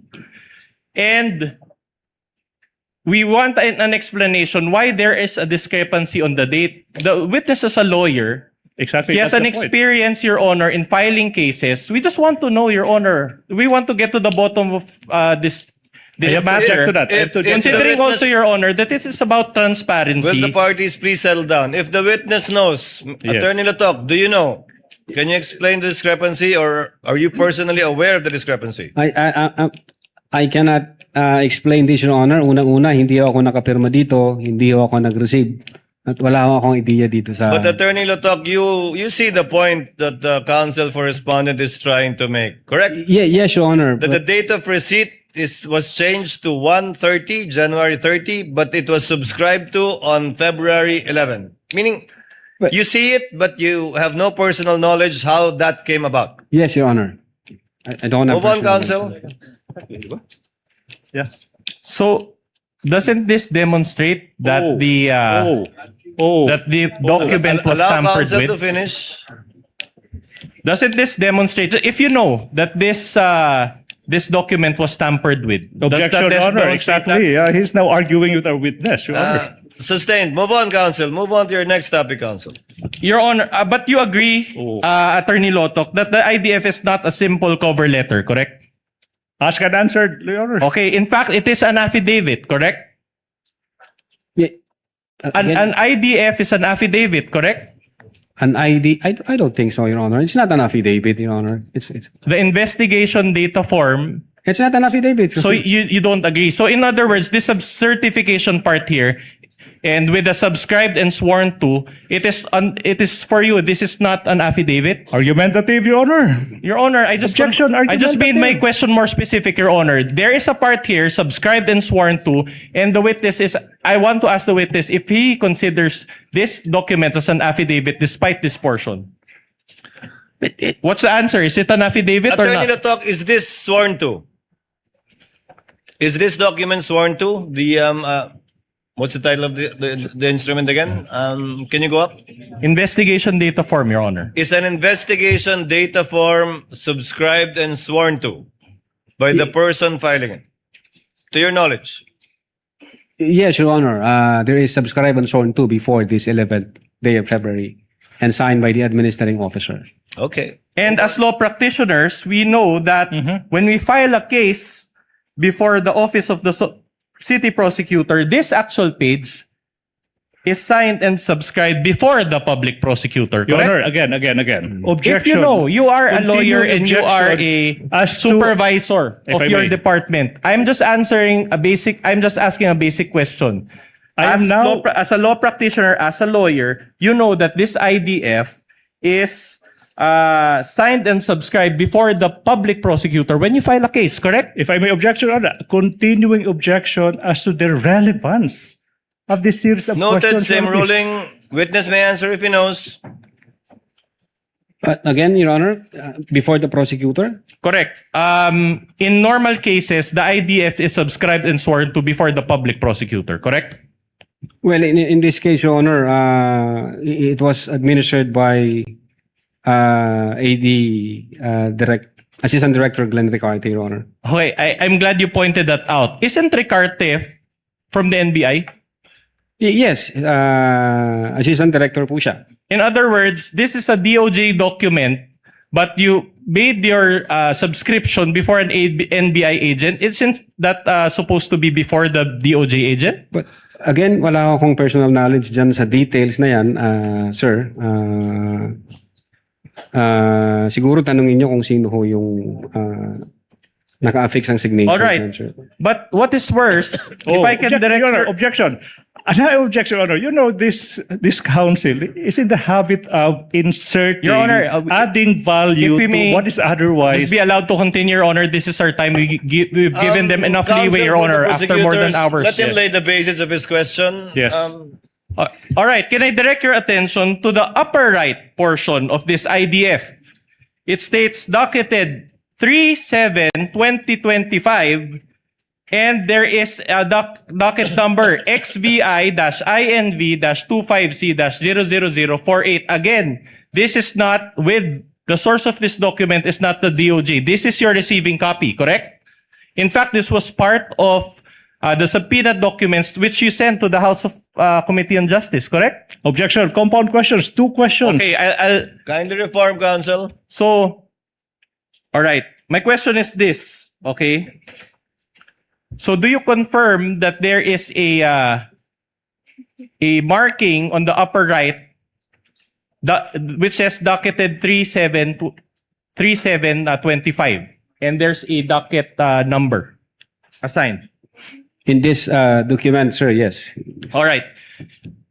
We manifest, Your Honor, that this is still the same Annex G9. So in other words, you're telling this court that this document was subscribed on February 11, 2025, received on January 30, 2025, and docketed on whatever it is, July 3 or March 7, 2025. Is that what you're saying? That's compound. That's compound. You're asking 2 dates and asking for 1 question. No, Your Honor, I just described the document Exactly. as it Compound is. question. Ask 1 question per date. That is exactly the genius why we don't allow compound questions. You are asking 2 questions and asking this witness to answer once. That's dangerous. That's Counsel, compound question. counsel, presiding officer will clarify the matter.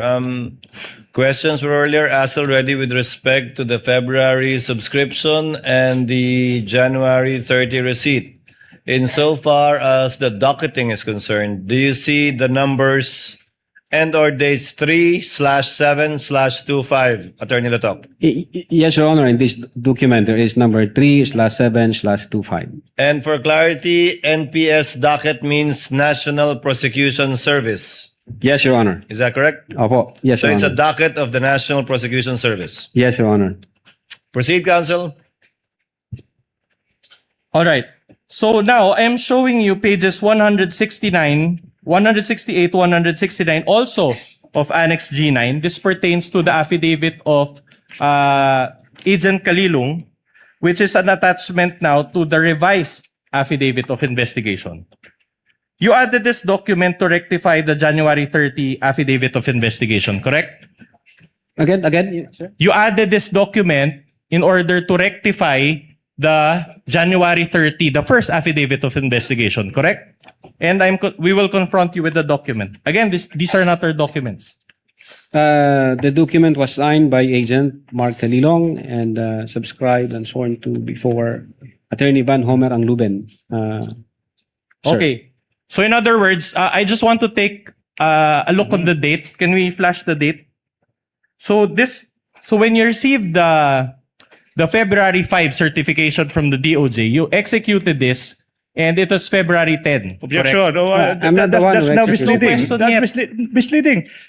It's Agent Calilo who executed that, and then you're asking you executed that. That's misleading. No. It's clear But on the record. But this is part of the revised affidavit of investigation, which this Objection, witness revised. co-signed. The If he witness knows. already said If that he they knows. did not revise it. They just complied. Misleading, Your Honor. Oh, you want to go? Misleading. Okay, since the, Counsel, kindly settle down.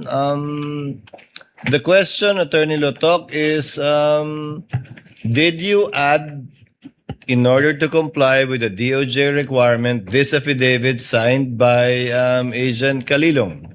And is the date February 10?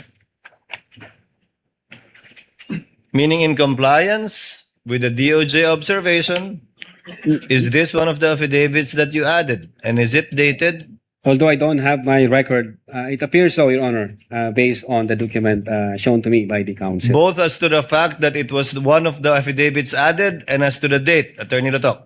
Yes, Your Honor. Okay. All Move right. on, Counsel. I am showing you another affidavit. This is page 178, 179 of Annex G9. This now pertains to the Geran affidavit. This was also an attachment to the revised affidavit of investigation. Objection correct? again, Your Honor, please. The continuing use of revise, when this witness already said that they did not revise anything, they just complied with the requirement. That's now misleading. Your Honor, just many times over, misleading. All right, just to put this issue at rest, Your Honor, I'm confronting the witness with a letter to Richard Anthony D. Fadulion dated February 11, 2025. And I want to read, Your Honor, the last paragraph thereof. It says, to support our recommendation, attached herein is the revised affidavit of investigation. This is not our document. This is the NBI's document. Can Attorney Lotok be confronted with this document, please? It Attorney was signed. Lotok, please answer. Yes, Your Honor. It was signed by then Director Judge Jaime B. Santiago. Can you confirm the last sentence for the record? Can you read it for the record?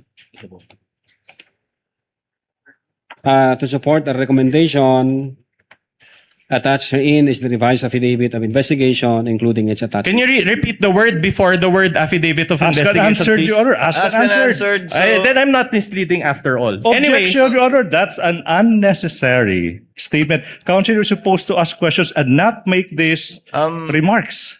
Counsels, kindly settle down. We're about to wind up the day. all right.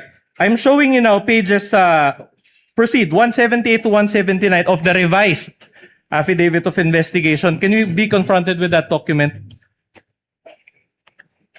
The date is February 10, 2025. I just want to confirm the date if that is correct. As it appears from the document. As it appears here, 10th day of February 2025. Oh, very well. I am showing you now pages 187 to 188 of Annex G9, also a Kalilong affidavit, which is an attachment to the revised affidavit of investigation. Can we flash the date of that document?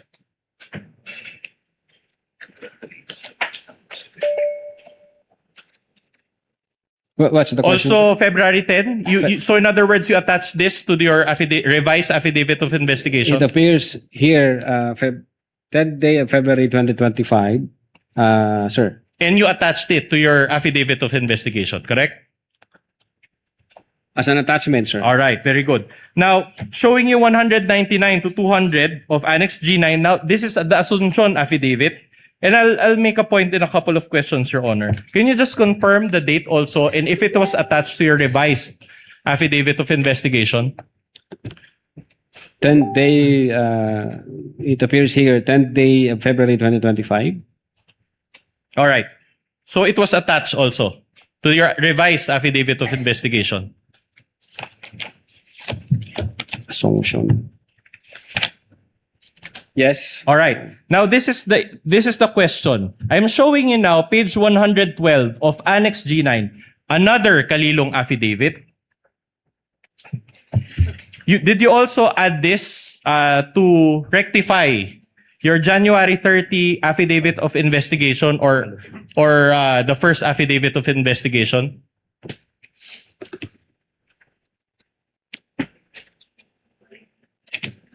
We have here a soft copy, affidavit of transcription. Was this also a document that was lacking in your first affidavit of investigation, which you added to your revised affidavit of investigation? Again, Your Honor, registering my continuing objection as to the relevance of this series of questions that is consuming the entirety of the defense's turn to cross-examine this witness. What's the relevance? Noted. Same ruling. Witness may answer. Again, Your Honor, the Was this also part of the revised affidavit of investigation to rectify the defects that we highlighted a while ago? no, there was no rectification. There was no defect. Again, this is part of the compliance given us by the Department of Justice for us to comply. All right, if you want to use that term. So in other words, after you received the Feb 5 certification, this was also one of the documents that you attached to your revised affidavit of investigation. Correct? I believe so. Part of the compliance. All right. Sir. My issue is this. Let me direct your attention to the bottom portion of this affidavit. It says here, in witness hereof, I have, can you zoom that in? I can't read it.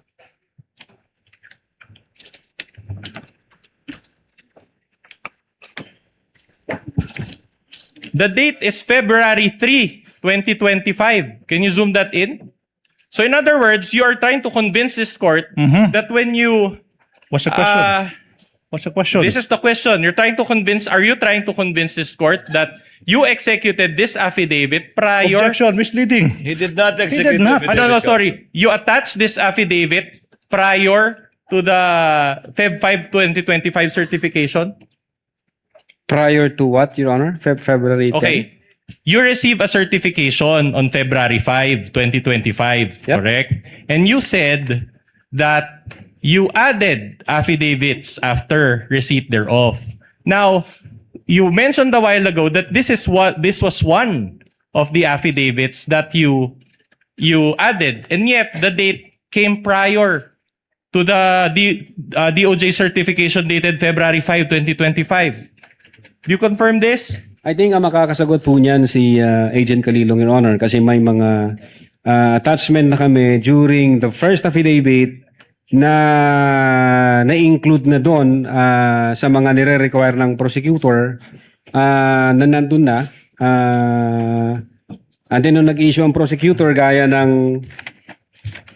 po ng number 2, the press briefing, sige mo na.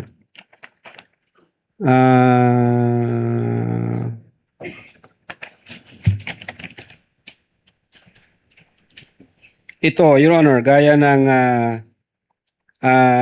number 1, there is no affidavit of the persons who recorded the video entitled BP November 23, Press Con at Batasan through OBS. When in truth and in fact, kasama ho na and attached na doon yung affidavit of authentication doon sa unang affidavit. So in other words, you're telling this court that the DOJ made this mistake? That there was no... Not necessarily, Your Honor. Pwedeng hindi nakita ng prosecutor na naka-attach na yun. Kasi nandun po sa date na January 30 yung execution ng affidavit of authentication. Your Honor, if before we continue, Your Honor, I'm noticing something, Your Honor, please. The defense is in the process, has been presenting portions of an alleged document, and they're making notes. I don't think that's proper, Your Honor.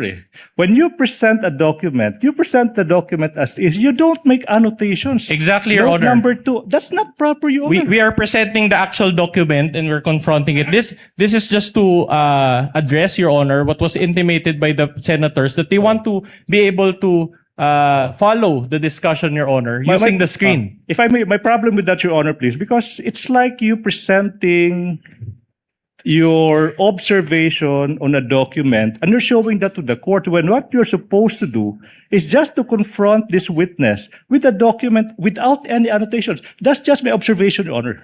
Noted. Counsel, please proceed. For respondent, please proceed. Meaning, but if you go to the contents, right, it says here, and let me read, the press briefing conducted on October 18, 2024 was not recorded and or stored in a DVD. No video submitted and there was no TSN of the said briefing. And do you confirm now that this note on Feb 5 was actually addressed by the affidavit submitted by Agent Calilo? What? Come again, sir? This note was satisfied by the submission of the affidavit by Agent Calilo. What affidavit, sir? The affidavit of transcription dated February 3. But can I see the affidavit, sir? Yeah. Para lang sure. The one that we showed a while ago. It pertains to the same because if you read here, if I may be allowed to read paragraph 1, can you zoom that in? Or no, paragraph 2, it says there, in relation to the ongoing investigation, the undersigned was tasked to transcribe. So this transcribed the screen-recorded video of the press conference of VP Sara on 18 October 2024. So in other words, this was exactly what the DOJ required, correct? Yeah, base certification na in-issue, ang sabi ng DOJ, the press briefing conducted in October 18, 2024 was not recorded and was stored in a DVD. There was no TSN of the said briefing and the necessary affidavit of the person taking the TSN. And yet, on its face, this was, because the date is February 3, on its face, this was executed prior to the Feb 5, 2025 certification, which noted this requirement. As I've said, Your Honor, ang nag-uusap po dyan ng prosecutor at saka si Agent Calilong, may mga attachment ho kasi nung first affidavit na hindi napansin ng prosecutor. So that's your answer. Okay. So, but the thing is, if I let's go back to the IDF, investigation data form. Now, the docket number that is indicated here is XVI-INV 25C-0008. But in the Feb 5 2025 certification, can we flash that? The docket number is different, appears to be different. It's XVI eval-INV 25A-0049. Moreover, in the subsequent DOJ certification dated Feb 14, 2025, the docket number is also XVI-INV-25A-0049. Do you confirm the difference in the docket numbers? Your Honor, no personal knowledge and DOJ ho ang naglagay ng docket number na yan. But do you confirm that it was different? These are all received copies. Ask and answer, Your Honor, please. Ask and answer, argumentative. No, the answer is not responsive. Counsel, move on. So in other words, despite the discrepancy in numbers, you still decided to push through with the case. What, Your Honor? Despite the discrepancy in docket numbers, you still decided to push through with the handling of this case, correct? Again, I cannot confirm on the numbers because it's the DOJ who placed that number, sir. Ulitin ko, mas maganda ho tanungin nyo ang Department of Justice, sir. Chan. But insofar as you are concerned, as you are the complainant in this case, correct? Insofar as you are concerned, what is the correct docket number? Is it the one ending in 0049? I will now object. Or I will now is it the object. one ending in 004? What they used, Your Honor? I will now object on the ground of misleading. You showed two docket numbers which appear different. And you have yet to establish that there is a wrong one and a correct one. And you have not established that. This witness said he is not aware of that. You have not established that there is something to be corrected. That's why the objection now, Your Honor, please. That's misleading. You assume that something is wrong that has to be corrected. Misleading. Counsel, witness is not competent to answer your question. He already responded that this is a DOJ format. He is not aware, and that it might be proper to ask the DOJ instead at the proper time. Move on with another point, Counsel. I think we've unless there's another inconsistency, you can move on to another inconsistency or another point. Your Honor, just one last on this point. But in terms of what you followed, because as we know, you submit subsequent pleadings as to these two docket numbers. Which one did you follow? The 00048 or the 0049? Well, I don't have the record here, Your Honor. If I can check my own record. Do you have it Can you do that now? Counsel, can you give him a copy of his record? Yung full record. Yeah. The chair finds that relevant because in filing additional pleadings or other materials to the DOJ, they need to indicate the NPS number for reference. So which one are you following? Which one did you follow subsequent to this? Yes, sir. February. Wala rito ah.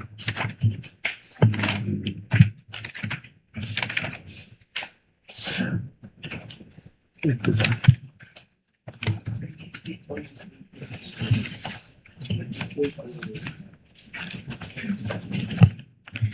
Well,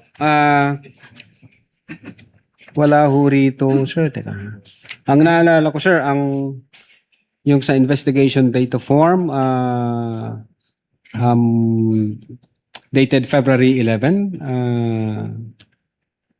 Ano pong nakalagay na NPS docket number doon? Meron po ba? Yun po, sir, ang hindi ko, Your Honor, hindi ko po ma-confirm kung anong NPS docket number.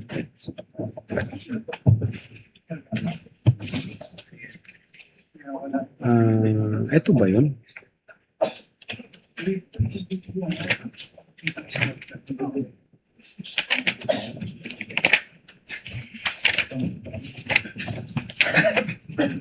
Teka, saan ang NPS ito?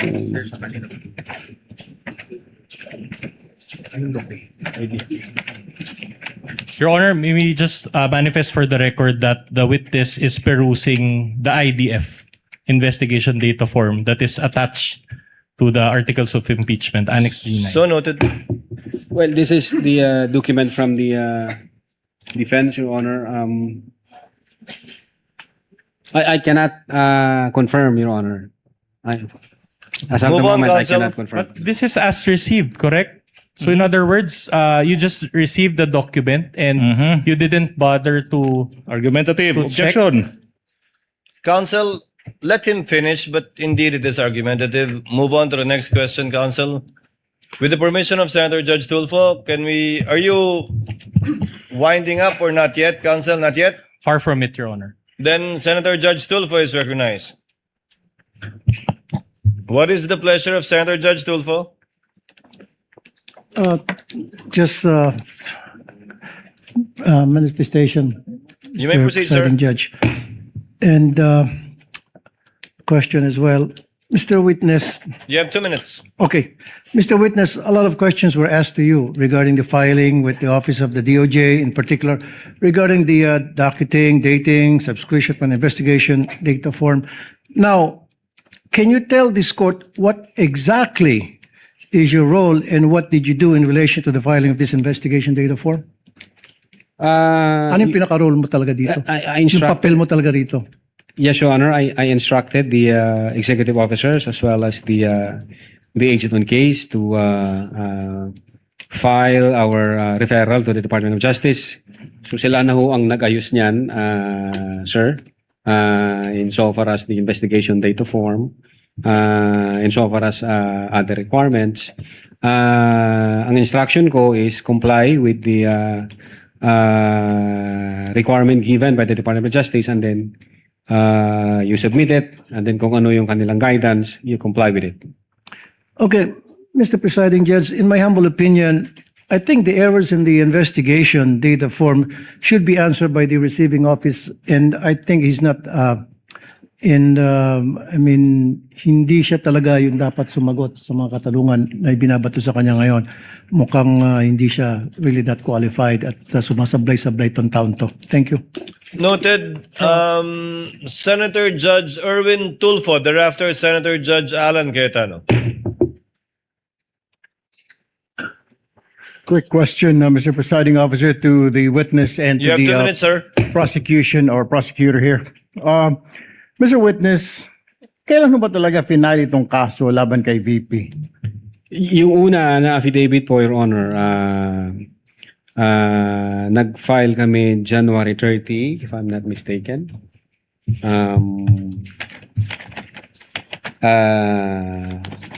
Taon po, anong taon? 2025, sir. 2025. And then nag-require po ang Department of Justice ng compliance dahil sabi nga nila nung una na certification insufficient for conduct of preliminary investigation and must be referred for a case build-up. Now, ang ginawa po namin, kinumply po namin yung kanilang mga requirements. And then, come 11 February 2025, niresubmit po namin yung aming affidavit of investigation, Your Honor. Nasaan na po itong kaso? Naisampa na po ba ng DOJ o hindi pa?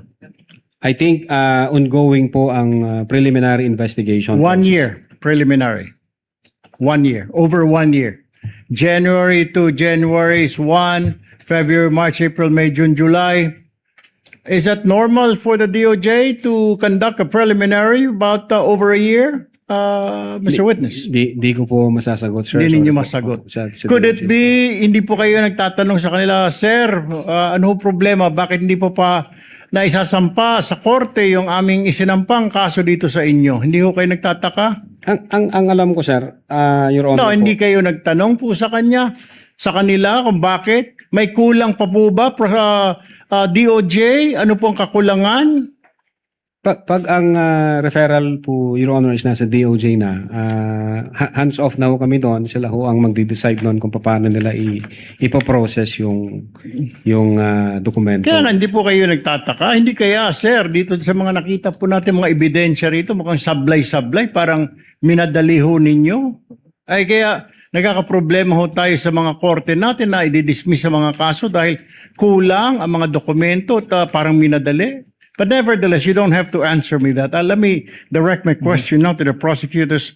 Mr. Prosecutor, Yes. ito po mga ebidensya na nakita ho natin, hindi pa ninyo ni-review na may mga nakita, hindi nyo nakita itong inconsistencies. Doon nga po sa sinasabi ng defense na pinirmahan, sinubscribe, pero mas maaga yung pagtanggap. Your Honor, as to whether we perused that, Your Honor, please. Unfortunately, we were not party to the preparation of this. No, but this was documents. submitted Yes, Your Honor. as evidence, right? Yes, Your Correct. Honor, please. Yes, Your Honor, please. That's why this Pero- witness is more than competent to answer that.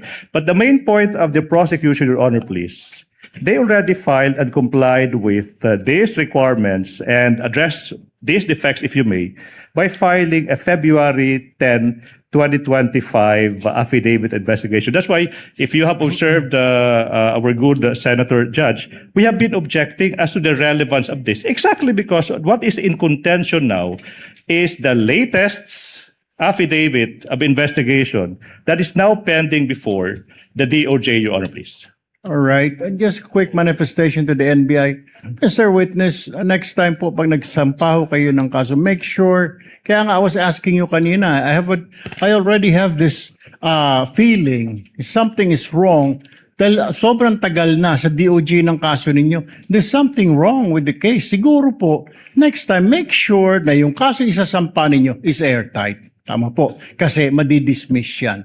Yung mga kaso na medyo hindi po tight talaga ang kaso. Ano po? Yes, Your Honor. Sayang naman yung inyong pinaghirapan. Doon, ang dami natin nakita. Totoo po lang na nagmura ang vice-presidente, nagbanta ang vice-presidente. Sangayon naman po ako, nakita ko naman po yun. Pero pagdating po yan, usually pag sa technicalities tayo nagkakaproblema.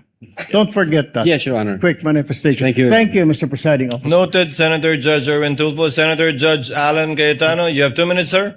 Less than 2 minutes, quick clarification lang. So January 30, yung unang affidavit of investigation. Yes, Tama? sir. January 30, tapos February 5, yun yung sagot ng DOJ na may 7 notes. Yes, Your Honor. At February 5, yun din ang filing nung impeachment complaint against against Vice President Sara Duterte.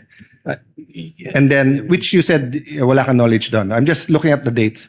Then February 10, yung revised na dun sa mga ang ginamit ng DOJ word insufficiency, yung 1 to 7 na punuan, no? Or whatever the term is. So, ang sagot ng witness, sir, sagot mo yung February 3, baka attachment lang kasi nung una yon. Yes, sir, I think so, sir. Pero hindi siya pwedeng attachment nung una kasi January 30 sinubmit yun eh. So, hindi ka naman pwede mag-submit ng January 30 na attachment mo February 3. So, you went 3 days into or 4 days into the future kasi may 31 yung January. Well, sir, siguro ang makakasagot po niyan si Agent Calilong, sir, since siya ang signatory doon. I don't think you can answer it.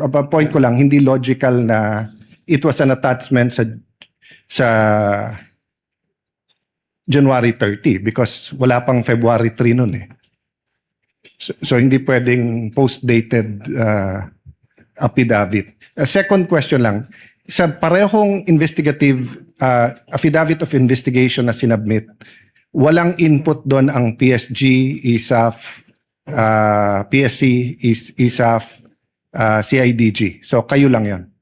A statement, Your Honor, yung in-attach po namin. Yes. So what I meant is that questions kanina nung many here, including the Senate President Win Gatchalian, na did you consult the investigation ng PSC, etc. So nung final nyo to, walang input directly or indirectly ang Presidential Security Command, ang ISAF, ang PNP, CIDG, and anyone else, the National Security Council. So purely NBI to. No personal knowledge kung merong correspondence ng ibang agency with the director. Sorry, hindi kayo pwedeng walang personal knowledge kasi ikaw nag-file eh. Ikaw nakapirma dun sa affidavit. So you would know whether dun sa affidavit na yon they had input or not. No Yes, one Your else Honor. could know because you're the one who signed it. Yes, Your Honor. In so far the Cybercrime Division is concerned, kami po yun yung gumawa Yes. noon. So the answer is they had no input. Hindi ko alam kung... well, in so far as the affidavit is concerned, amin po yun, Your Honor. Now, kung correspondence between other agencies and the NBI, hindi ko na po alam kung may usapan Okay. yung Thank you. director Thank you, at saka ibang Mr. Presiding Officer. Thank you. Thank you, Senator Judge Cayetano. Senator Judge Ontiveros. Thereafter, Senator Judge Ejercito. Am I correct, JV? Senator Judge Ontiveros is recognized. You may proceed. You have 2 minutes, ma'am. Salamat po, Mr. Presiding Officer. Less than 2 minutes din po.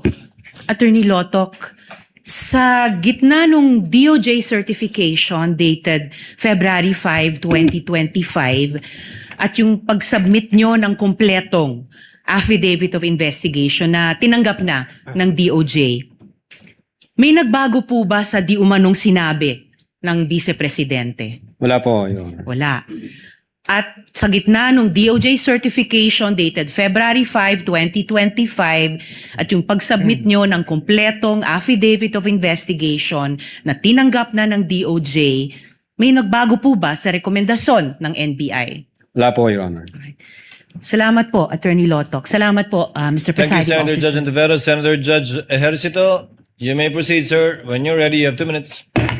Thank you, Mr. Presiding Officer. Attorney Lotok, may Opo, Your Honor. dagdag clarification lang. The DOJ pointed out in its certification, yung pong pinakita kanina, noong February 5, 2025, that the NBI is not the proper offended party to file a complaint for grave threats and referred its initial referral for case build-up. As a result of the referral for case build-up by the DO, did the NBI later submit affidavits or statements from the offended parties, namely si Presidente Marcos, First Lady, at si former Speaker Martin Romualdez? Hindi na po, Your Honor. Nung sinabit ho namin yung aming referral, yun po yung last phase ng investigation. And I think yung prosecutor na ho mag-i-issue ng summons sa mga parties involved. Ang purpose lang ho namin to comply with the requirements of preliminary investigation po. But earlier sa inyo pong statement, sinabi nyo na ang isa sa mga factors no sa pag-evaluate ng threat, if it is really serious, is through determination of the relationship no between the parties. Sinabi niyo po yun kanina. Yes po, Your Honor. So did you try at least to get the statements of the President, the First Lady, or the House of or the Speaker of the House, former Speaker? Ang pinagbasihan po namin, Your Honor, yung official statement nila dun sa website ng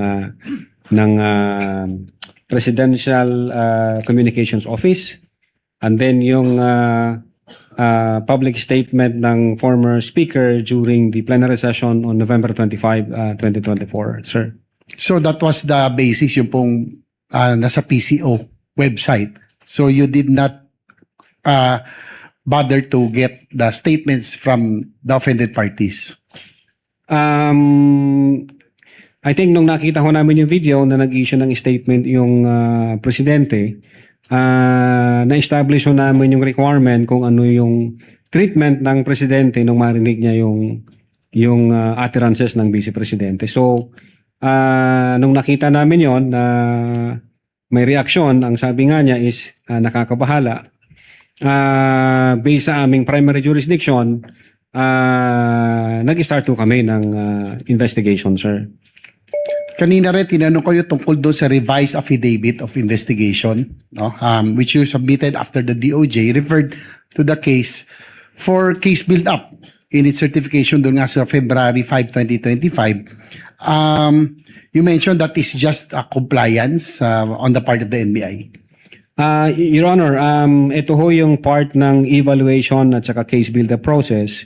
Pag nakita ho ng prosecutor na may kulang pang mga attachment para ho mabuo, maging pulido yung kaso, nagbibigay ho sila ng mga requirement. O NBI, kulang ka nito, i-comply mo to para maidakit natin sa preliminary investigation. So normal lang po yun, no? Sa investigation agency na magsabit ng additional evidence or revise the affidavits after the case is referred back by the DOJ for case build-up. As part po ng evaluation at case build-up process, nagtutulungan ho dyan, Your Honor, yung prosecutor and then yung investigator base doon sa requirement ng DC-15, Your Honor. You mentioned that, last point, Mr. Presiding Officer, you mentioned that the case before the DOJ is still ongoing. Yes po. So as of today, Attorney Lotok, there is still no determination by the DOJ if the case referred by the NBI should be filed in court because there is prima facie evidence of reasonable certainty of conviction. Well, Your Honor, wala po kaming nare-receive na any updates from the Department of Justice. Ang alam po namin is nasa PI pa ho siya, preliminary investigation process, Your Honor. Thank you, Attorney Lotok. Thank you, Mr. Presiding Officer. Thank you po, Your Honor. Noted and entered into the records. Attorney Binluan, you may continue with your cross. Your Honor, I believe that there's a hanging question. Insofar as the NBI is concerned, what docket number did they follow? 00048 or 0049? What's the response of the witness if he knows?